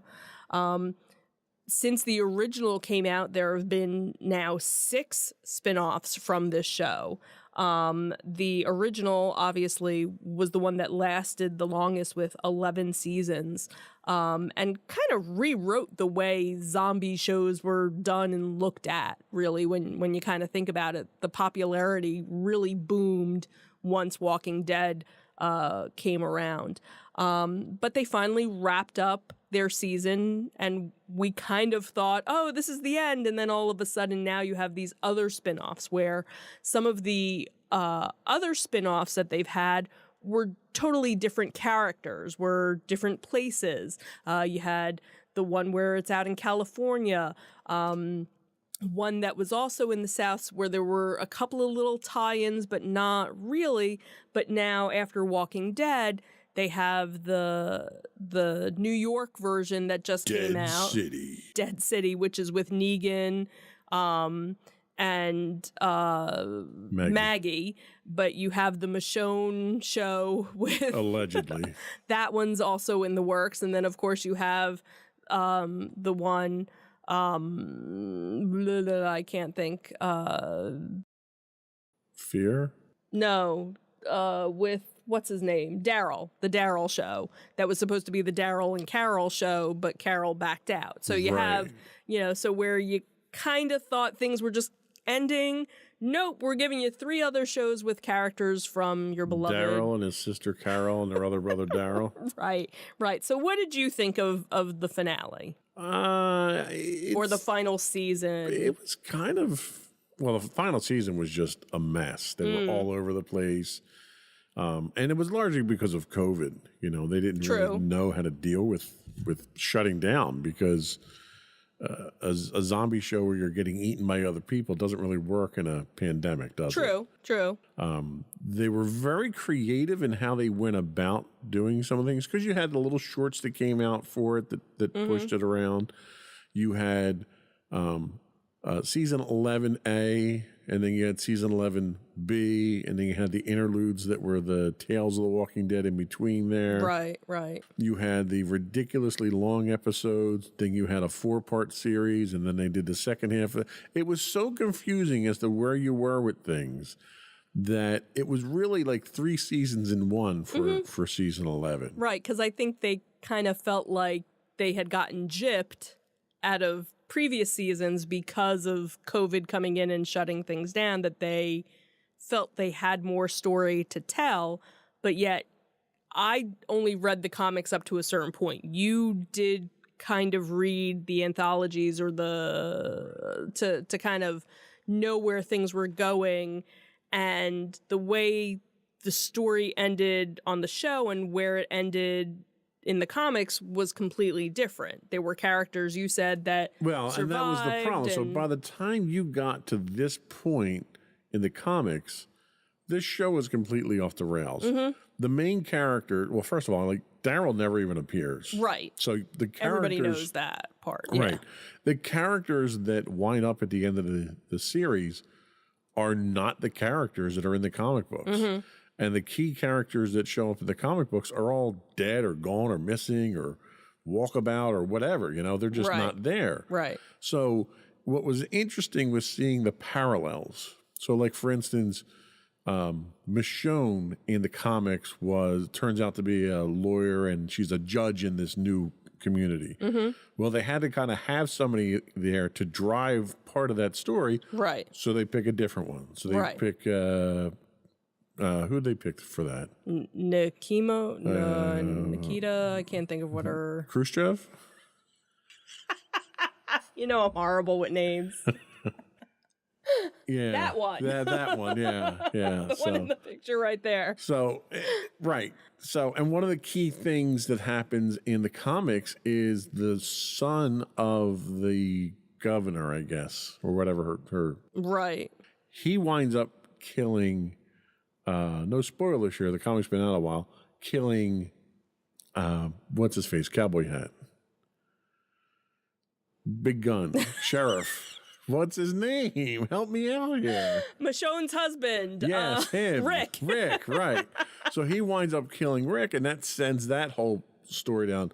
So they wind up doing something completely different here. Okay. Like not even close to it. Right. So it was an interesting take on it, but the comics didn't end, Right. which is the weird thing. So you get the penultimate episode of the comics, and everything's, all hell's breaking loose, and it doesn't end. And then the final episode is a time hop Right.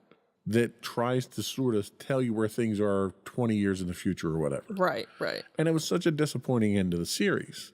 This one here, at least the TV series, kind of tied up all the loose ends by the end. Right. Right. But you still have that potential for a 20-year time hop down the line there, that where you might pick things back up again. Right. So the contrast between the two is very different. They tried to stick to some of the story, but you just couldn't because of all the changes that happened up until this point. Right. It wasn't a MASH ending, and every time I think of like a series finale, I compare every series finale to MASH, right? Because that was like the ultimate ending to the ultimate show. Mm-hmm. And it wasn't that, but it wasn't terrible. I don't know. I don't have any other words to really describe. It was kind of just, oh, okay. That's how it ended. All right. Well, let's move on to the next show now.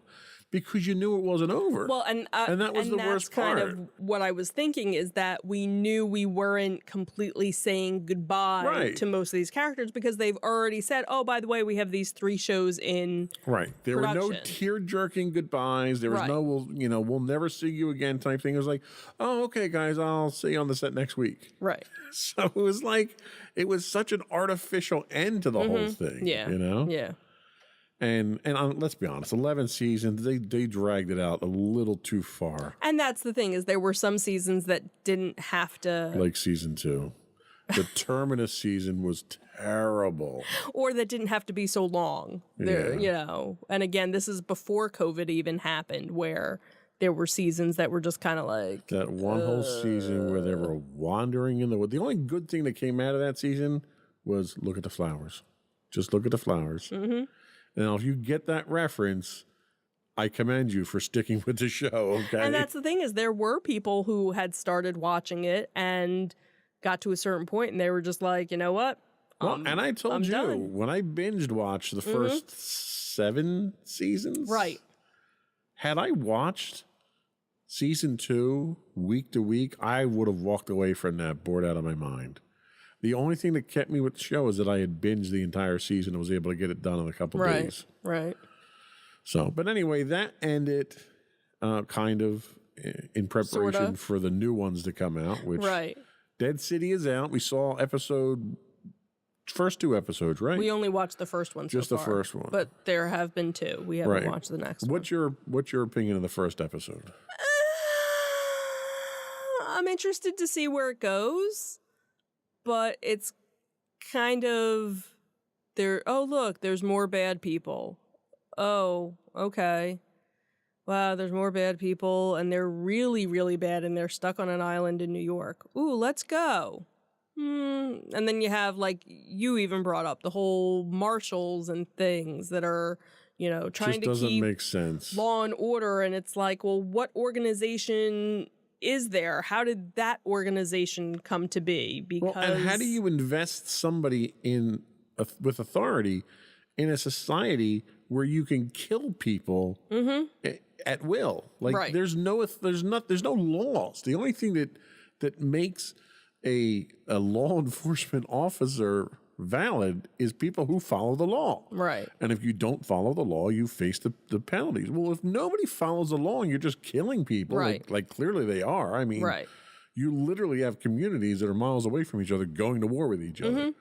The premise of a marshal doesn't make any sense. Right. Now, I did read some brief thing because I didn't want to know spoilers, but there was somebody that had watched the whole season and basically said you have to give it a couple of episodes to finally get going. Oh, and- it's the Disney philosophy now. yeah, pretty much. You need to get 4 episodes into the 7-episode series before it gets interesting. Right. So we'll see. We'll probably watch it just to What I think what annoyed me was there was always this curiosity of what could possibly bring Negan and Maggie together Right. to go on this adventure to New York City. right because you And we knew called it months ago what it was, and the fact that we were so spot on for it was Right. just so disappointing. right, but still we don't know why Negan was where he is. They still haven't really, like he kind of hinted, but nothing else. Like no more information Right. about what happened. But that's not what interests me. How he got there. Mm-hmm. He got there probably because he got kicked out of 12 other communities because of True. who he is. Yeah, well. I would expect nothing less. Mm. But the fact that you have Maggie, and the only reason that Maggie went to find Negan was because the guy who runs this new gang in New York happened to be one of his followers. Right. That is such a weak driver, motivational driver for putting aside the fact that this man bashed your husband's brains out in front of you. Right. It makes no sense from a logical standpoint. Yeah. You could have literally taken anybody else and been just as effective. So my hopes aren't particularly high for this one, but we'll see. Yeah, we'll see. What's the next big disappointment? Well, no, it wasn't a disappointment. That it's over, I mean. Oh, okay. Would be Star Trek Picard. That happened to be a favorite of ours. It aired for 3 seasons and wrapped up. So the series actually begins in 2399, which is 20 years after Jean-Luc Picard's last appearance in Star Trek Nemesis. And finds that the character is deeply affected by the death of Data in that film, as well as the destruction of the planet Romulus in the film Star Trek. He is retired from Starfleet and is living on his family's vineyard. Picard is drawn into a new adventure when he is, let me move my mouse, visited by a synthetic daughter of Data, one of the several new synthetic beings that seem to be coming out now in that time period. So Picard fights for their right to exist and gives his life to save them.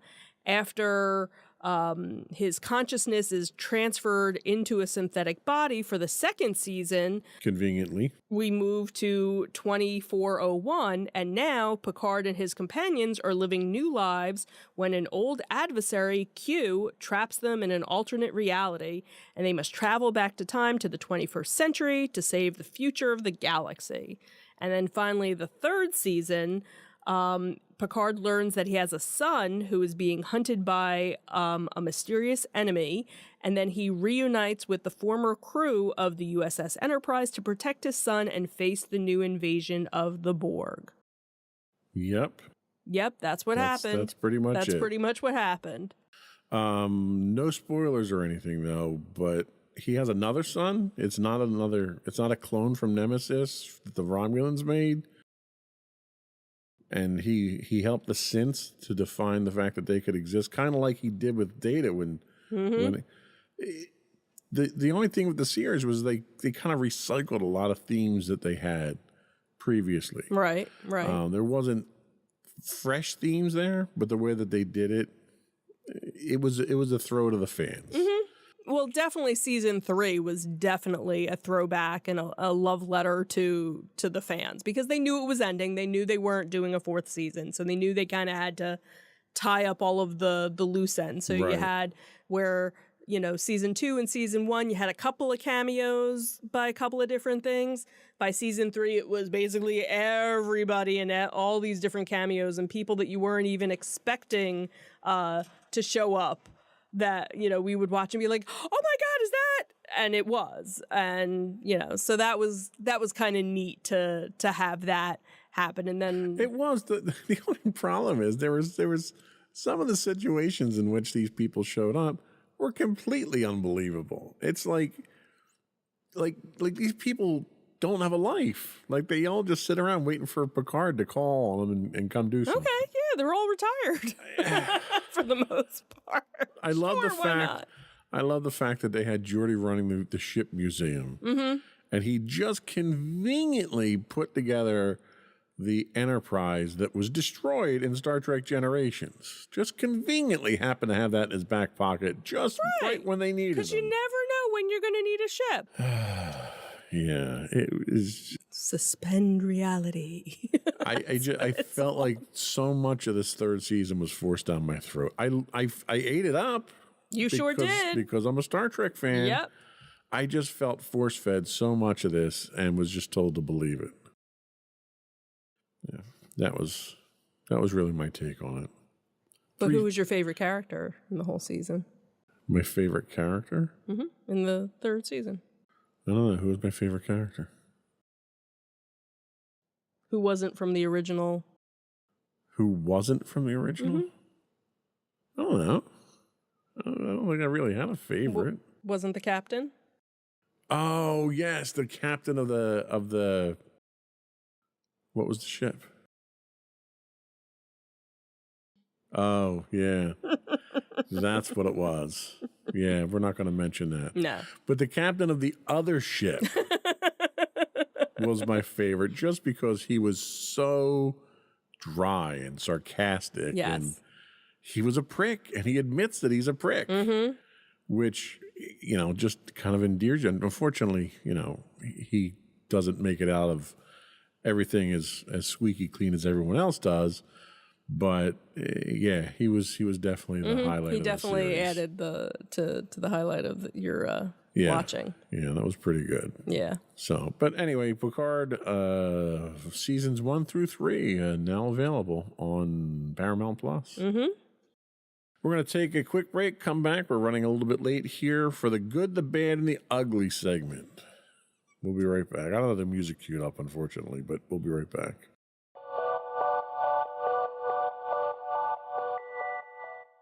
So the good, we mentioned it earlier during our trip to Niagara. Right. Up to Niagara Falls. The one gem that we found in what was really a sad, rundown resort town that is on its bad luck, really, was a restaurant that we found on the other side of town from the resort we stayed in called The Bakery. Yes. The bakery itself, and I did a review. You can find my review up on Google. If you look it up on Google Maps. We have pictures and everything there. The bakery was the most unique eatery experience that I think we've had in a long time. It was genuine. It was authentic. You walked in there and you felt like you were in your mom's house from the 1950s and 60s. Yes. It was decorated beautifully, and the staff was attentive. When you had gotten up at one point in time to take some pictures because of how unique the place was, the chef came over. Right. and said, "Oh, well, if you're interested in learning more about it," and he took you on a tour of the place, he and gave me a little showed you walk the through place. what was interesting. So it was originally a bakery, and the baker's house were next to each other. So that's what became this building.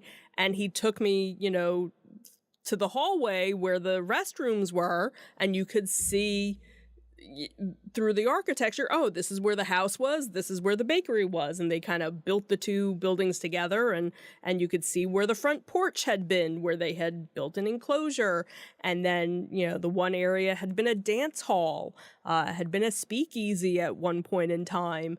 There was a back entrance that you would come in to go in to dance and drink and stuff. So just got all these historic things from it. There was even a picture of the original house, and a picture of the original family was there too. So if you didn't know that it was there, you might not have even known the history of it. Yeah. So it was such a genuine experience, and it was so enjoyable. Chef Joseph was so attentive. You had gone off to the restaurant at one point in time, and he was talking to Maddie and I, and he was saying, I don't live in town here. I commute in from Buffalo, and he was giving us, suggestions things to do of other things. Yeah, it was just so. It really made kind of a lukewarm trip really special to do that, and it was before we went to the Strong, by the way. right. Yeah, So that was the other highlight of the trip itself, was the bakery in Right. Niagara Falls. yeah. Now for the ugly. So we had talked about this a lot. We had talked about the anticipation of it coming. We had talked about the accommodations and the experience. And we talked about the price. And we said, I'll be shocked. And I have to go back and probably get my quote. I'll be shocked if this lasts 18 months. And of course, we're talking about Disney's Galactic Star Cruiser, which is set for its final voyage in September. Hasn't been open 2 full years now? Yeah, it's been 18 months, I believe. 18 months. And they're closing because they can't convince enough stupid people to pay the kind of money that they want you to pay. And really, it was ridiculous that they were charging the equivalent of a 7-day cruise for 2 nights. Right. To basically stay in a prison cell. Right. And that's what people who've stayed there described it as. No windows. You're sleeping in bunk beds, like prison-style bunk beds. Your day is regimented. You have to do certain things because of the way that they have their interaction. Right. And people just didn't find it enjoyable. Right. And if you weren't the type of person that enjoyed role-playing or LARPing or anything to that, this wasn't for you, because you're not going to get anything out of it. Now, people that were into that and liked dressing up and liked being interactive, they enjoyed the trip because it was immersive that way. But if you weren't that type of person, you were probably bored out of your mind because there wasn't anything else to do.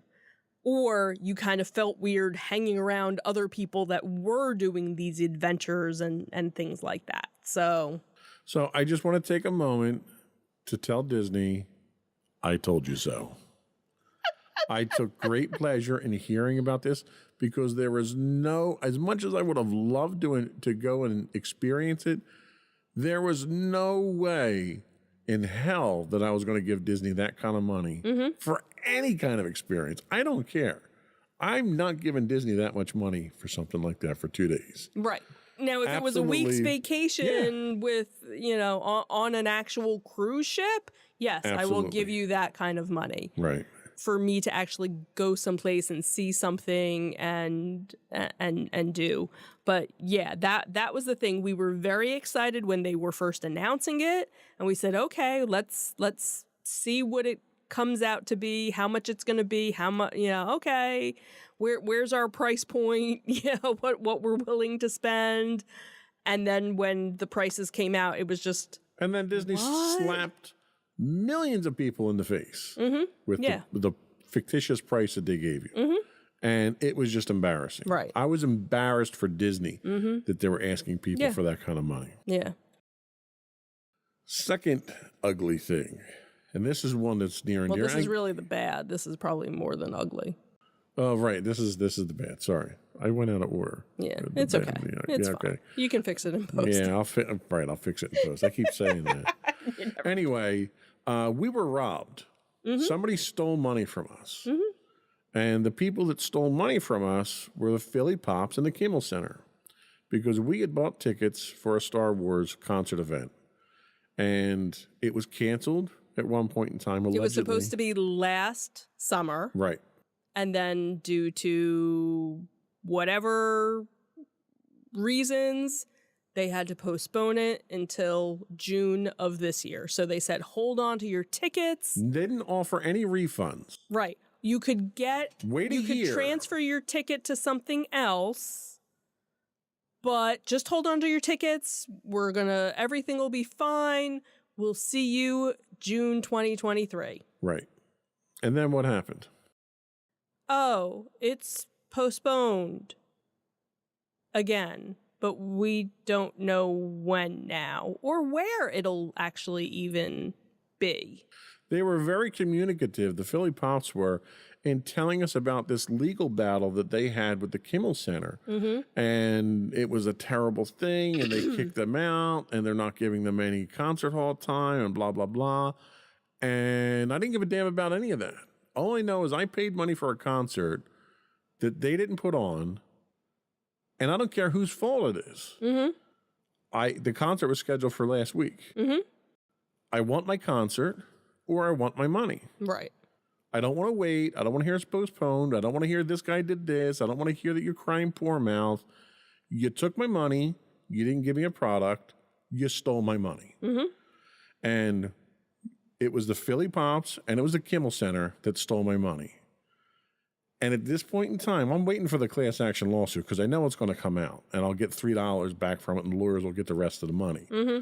But at least based on principle, someone's going to pay something for this.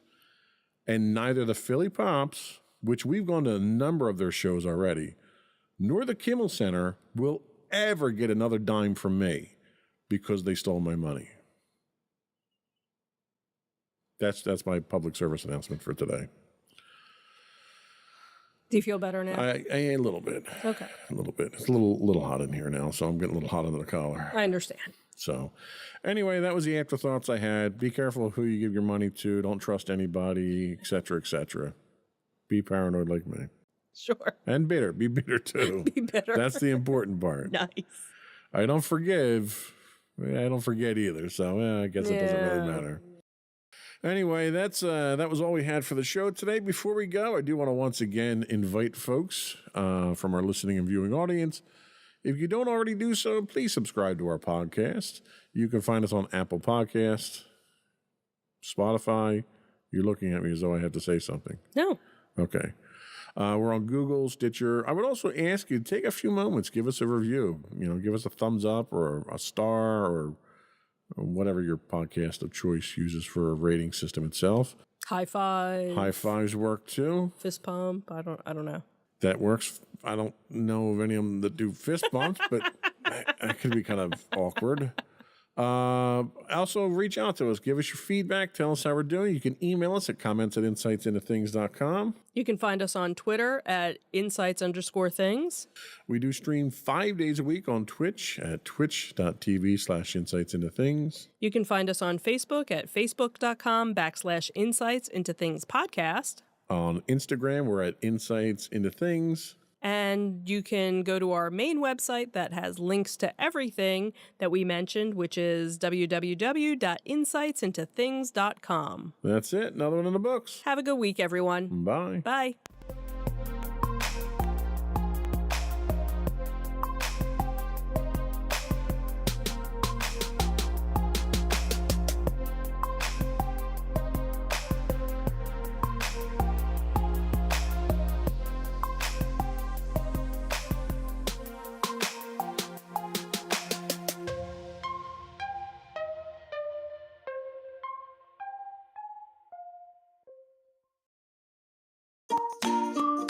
Insightful podcasts by informative hosts.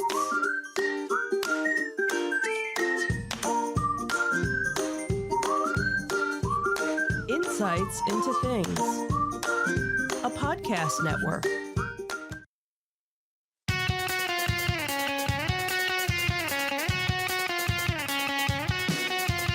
Welcome to Insights into Entertainment, a podcast series taking a deeper look into entertainment and media. Your hosts, Joseph and Michelle Whalen, a husband and wife team of pop culture fanatics, are exploring all things from music and movies to television and fandom. Welcome to that was kind of a sudden intro there. Sure was. Kind of cut that off a little abruptly. A little out of practice. Welcome to Insights into Entertainment. This is episode 149. Franklin, my dear, I don't give a Zolocon. I'm your host, Joseph Whalen, and my rested and relaxed co-host, Michelle Whalen. Hi, everyone. How are you doing today, dear? I'm doing well. How are you? I am frustrated because my camera 3 is not working and I had to quickly replace it. I understand. But other than technical difficulties, I think I'm doing just Well, fine. that's good. So been kind of on a hiatus for a while here. with our Unintentional. entertainment. We just haven't had a lot to talk Yeah, about. we keep kind of trying to, I guess, revamp how we want the show to be, what we want the show to be, and we just haven't really found that right mix of what we actually want to Right. do. We don't want to just regurgitate, the news stories. We want to add value. Right, We want to add value to the things that we talk Right. about. We want to make it so that, also you can go back to a past podcast and re-listen to it again Right. and find some entertainment value Sure. from it. So, And I think the weekly cadence got to be too much of a grind.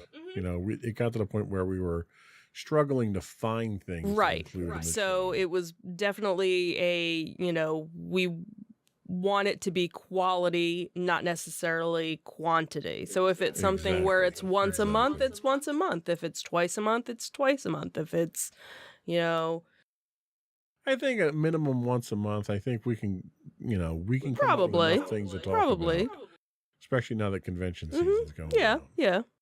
So today we're not really going to be talking about much in the way of news. We're going to be talking about a couple of things that we had attended. We will be talking in our first segment about the Disney 100 exhibition at the Franklin Institute in Philadelphia. Then the next day, actually, we went to Zolocon. Zolocon. It's your most favorite convention toy show to go to. So we Just so have you a can little say bit that. of- We have a little bit of footage from both of Mhm. those. We'll take a look at those. And then I kind of threw something together real quick for our third segment here. I thought it would be worthwhile since our last podcast, we talked about swapping the Bobs again and Bob Iger coming back. Thought it'd be kind of interesting to kind of see where things are and what challenges Iger might be facing right now and just get your opinion on that and how things are going with Disney, since he's come back into the Sure. fold. But before we do that, though, I would like to invite our listening and viewing audience to subscribe to the podcast. You can get audio versions of this podcast listed as Insights into Entertainment, and you can get audio and video versions of all the network's podcasts listed as Insights into Things. You can find us pretty much anywhere you can get a podcast these days, Google, Apple, Spotify, and so forth. I would also invite you to write in, give us your feedback, tell us how we're doing, give us your suggestions on what you'd like us to talk about. You can email us at comments@insightsintothings.com. You can find us on Twitter at twitter.com/insights_things. Or you can get links to all that and more on our official website at www.insightsintothings.com. Shall we get into it? Sure. Here we go.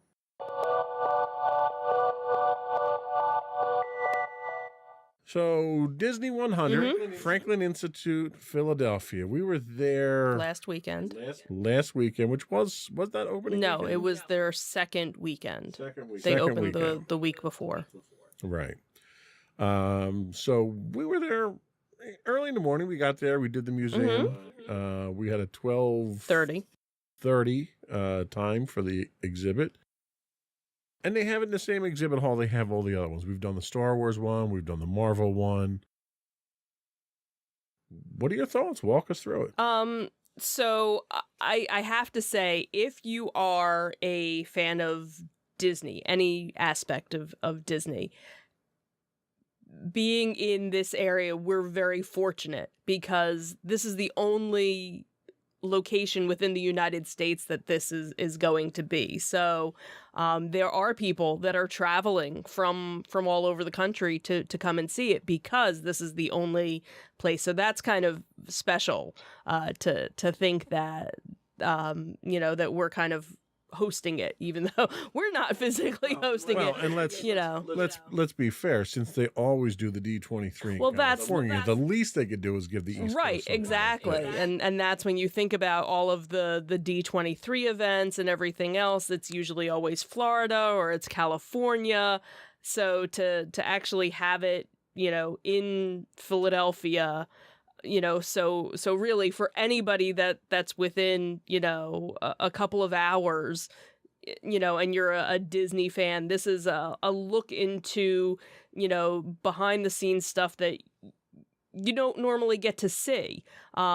Disney has been doing a lot of different, behind the scenes shows on Disney Plus, like Behind the Vault or all these different shows. There's a couple of different ones. You mean that show that you started watching again without me? That Disney show? No, the other one that we already watched. The other one that you're watching. No, we already watched it. Well, I thought you stopped at one point. That's the attraction one. That's the other one. I know there was one of them. There was one that you left me out of. I know that. Well, anyway, there's various different shows that are on that Disney Plus is running, that they've been running, where they give you some of these behind the scene things from the archives. Look at stuff that, unless you work for the Disney Corporation, you've never seen. So this is such an opportunity to be able to see so many different things from so many different decades, going back 100 years really with the company when you think about it, and different aspects of it. So you have the animated part of it, you have the music part of it, you have the attractions, so they break down the whole exhibit into, I think they had it in 10, what did they call it,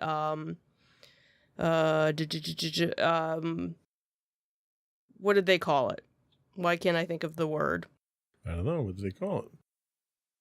The different themed galleries, the different galleries that, and each gallery had a different theme to it.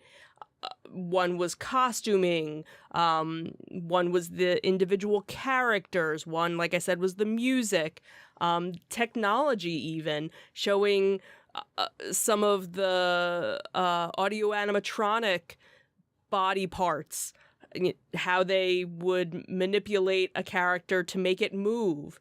Obviously, then the drawing aspect of it, and even going from the original way that the movies and cartoons were drawn to now the computer animated. How do they make Rapunzel's hair move a certain way? And so they have all these little videos going on. Algorithms like Google, right? Exactly. So there's a lot to it and so much to really see. And unfortunately, there were so many people there that it's kind of hard to read everything and to look at everything. So fortunately, because we live so close by, it's definitely something that I want to get to again to be able to. So how long is it actually? It is actually in Philadelphia until August 27th. Okay. So you have quite a while, all of the summer, and all of the spring to get this there. This isn't the only location that they're going to be doing. Right. So two other locations. Two other locations. So in April, it will actually open up in Munich. So it will be going simultaneously with so they're probably showing different things. And the one in Munich actually goes until September 3rd. So it goes a little bit beyond the Philadelphia one. And then the dates for London are actually fall of 2023. They actually don't even have their dates open yet. So I'm guessing maybe part of Munich's show and part of Philly's show might end up at the London show, I'm guessing. So let's talk a little bit about what was on display. You mentioned there's multiple galleries. What were some of the galleries? How were they themed? What were some of the things that were there that kind of stuck out at you? The stuff that jumped. Sure. So they start off. They go sort of in a linear fashion, starting with the very beginning of everything and how the Disney company started. And you have the Alice shorts, and then Oswald the Lucky Rabbit, and then obviously Mickey Mouse. So that's the progression. So they have some original drawings of all three of those with some videos playing as you're walking through that section. And then they kind of go through, and then it goes on to the whole, Mickey and everything that happened, how he kind of blew up, I guess, and how the company really kind of formed around that and everything. And then they had, the whole music section with the original songs for Snow White and because that was really their first musical. And so they had some of the original sheet music from that, and along with drawings and things like that. So you have that whole aspect. And then they go through the whole character development. How do they develop a character and basically take you through the different iterations of the character. So you have, here's their first sketch of a character, and then where does it go from there? And then to the maquettes, where here's our final model of a character. So now you can actually see it in a 3D form to be able to manipulate it and do other things with it. So the exhibits themselves, there's a lot of static exhibits that are there. There's a lot of descriptive plaques to read, to give descriptions and stuff like that. But not all of it is static. There's some interactive exhibits that they have there. Can you talk a little bit about the interactive? Well, the one interactive exhibit wasn't working, which I don't know if it hasn't been set up yet, if it was too early, or if it already broke down, which is kind of a shame if it's only been within the first week. They have a lot of different ones where you can listen to different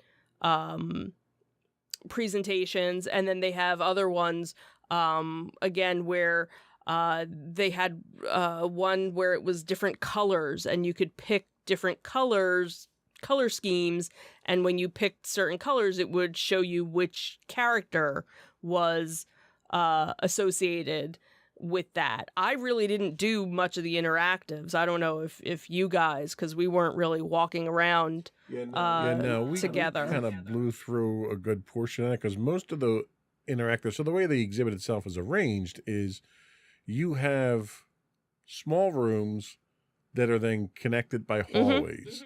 And a lot of the interactive listening things and stuff like that are on the walls in those walkways. So the problem that I ran into is it was very Right. crowded. So those walkways became bottlenecks. Right. So I kind of was rushing to get through those into a more open room. So we skipped a lot of that Right. stuff. Most of the things that we went in and took a look at were just the static. You know, that's the eye pop. Right. You know? Right. But what I did notice is there's a lot of subtlety in there. There's a like when you walk into the first open room, the room itself is roughly round with large displays in the middle. Well, in the middle of these large projection displays are original novels like Grimm's fairy tales and stuff like that, which were they weren't just like library books. Right. These were like the original novels that inspired the stories that Disney did. Which, if you didn't get up there and see those, you would have never Right. realized And that it. was one that I had missed. Right. Whereas one of the things that I ended up seeing was a Winnie the Pooh that was from the live action movie. And then they had from the live action Beauty and the Beast movie, they had models of two of the characters from that. And that was kind of like back around a corner. So there were certain things where you had to kind of wait in line to see because, you know, so many people were going to see. But if you went past it, you would have missed it because, you know, they were kind of back in the corner in a certain area. So they did have a section there for one of the galleries was kind of dedicated to the parks and things that came out of the parks. Talk about that a little bit and what were some of the things that they had? Yeah, so one of the things was they had one of the original ride vehicles from Peter Pan. So that was really cool to see. And really, that hasn't changed much over the years. If you know, have gone to the park, you know, recently, it pretty much looks the same. Then one of the bobsleds from the Matterhorn was there as well. One of the other things that was really cool, I don't think you had it in your video, but I know I took a picture of it, was they had the original name tags from when the Disneyland first opened. And I guess when they had first done them, they had numbers on them. And they had the number 1, which was Walt Disney's original name tag, you know, from the park. So that was really kind of interesting. And then they had some other models. So they had one of the dolls from It's a Small World. They had one of the characters from Mr. Toad's Wild Ride, one of the little devils there. One of the other things that was kind of cool was it was a model from... all you Disney fans are gonna yell at me because I'm. Is it in the movie? I don't think it was in the movie, but it was the Inner Space ride. Oh. But the little model, it's the Doom Buggy. It's, you know, but it was blue because on that ride it was the Omna. I can't think of the ride vehicle, but it looks like it's a little Doom Buggy, except it's blue and there are people in it. Maddie did catch that. I was like, oh look, there's my Doom. Oh, it's not the Doom Buggy, you know. But I knew what it was because I knew they used that same ride vehicle in other rides back in the day. So of everything that they had there, what was the biggest highlight for you of the entire thing? Oh, I don't know. What jumped out at you the most? I don't know. I don't know if there was any like one. What was the most impressive thing? What was the most impressive? Well, I guess the castle, but that wasn't. Okay. Yeah, that was just a model of the castle. I think, you know, Walt's name badge, you know, his name tag was probably, from a sentimental, totally you know. The thing that jumped out at me the most was the model of the Nautilus.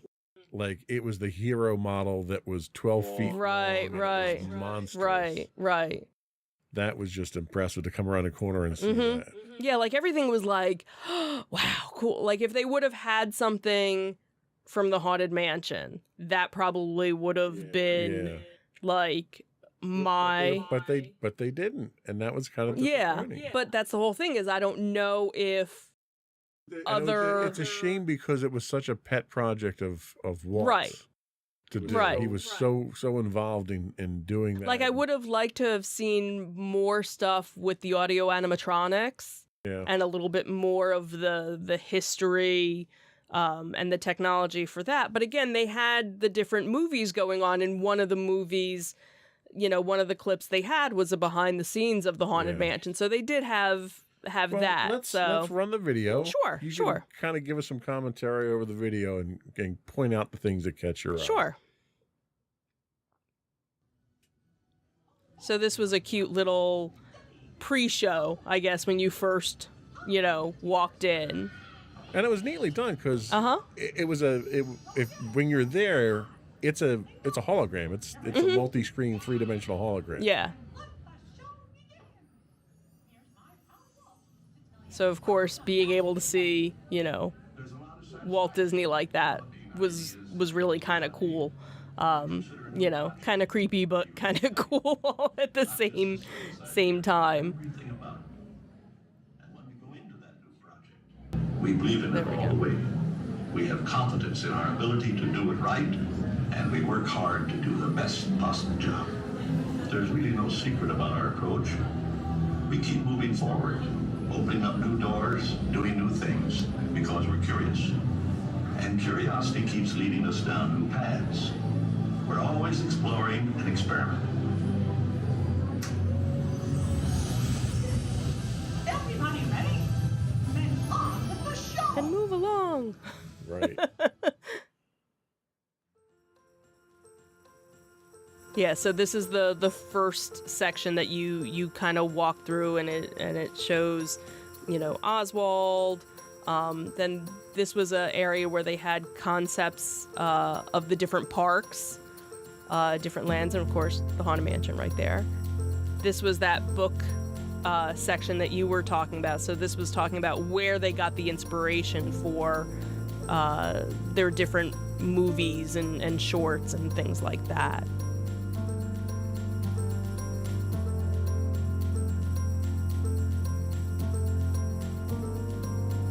And this was, again, the innovation area and the multiplane, a miniature version of the multiplane camera. Talking about, again, that the first animated musical. And that was the neat that original. They had the original scores there. For Yeah. And the original, record album. Yeah, like this is where you kind of you feel the history here. Pieces are there. Yeah. And then they had various different costumes from some of their live action. So this was from the Cruella movie. So that's one of the interactive ones where you can listen to the... Right, so they kind of had like a little history of Cruella. What's this?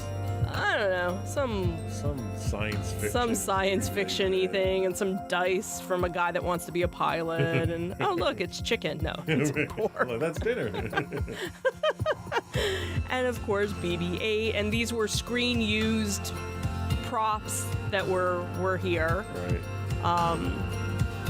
So some, they had a nice little Star Wars section, so it was kind of cool, obviously. It was little though. Yeah, it was kind of surprising that it was as small as it was.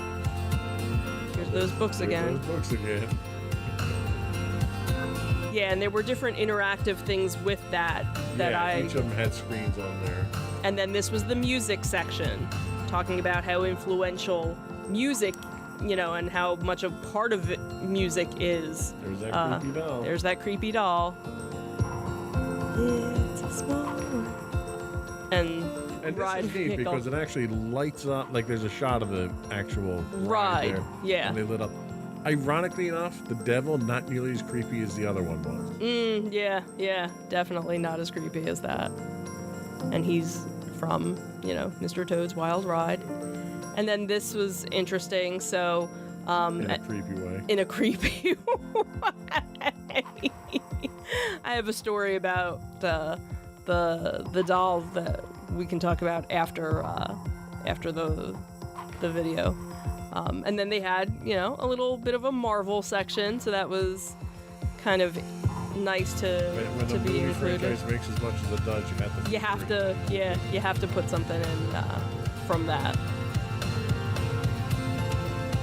And then, of course, when you get to the end, there's a gift shop. There is a gift shop. So, they're very Disney of them. Surprisingly poorly stocked gift shop, though. Yeah, not as many exclusive things as I would have This was me expected. actually seeing things from the musicals. Too. Yes, they did a whole, so along with the musical, they also had the Broadway aspect of it. And then there's here's the that hero of Nautilus. The Nautilus.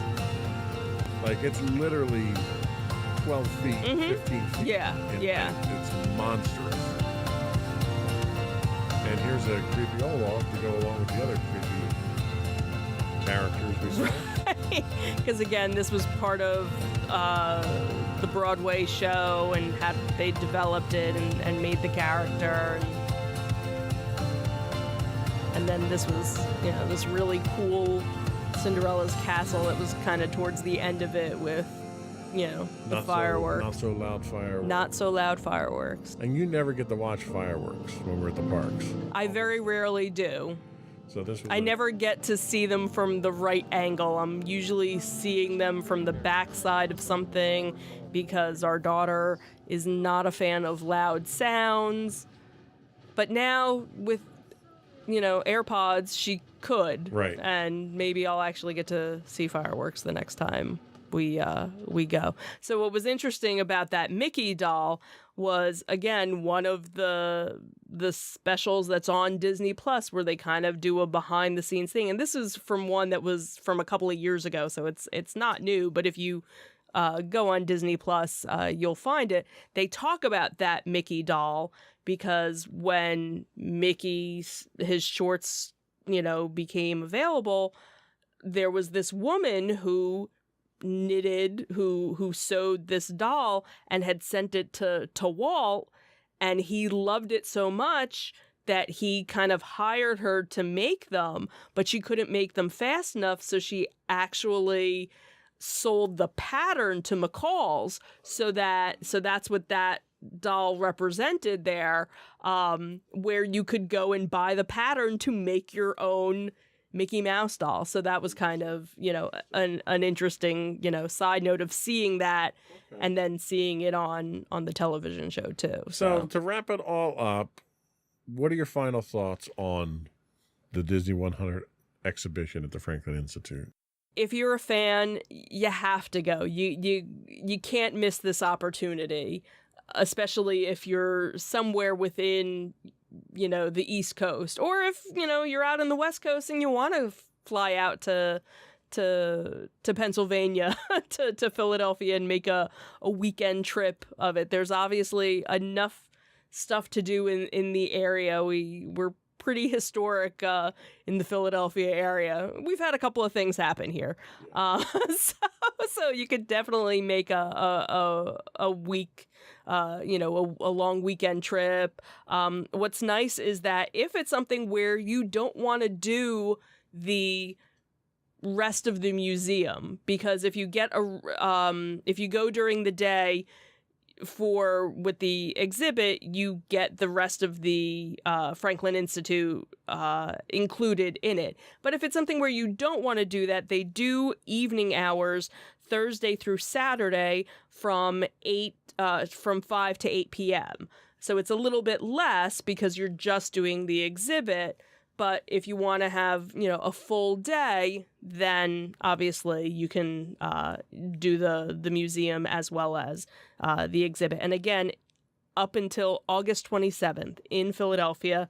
Then, unless you're in Munich, then that one starts in April. And then this fall, it'll be in London. All right. And, like you said, we're going to probably go back again in the evening just for the exhibit. Right. Hopefully it won't be as crowded, but fortunately we have plenty of time to do it. Absolutely.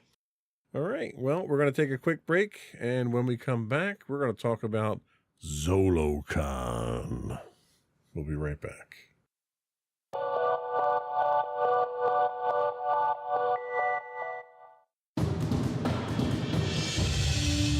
For over 7 years, The Second Sith Empire has been the premier community guild in the online game Star Wars: The Old Republic. With hundreds of friendly and helpful active members, a weekly schedule of nightly events, annual guild meet and greets, and an active community both on the web and on Discord. The Second Sith Empire is more than your typical gaming group. We're family. Join us on the Starforge server for nightly events such as operations, flashpoints, world boss hunts, Star Wars trivia, guild lottery, and much more. Visit us on the web today at www.thesecondsithempire.com.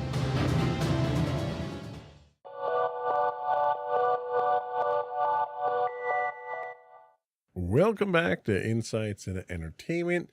Now we get to talk about ZoloCon. Sorry, I can't help myself. I know. So, ZoloCon is a sci-fi and fantasy expo that focuses on vintage toys and comics from the 1970s and up.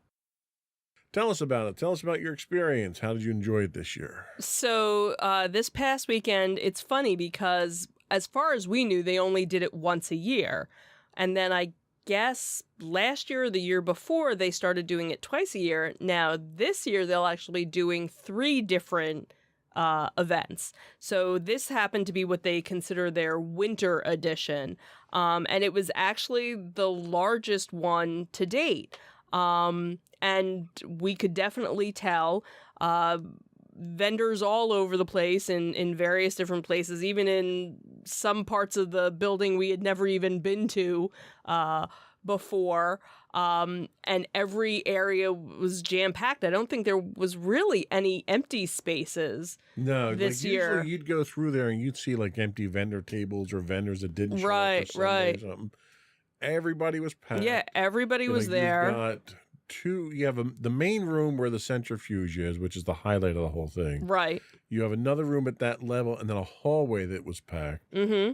Then you have the upstairs room. Right. Where you've got 2 rooms split by a bar, which, by the way, they had alcohol on the main floor this time. Right, so right. You can get drinks the whole time and get sloshed while you're buying lots of toys. Right, right. And then down on the first floor, they had vendors there, which they'd never had before. And they were also doing tattoos. And they were doing tattoos. There were a couple of different tattoo artists, which that seems to be like the new thing at toy shows and conventions is to have a various tattoo artist. Go buy a Luke Skywalker and get a tattoo while you're here. So not only did we find the exhibition area downstairs, we also happened to find the restaurant they had there that we never knew they had. Right. And I think that's relatively new as well. So that might have, been something that they started. Well, I did see the one sign that they were normally open just like Fridays, I guess, during the week. So maybe on the weekends or if they have an event and they know there are going to be people around. Because I can't see just going there for a meal. It's kind of out of the way. Well, and that's it. The complex that they're in is an office complex. Right. There's a school in there. There's a manufacturing in there. So I could see like on a Friday. There's a lot of different stuff that's actually in there. Right. At what used to be the Brewster Aviation plant before World War II, and then it became the naval testing station as well. So again, Philadelphia, a lot of history just in that one little area there. Yeah. How were the crowds? It was crowded, but it wasn't, it wasn't unmanageable. It was because everybody kind of flowed through, and it's done in such a way in the main room because it's where the centrifuge is. It's a big circular room. They do 2 rows. So they have the inner circle and they have the outer circle. So it's like a dartboard. Yeah. And they leave enough room in between so you definitely don't feel like you're, getting, claustrophobic. And usually what we end up doing, because there's so much on both sides, is we'll do each aisle, each circle twice. We'll do, the outside. So we look at just that, So do the left side, then you do the right side, then you come to the inner circle, do the right. left side, do And the right so that side. this way we get to see, everything, so that we're not, oh, did you see that? No, I was looking over here. And I never felt like there wasn't enough room to do that. They do have stairs to get to the upstairs area, but there's also elevators, which were very spacious, because we ended up taking 'Cause that. it was like a cargo elevator. Yeah. So Which was themed, by the way. yes, it was. It was space themed, so it was just so. That was kinda neat. That part is kind of cool, but they have something for everyone. They have if you're into Pops, which that seems to be a Which I'm not. big seller.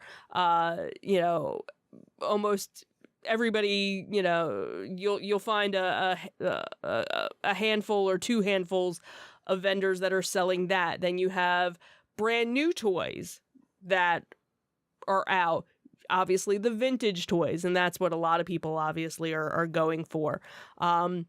There was the one vendor, I think this was the first time we saw, who does pins. Yes. Beautiful pins. So between Maddie and myself, we bought a bunch of different pins. Well, and even the pendant guy that I had bought the one Yeah, I was thing gonna at, say the which I don't pendant. want to talk about because he hasn't gotten his Right, presents he hasn't yet, gotten his stuff yet. But the pendant guy that's there who hand makes his own pendants. Right, And it was neat because he's there interacting with it. He's not just selling his stuff. right.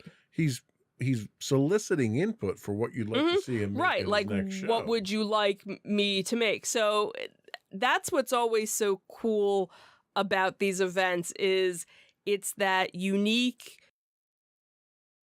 item that you didn't know existed maybe, or you did and you're like, the one guy who we've seen, because again, we go to so many of these now that we run into a lot of the same vendors, but Right. it's like, okay, well, what do you have for this show?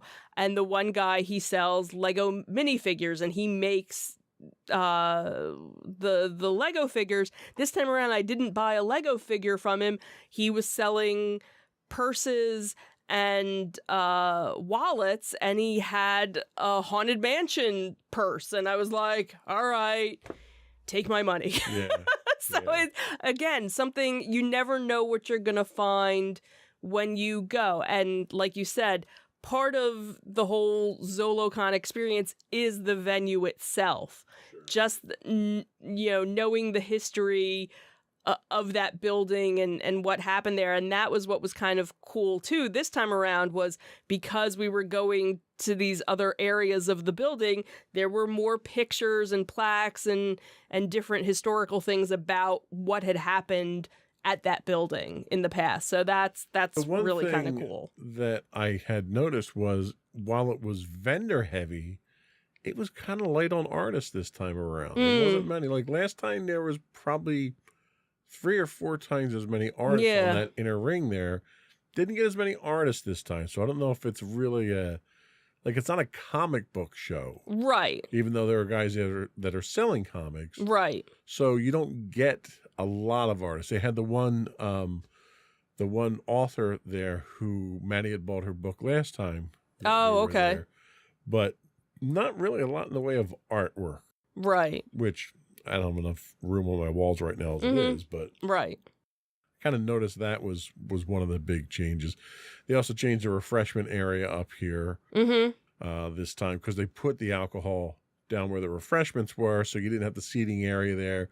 So Right. for someone like me who I can't stay on my feet that long, it was kind of difficult trying to find little nooks and so forth here. And in fact, when we left, I had to send you guys back up for Right. the last piece I wanted because I couldn't do all the walking. Right. Right. So happy with what you got. Did you get anything that was good? Yeah, like I said, Maddie and I got a couple of pins.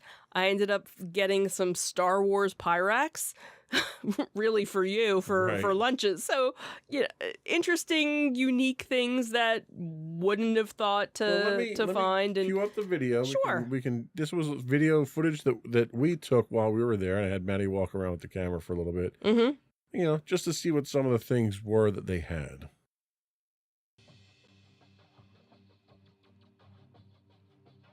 Yeah, so it's neat to see, because again, here's the big giant centrifuge and various space stuff just there while you're walking around. But you can see how wide these aisles are. So yeah. there's plenty of room Yeah. for the aisles, which is nice. So you're not elbow to elbow with people. Right, Like you are at right. Some of the shows. Right.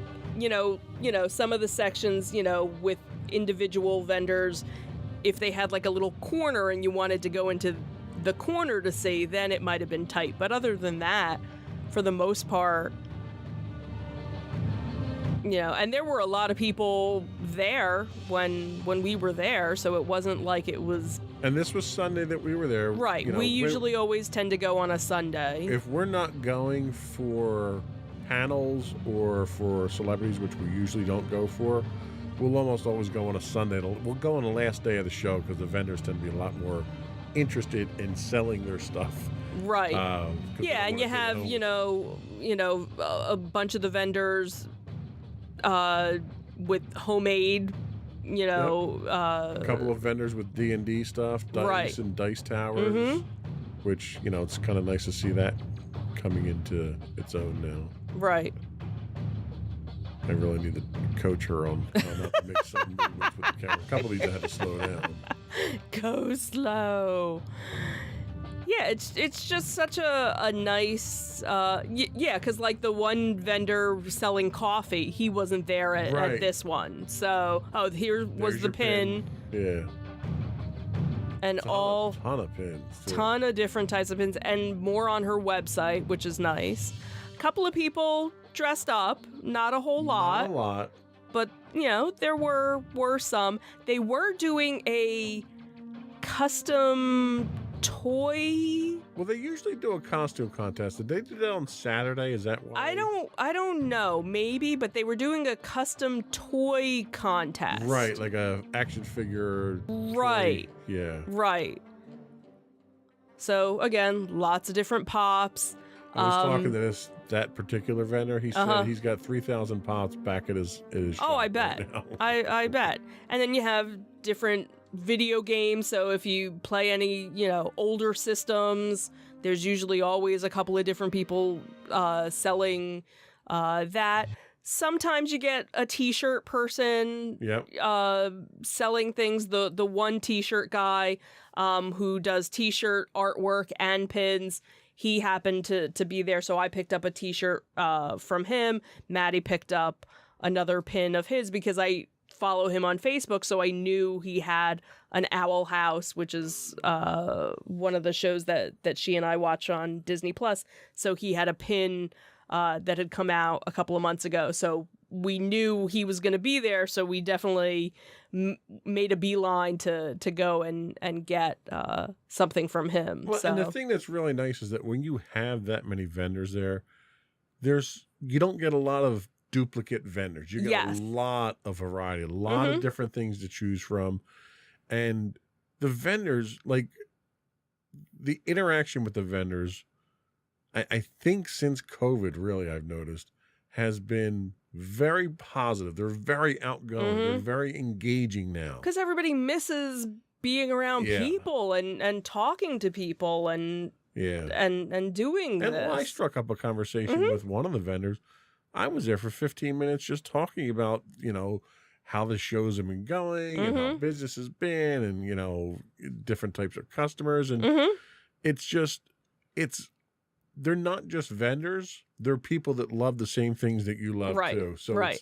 it's almost like a community at this point. Oh, which is kinda absolutely. nice. Absolutely. And that was, they one of the Facebook groups, they have another ZoloCon Facebook group, and it was one of the organizers of it, and he was just over the moon about how well it went, and that this was their largest attendance to date, and that they couldn't speak, they had so many nice things to say about the vendors that were there, about the guests that were there, about just everything all around, just Yeah. giving out the love. It's a great show. It's a great venue. It's not far for us. It's in Warminster. Right. So it's what, 45 minutes? About 45 minutes for us. Yeah. So it's not that far from us, and it's just it's a nice day out. Mhm. And it's kind of nice to go out there and buy stuff that you can't buy anywhere else. Right, exactly. And that's what's always, and I think for us now, we've kind of we've gotten to the point where we just have way too much Yeah. stuff. You've seen our collection, and it's still, since we did that video, a year ago now, there's been more And stuff. that was only a small sampling. That wasn't even all of it. Where we've kind of come to the conclusion we don't need to buy anything more. So for us to go to a show, it's really to see, It's the experience. it's the We're going for the experience of it, experience. or to find that Well, like unique. I'm going to find stuff for other people now. Like I managed Right. to get 2 really cool things for Sam this time. Right. around that I couldn't get anywhere else. But Right. that's kind of where I'm at. Right. now. And Maddie ended up picking up a couple of things that she wouldn't have normally been able to find. And the things that I got, again, were that unique, individual, one-of-a-kind the types thing. of things that I would be looking to add to my collection at this point are things that would require me to mortgage the house. Pretty So I'm trying not to add things to my collection at this point. Right. And or if you find that small little thing that, okay, that's not going to take up, a lot of room, or, Right. or this adds to somebody else, or something to go with D&D, or, something. Yeah, that's really what I'm looking for now. I was kind of disappointed I didn't find any D&D minis there. Not that I Right. need more minis either. Right, but- you don't need more minis either. But that's the thing is, for us, it's also the experience of just going and being with the community. Absolutely. And again, this is the type of show where there aren't panels, there aren't the celebrities to go see. It's not like Monster Mania or Wizards or, some of the other shows. It's You mean really, Fan Expo. It's Fan- not Wizards anymore. It'll always be Wizards. to it'll me. always be Wizards to me, just like Downtown Disney. You can't take that away from me. All right. Um, So I think we've covered that one pretty well. We're gonna take another quick break, and when we come back, we're gonna get a feeler for how Bob's doing. The new old Bob. That's what I should have named this. The new old Bob show. We'll be right back.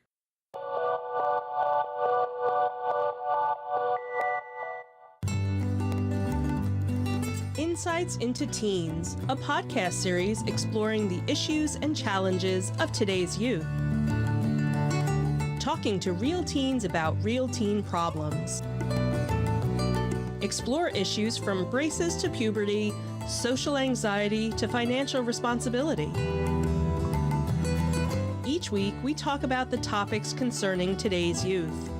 We look at how the issues affect teens, how to cope with these issues, and how parents, friends, and loved ones can help teens handle these challenges. Check out our video episodes on youtube.com/insightsintothings. Catch our audio versions on podcast.insightsintoteens.com or on the web at insightsintothings.com.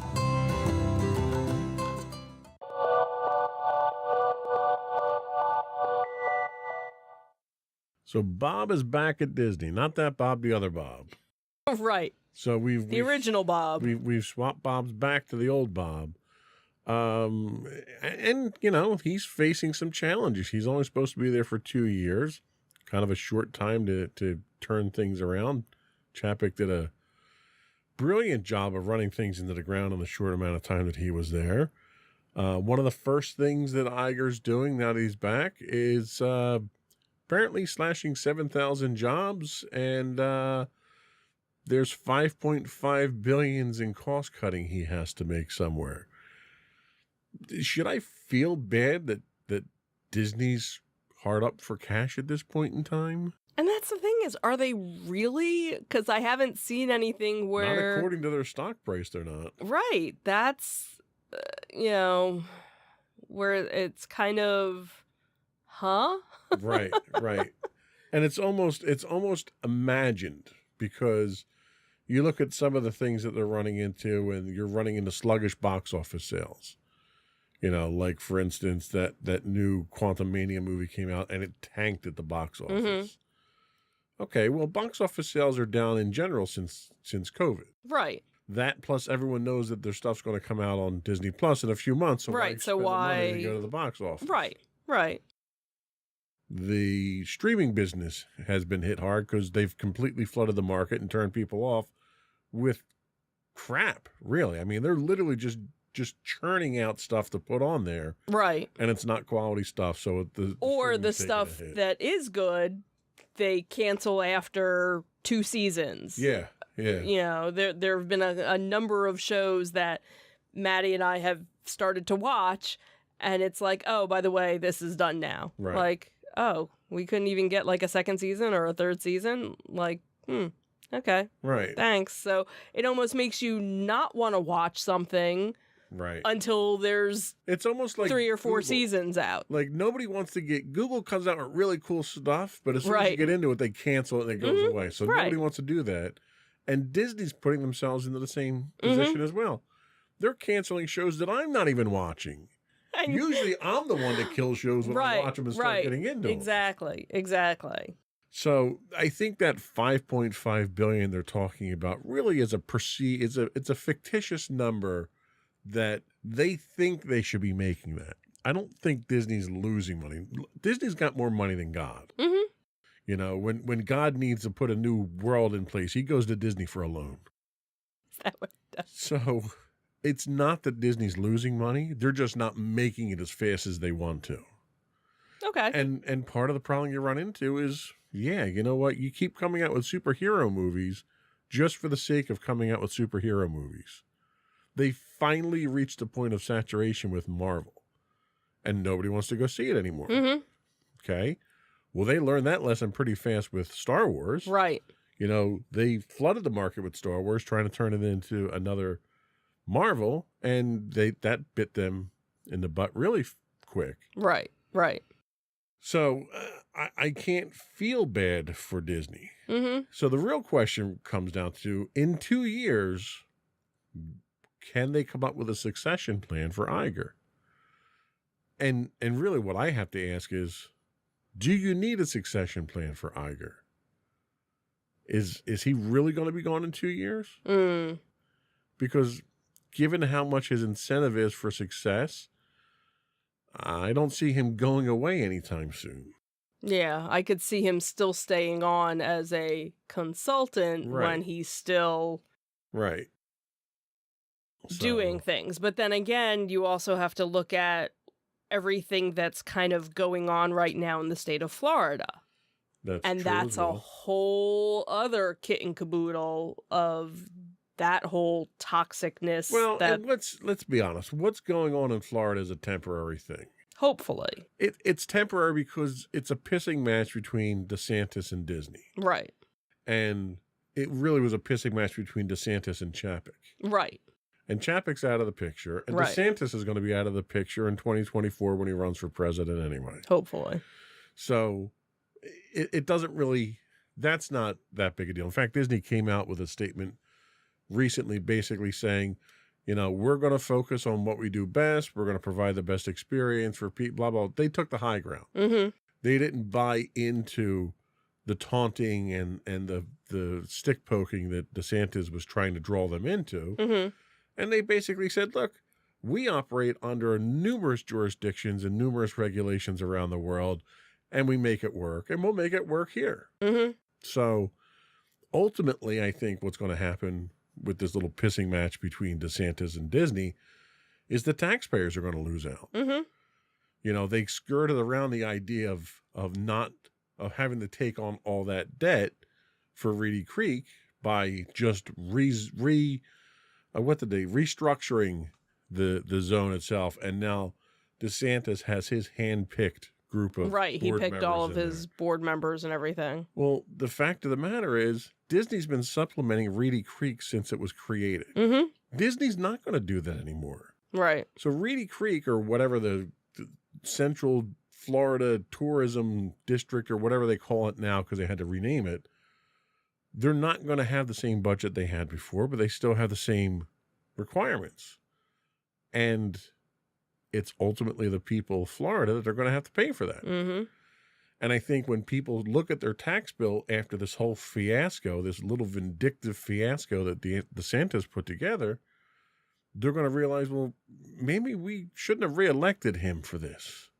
Maybe he's having a hard time keeping politics out of business and keeping it from being personal. And, you know, that's really what it was. It was his own little Oh, absolutely. crusade. Absolutely.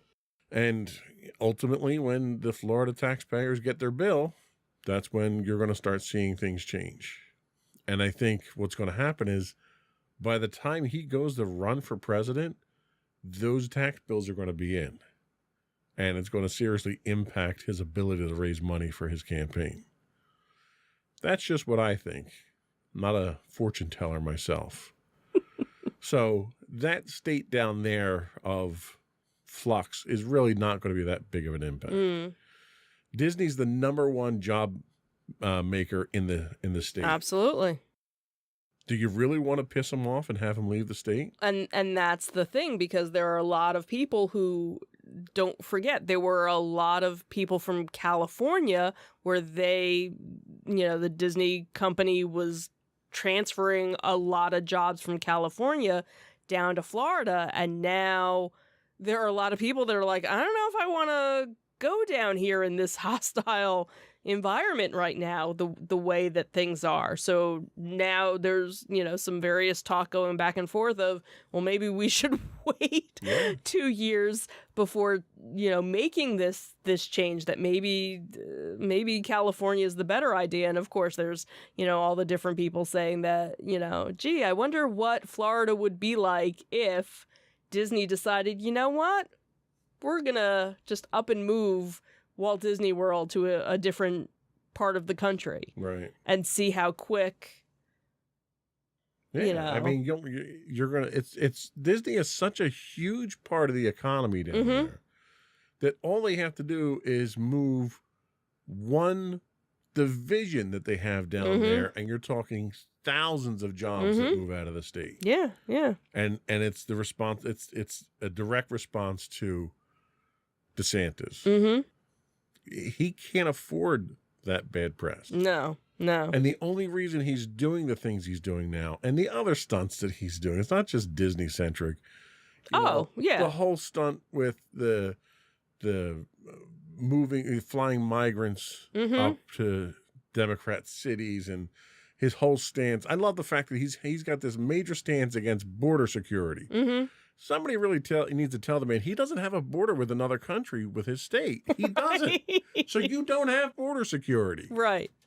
So he's doing all this just for the publicity he needs to gain national attention so that he can make a run for 2024. After 2024, assuming he doesn't win, after 2024, he's going to be relegated to the crap pile of history at that point in time. He's gonna be wishing he had a job at Disney. Yeah, hopefully. because he's burning every bridge there. Because what's Disney going to do? They thought they bought him as a politician because they backed his original election. What's going to happen when your politician that you bought doesn't vote in your favor? You're going to go buy another politician, Right. Exactly. And the last thing you want is to have literally one of the largest corporations in the world, again, a company with more money than God, backing a politician other than you in the presidential race. Yep. That's never going to end well for DeSantis. No. And that's exactly what's going to wind up happening. Here's to hoping. Plus all those voters that they have down there, Oh, all those absolutely. taxpayers that they have down there that are getting screwed by DeSantis. Does he think they're going to vote for him for president? If he gets into a pissing match with Disney when he's just a governor of a state, what's he going to do as president? He's not going to be looking out for these people. No.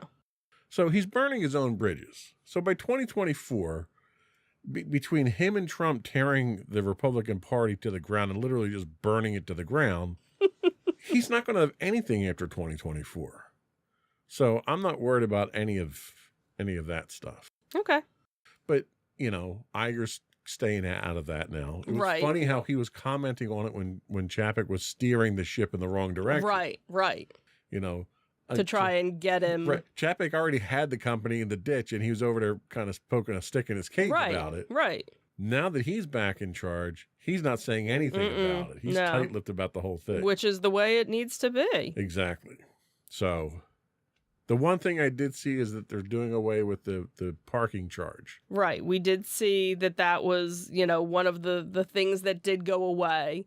And that helps me to justify going down. Yeah, absolutely. And that's really been one of the only things I've seen kind of come back. I know they were talking about the reservation system, that they were still leaving that in place, but they were opening it up for more people. The park hopping, changing the time on that to make it more accessible. I think they were starting to do some of the annual passes. Right. They were doing the extra magic hours in the morning. They were expanding out to other resorts. Right. So the problem is Chapek dug a huge hole. Right. He's got to claw his way out of before he wins people like me back. Yeah. And I wasn't a big fan of Iger's to begin with. Right. So he's got his work cut out for him. Right. I would want to be in his position. And I don't think he's going to be able to fix all of this stuff in 2 years. No, I think a lot of it's going to take time, because it's one of those things. They were so quick to make the changes in the first place. And then, of course, you had the pandemic that kind of escalated it. Kind of breathed down everyone's neck about it. Right. So like now you have, they're starting to do dining options again. Like not the traditional dining plan that they had before, but something. And they got to get rid of the Genie Plus. Oh my God. They're not though. That's the problem. Genie Plus isn't going anywhere. They're modifying it again. They'll never win me back. Right. With Genie Plus. I'm sorry. It was a waste of money. It was a terrible experience. I walked out of Disney for the first time in, 18 years that we've been going? 15 years that we've been going? Walked out of the first time and felt like I didn't get my money's worth out of it. And when you're paying Disney money, you damn well better feel like you're getting your money's worth out of it. No, I agree. I was very disappointed with it as well. But you never even you never felt like you had that with the fast passes. Like you didn't have to really learn how to navigate it. It was, there were probably people when Fast Pass first started that had a hard time with it and didn't quite understand how to make it work. And that was. Once you're going to hang a Fast Pass, you could make the system work for you. Right. There's no way the Genie Plus works for anybody. I don't know. That's the thing is I think we probably needed to do a little bit more research. But that's it's a broken system, but that's my whole point, is that I shouldn't have to take a college course in how to use Genie Plus before I go on a vacation. And the thing is, they build it as being anybody can use it. It's super convenient. You do everything through the app. Everything's wonderful. Right. Well, one, I'm paying for it. Two, it has built-in restrictions that doesn't even come close to comparing with FastPass the way it was. Right. Three, the app was terrible. Right. It was confusing. It didn't always work. Oh, and you got to kill your phone battery just so you can get around the park. Right, exactly. Terrible idea. Right. The idea is I'm on a vacation. I shouldn't have to be constantly on my phone. Like when they had FastPass Plus, when they had the FastPass system, as long as you knew what time your FastPass was for, it was simple. You didn't need to be on your phone. I could do all that on my phone, or I could go to a kiosk, or I could go to a park cast member in the park. I got options. Right. And that was free. Right. I'm paying for a system that they've deliberately handicapped now. Right. So as long as that's in place, they're not going to get me back. It's just that simple. No, I agree. So, sorry, Bob, but it's an uphill battle. I wouldn't want his job. Yeah. I wouldn't even want his salary for his job, to be honest with you. It's gonna take a while. It's not something that's gonna.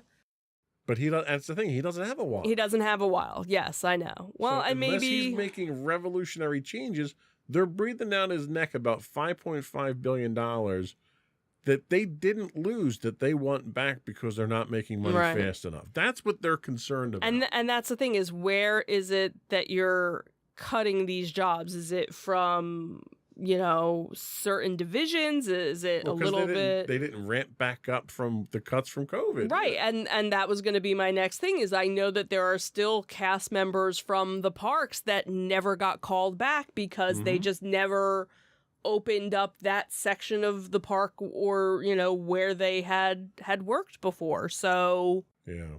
that's okay. How many, are these new cuts? Now what are you going to cut? What are you closing? Or is it, Yeah. that's the whole thing. What service am I losing now when I Right. go down? But I'm Because paying you're for. not going to cut the price. Right.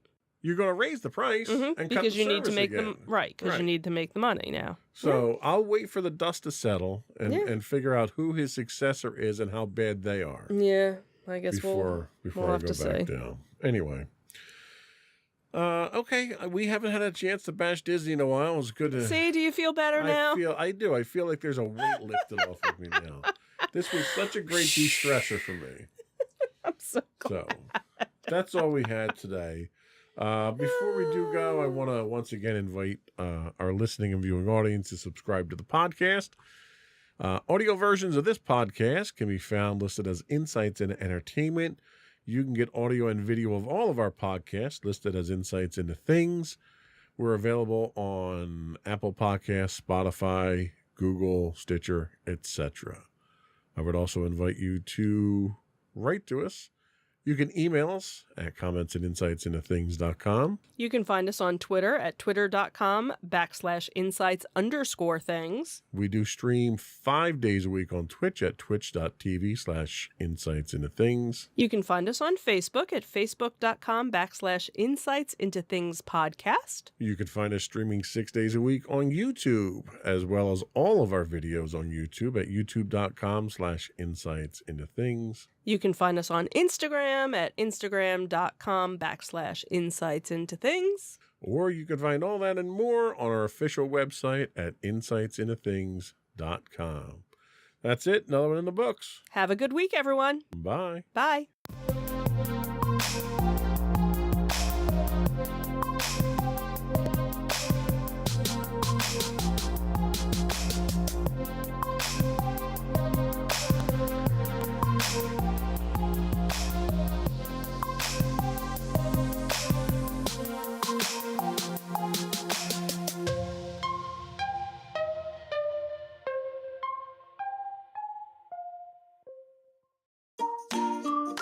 Insightful podcasts by informative hosts.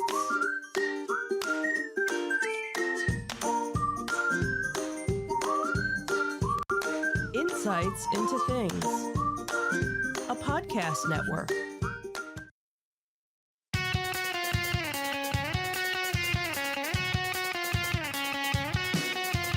Welcome to Insights into Entertainment, a podcast series taking a deeper look into entertainment and media.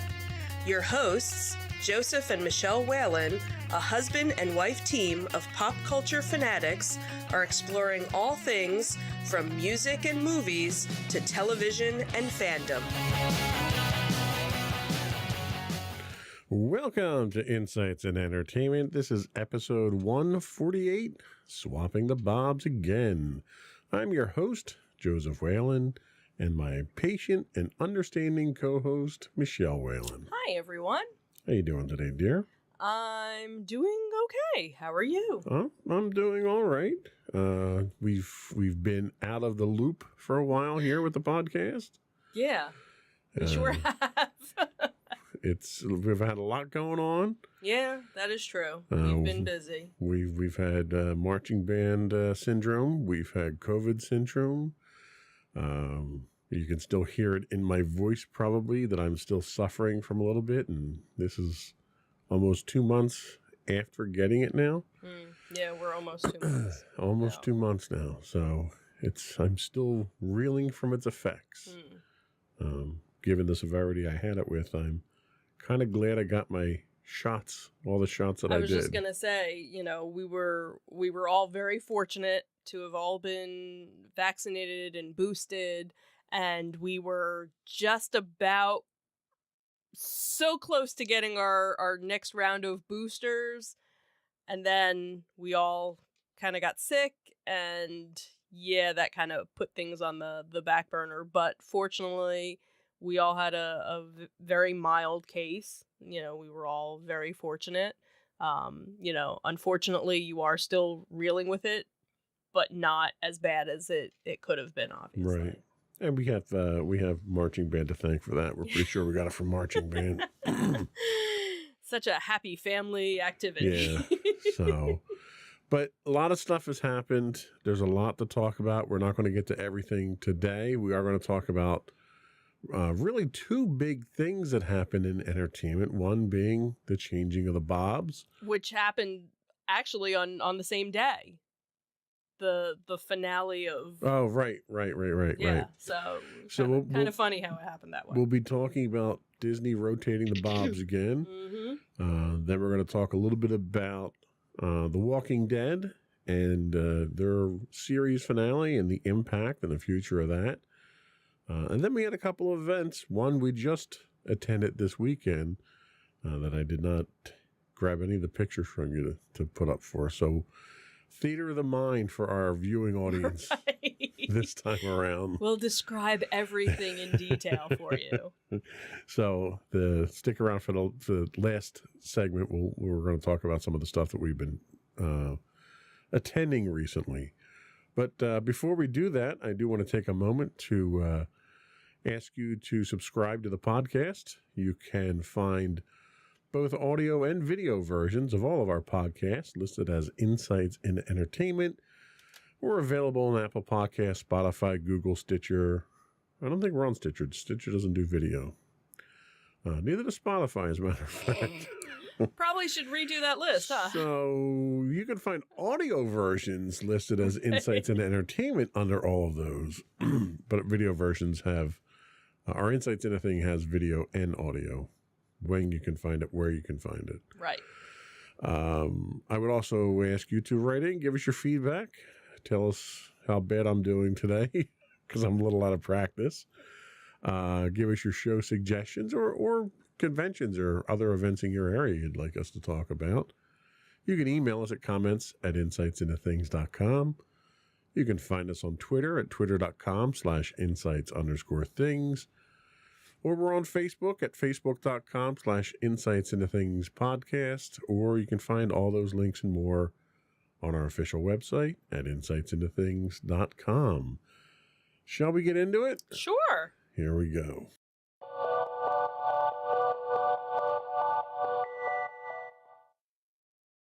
So, the changing of the Bobs. This was some very interesting news that I know a lot of fans of Disney were hoping for some big change to happen, and last month it happened. So Bob Iger was probably one of the most successful CEOs in history of the Walt Disney Company, and now it seems that he's returning back to run the media empire. And this was very shocking news that basically dropped Sunday, November 20th at night. And what was interesting about this was that when all the other changes that have been happening with Disney, in a lot of cases, cast members were finding out about it after the fact.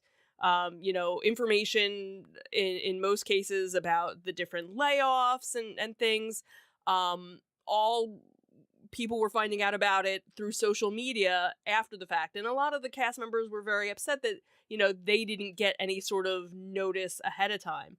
And Sunday night, I guess it was early Sunday night, an email actually went out to all of the cast members. So cast members were actually the first ones to know about As they should be. all of these changes. So that was definitely a step in the right direction that so many of the cast members actually felt. Now, Bob Chapek, who replaced Iger in 2020, was actually stepping down immediately. It was like effective that night.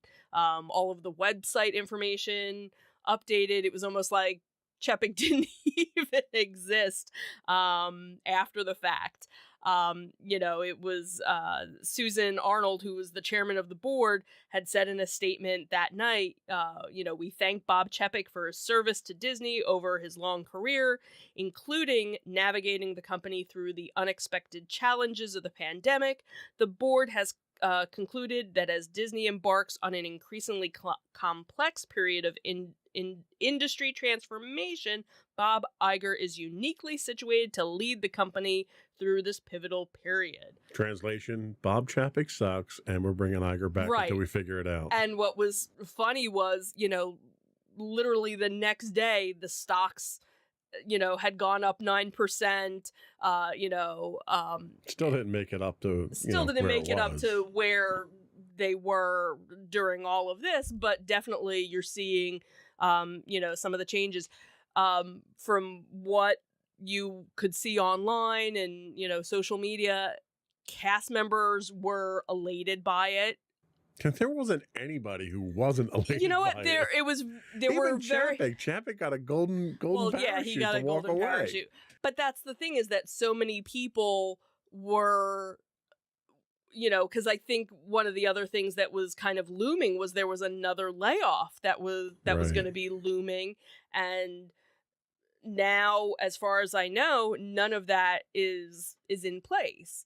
Now, granted, how long is it going to take for certain changes to go into effect? That's what will be interesting to see, and how many things that Chapek started are going to be undone. Because we know they're not going to get rid of certain things, but are they going to start modifying? Well, and let's other face things? it, he comes in. If you want to play devil's advocate, you can say, "Oh, well, he came in during the pandemic, Mhm. and that was really what burned him." But in reality, a lot of companies, everybody went through the pandemic, Right. and a lot of companies didn't go into the pandemic with the same balance sheet that Disney did. Right.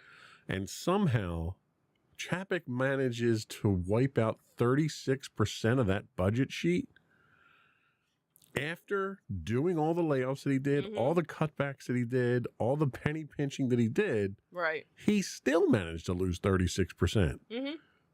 That's just an astounding level of incompetence that I don't think you've seen in business, since somebody bought a company for $44 billion and lost $20 billion the next day on it. Yeah. Yeah. Twitter being that company, obviously. Nobody was sad to see Chapek go. No. Even Chapek wasn't, because he just got his contract renewed. Right. So he's getting paid for his full contract. Mm-hmm. He's getting a golden parachute to just walk away and not say anything. Right. Right. So he's set for life at this Mhm. point in time. He Yeah. basically stepped in crap and he's set for life now. yeah. What Disney, I think, is scared of is they've only got Bob Iger for 2 years. Right. So they need to groom a new successor in 2 years to have him ready. Right. Who's that successor going to be? Well, and that's the thing, is there have been a couple of different articles that have come out with, the proposed, hey, this person's, ready to come up and this person's ready to come up. So it definitely sounds like it's going to be somebody that's already in the Disney Corporation, whether or not it's somebody that's well known by, other people. Problem was Chapek was from the corporation too. So Well, Chapek was from Parks. right, but he was still, and that was what he ended up hurting, Right. That so was what much he of. targeted the most. Right, which is kind of shocking where if that's where he was from, but then of course you had everything that happened with Scarlett Johansson, and you had Well, yeah, he screwed the all pooch on of- that one too. right, so there was so much that got hurt along the way of everything. Well, basically, anything he touched, he screwed up. right. all he the had to do, streaming, and- okay? right. You're coming in as the head of a company Mhm. that literally prints money. It's got more money than God. All you have to do is not screw up. Right.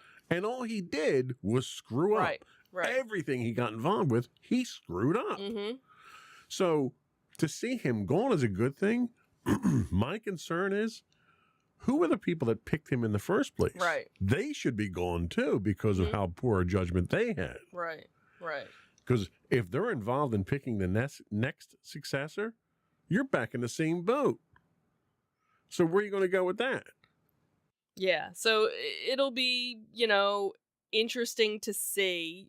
It's 2 years, and a lot can happen in 2 years. And, obviously not as much will be undone, because I don't think he doesn't have time to. Right. He doesn't have time to undo it. He's got to correct the ship right now and Right. get it back on course, get a successor going. Right. He doesn't have the luxury of going back and retconning all the stuff that Chepik screwed up. Right. So, again, how quickly things will happen, that will be, left to see, and maybe we'll actually be going sooner than, There is a later. chance, I'll concede the point that there is a chance that we may be going back sooner than I had originally anticipated. Right, because I even was under the notion, after we were just there in the summer, I was like, yeah, I don't know if I want to go back It was anytime literally soon. the first time I felt I didn't get my money's worth at Disney.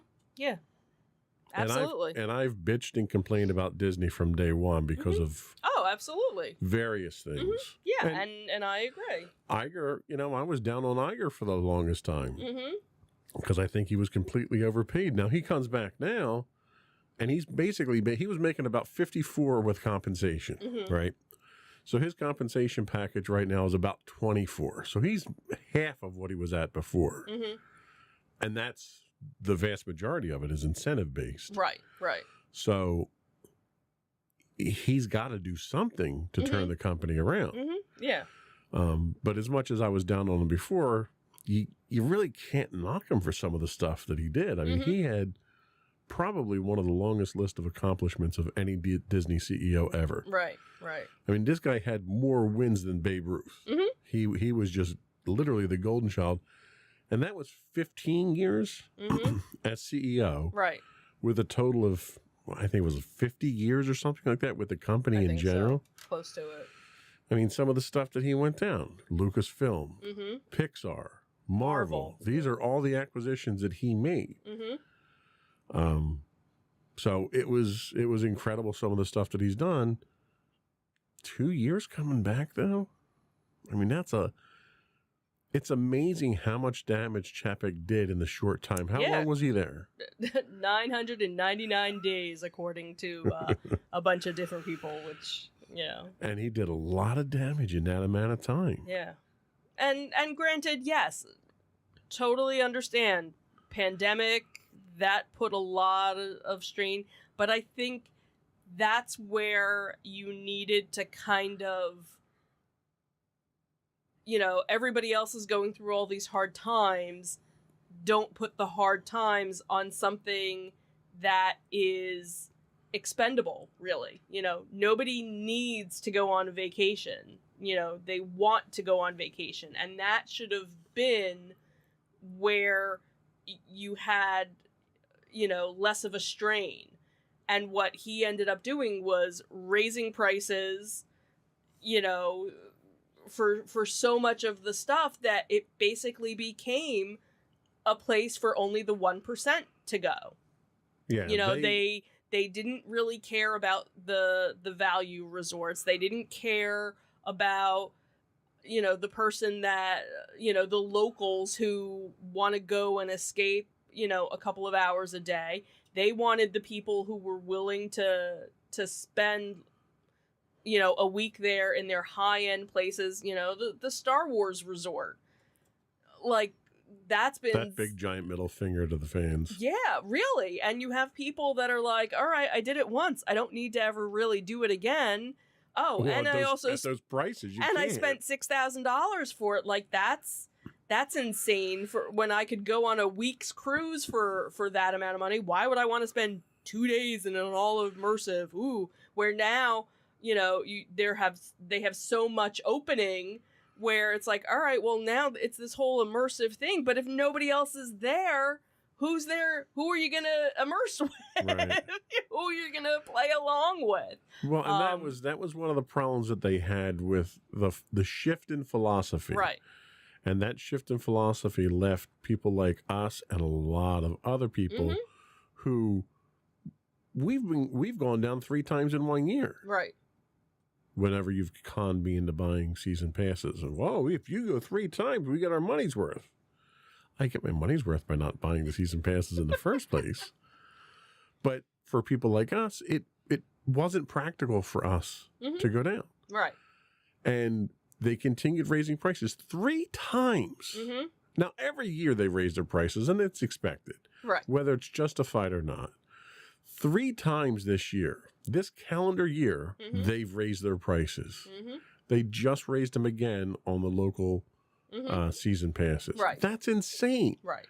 So not only are they raising their prices at an enormous rate, and we're not talking 1%, 2%, we're talking 10%, 13% in some instances. Right. They haven't brought back anywhere near the stuff that they had taken out. Right. So you still don't get the ambiance. You don't get the experience. You don't even get, like, some of the stalls are closed down. Right. You know, when we were there, we went through Magic Kingdom.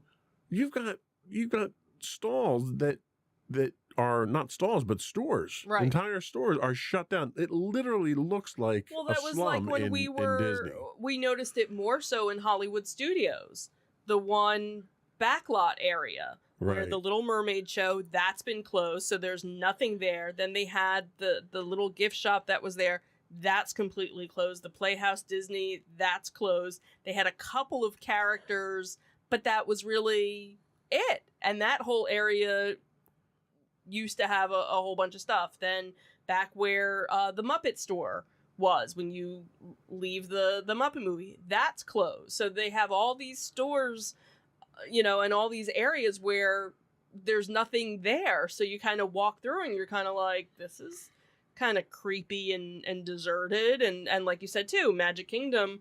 It's like Disneyland, the inner city experience or something, you right. know? And then of course I'm waiting to see like graffiti on the walls at some point. and then you have Epcot with all the construction that was going on, which, hey, that's great. But again, like we've said before, you have all this construction and I'm still paying full price Right. for things that aren't open and Right. things that are closed. Like, maybe you should give me a discount.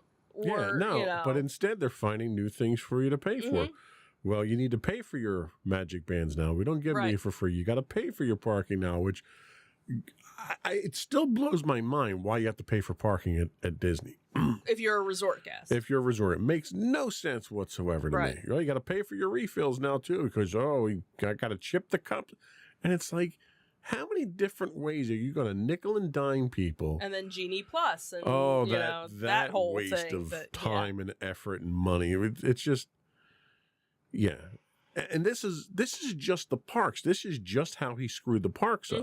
Yeah. This isn't even outside of that. The movies and the Right. terrible television that they're churning out on Disney Plus now, just to say that they have fresh content. Right, which supposedly that's one of the things that Iger is, like, okay, we don't need to have a new, Star Wars series every 6 months. Right, or, right. like there's too much. Let's kind of turn back. We don't need on a some of 12 that. episode series of a show that we only needed 2 episodes of. Right. So So, anyway, the Bobs are back again. At least Iger is. right. One Bob. Chapek is sitting on a beach somewhere laughing it up now. Yeah. I'm curious where he winds up. Like, where can you go after literally nosediving the company for the entire time you're there? Who's going to hire you at that point in time? Somebody will. I'm sure there's some small entertainment company that would be willing to take him on, or something. Just to have the name, I guess. Yeah. I don't know. Anyway, hopefully it gets better. Yeah. We're holding out hope. Yep. Absolutely. So we're going to take a quick break, and we're going to come back and talk about some Walking Dead. We'll be right back.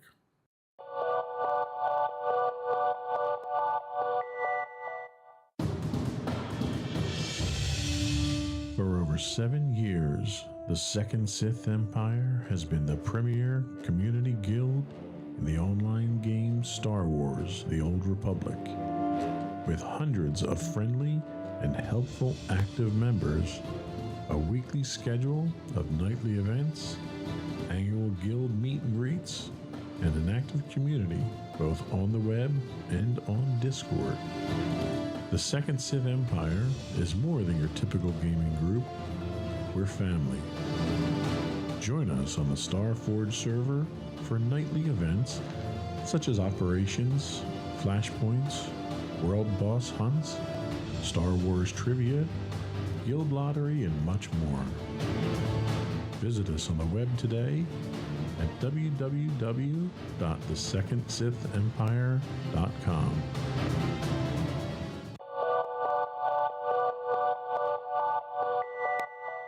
Welcome back to Insights into Entertainment, and now we're going to talk a little bit about Walking Dead. So for the longest time, 11 years now, 10 years now? 10 seasons. Well, it was 11 seasons. 10 total. seasons now, Walking Dead was what's been described as the flagship of AMC. It really was the anchor show for AMC. Mm-hmm. Yeah. It spawned numerous spin-offs already. Finally came to a close. Yeah. Very different ending than what the comics had. I mean, the series itself had diverged from the comics quite some time back. I think it's like when I think of series finales, the one that always sticks out in my mind is MASH. Right. You know, the number of people that watched that was like record breaking. It was like people around the world watched it. I don't think Walking Dead had nearly those numbers. Why do you think that is? If it was such an important show on AMC, have viewing habits changed? Is AMC not a major player in the entertainment of this type of thing? I'm not sure because I didn't look to see what the stats were for it ending.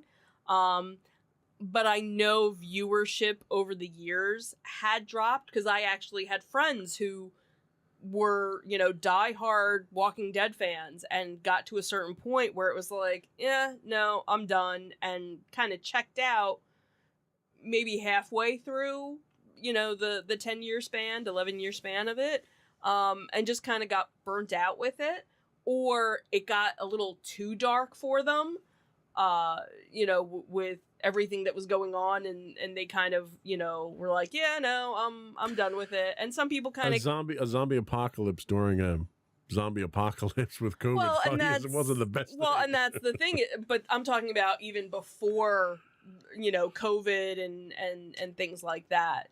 That there were some people that just kind of like checked out.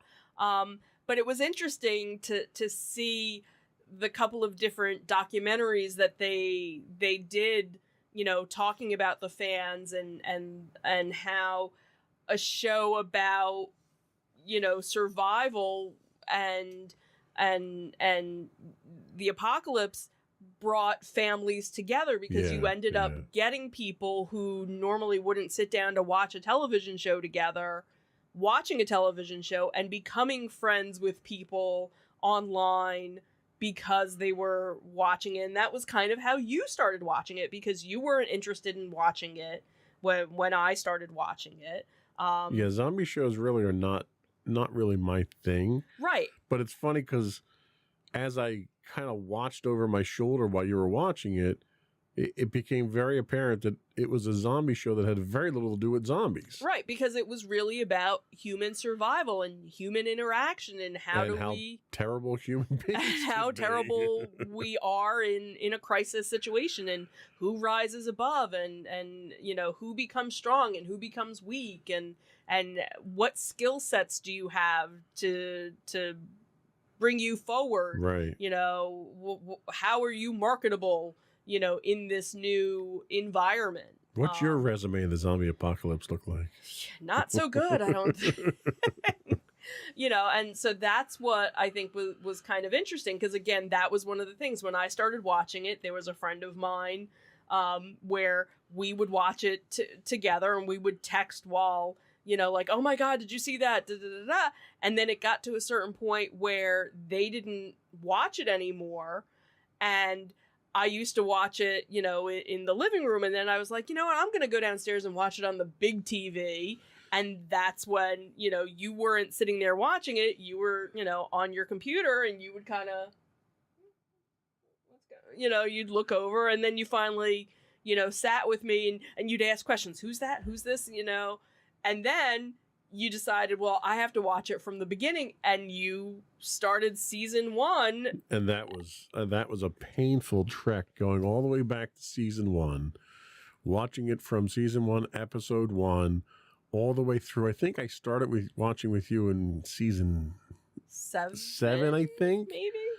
And it's funny because I binged all those seasons inside of, I think, 2 months. Right. And what was so funny was, you figure it had been 7-8 years since I saw it. So there were things that I really didn't remember, because it was one of those things where once I watched an episode, I never watched it again. I didn't go back and it's a good thing I binged it, because if I had to suffer through that whole season walkabout with Terminus and everything, if I had to suffer through an entire season like that, I would have stopped watching the show. And again, I think that you have people who maybe didn't start watching it at the beginning and did what you did and binged because it kept their interest, because they knew, oh, well, the good stuff is coming. Right. You know, well, and then I did the extra homework, and I went out and I read on the Walking Dead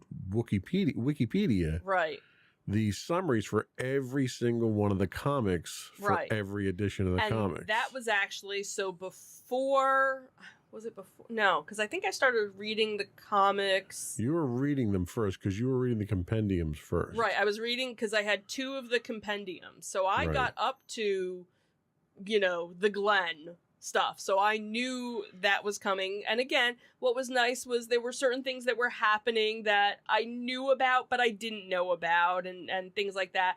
And that's how a lot of the fans were, because there were a lot of fans that went back and started reading the comics or had read the comics to begin with and now wanted to see the show. So it was nice when there were things that were different to kind of keep you on edge. Yeah. And then, of course, you have the whole Glenn thing where everyone's like, oh, this is when Glenn goes.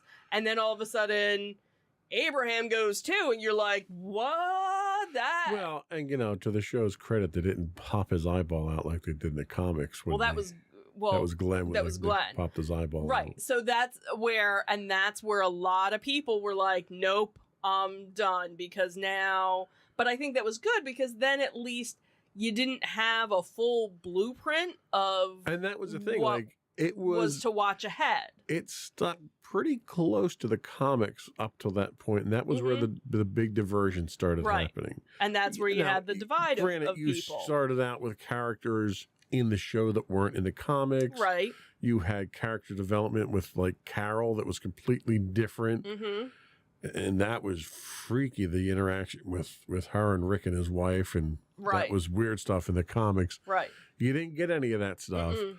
And I think ultimately it's funny, characters that didn't make it, either didn't exist in the comics or didn't make it very far in the comics, wind up being the ones that are there in the end. That lived, you know, in the it. Yeah. And are getting their own spinoff. Right. And now are getting their own spinoff. So, yeah, kind of, you know, I think you still had a lot of people that watched, and, you know, but again, because it's broken off into a couple of different, you know, spinoffs, it's not going away anytime soon, obviously. You know, from we've seen. I think that was one of the things that was very anticlimactic for me was, all right, so The Walking Dead is done. This is the end of The Walking Dead, except for these other 2 shows that are going on, these 2 new shows that are coming out, and it was like, it's not over. Right, because technically, it was very straight. Like when MASH was over, they had MASH spinoffs, but they were the characters in completely different modes. Mm-hmm. You know, like you had the Aftermath where they came back to the States and they were in a hospital or something like that.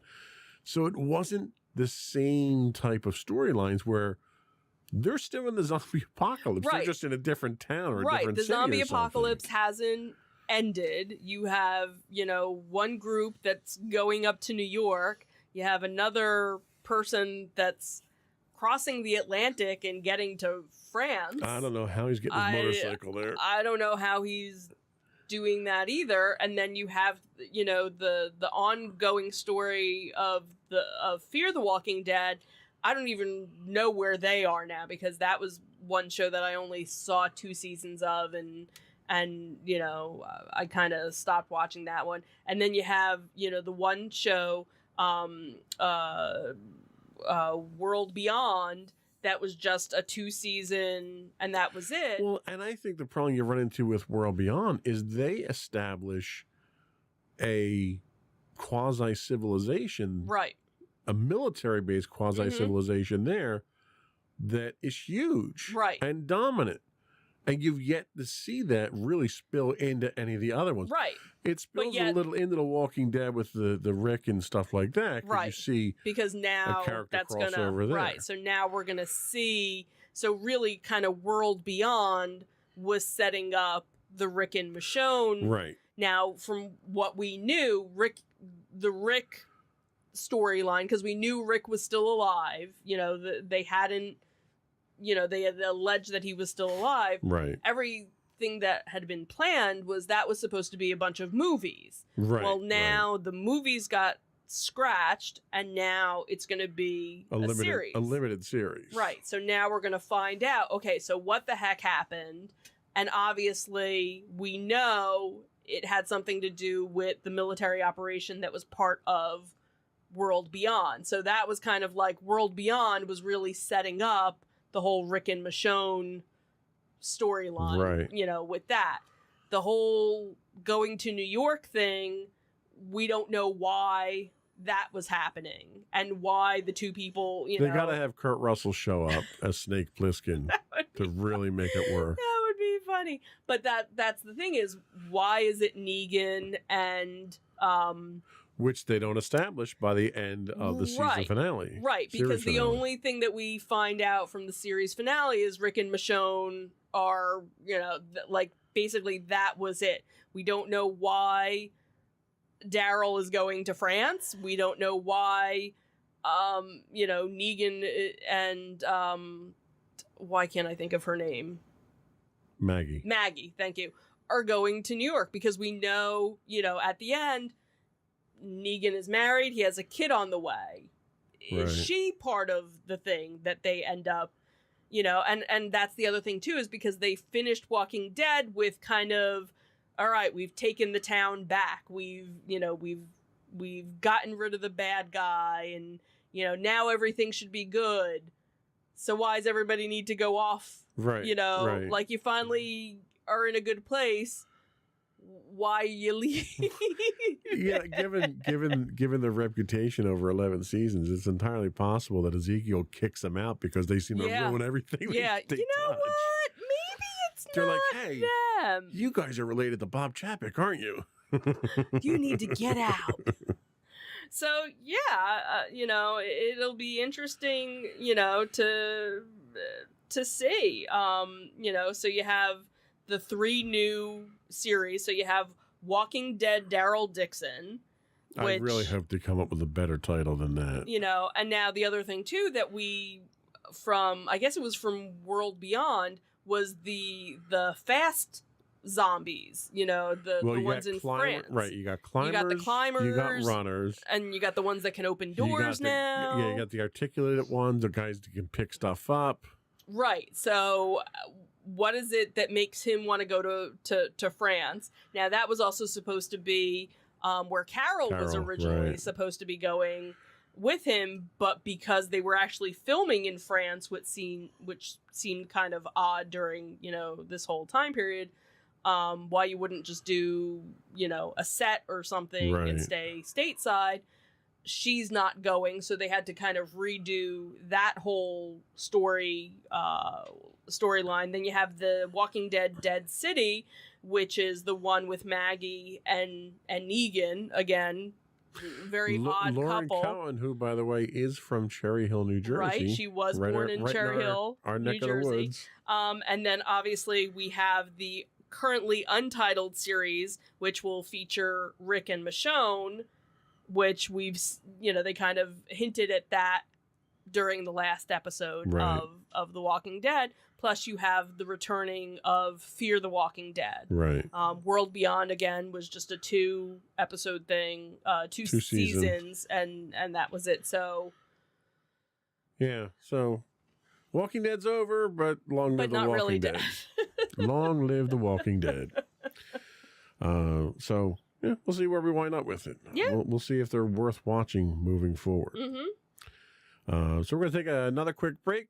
We'll be back, and we're going to talk about some of the things we've been doing as far as pop culture-y, seasonally type stuffy stuff. We'll be right back.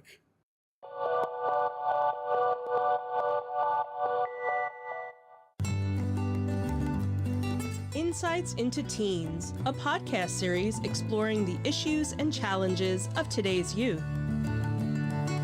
Talking to real teens about real teen problems. Explore issues from braces to puberty, social anxiety to financial responsibility. Each week, we talk about the topics concerning today's youth. We look at how the issues affect teens, how to cope with these issues, and how parents, friends, and loved ones can help teens handle these challenges. Check out our video episodes on youtube.com/insightsintothings. Catch our audio versions on podcast.insightsintoteens.com or on the web at insightsintothings.com.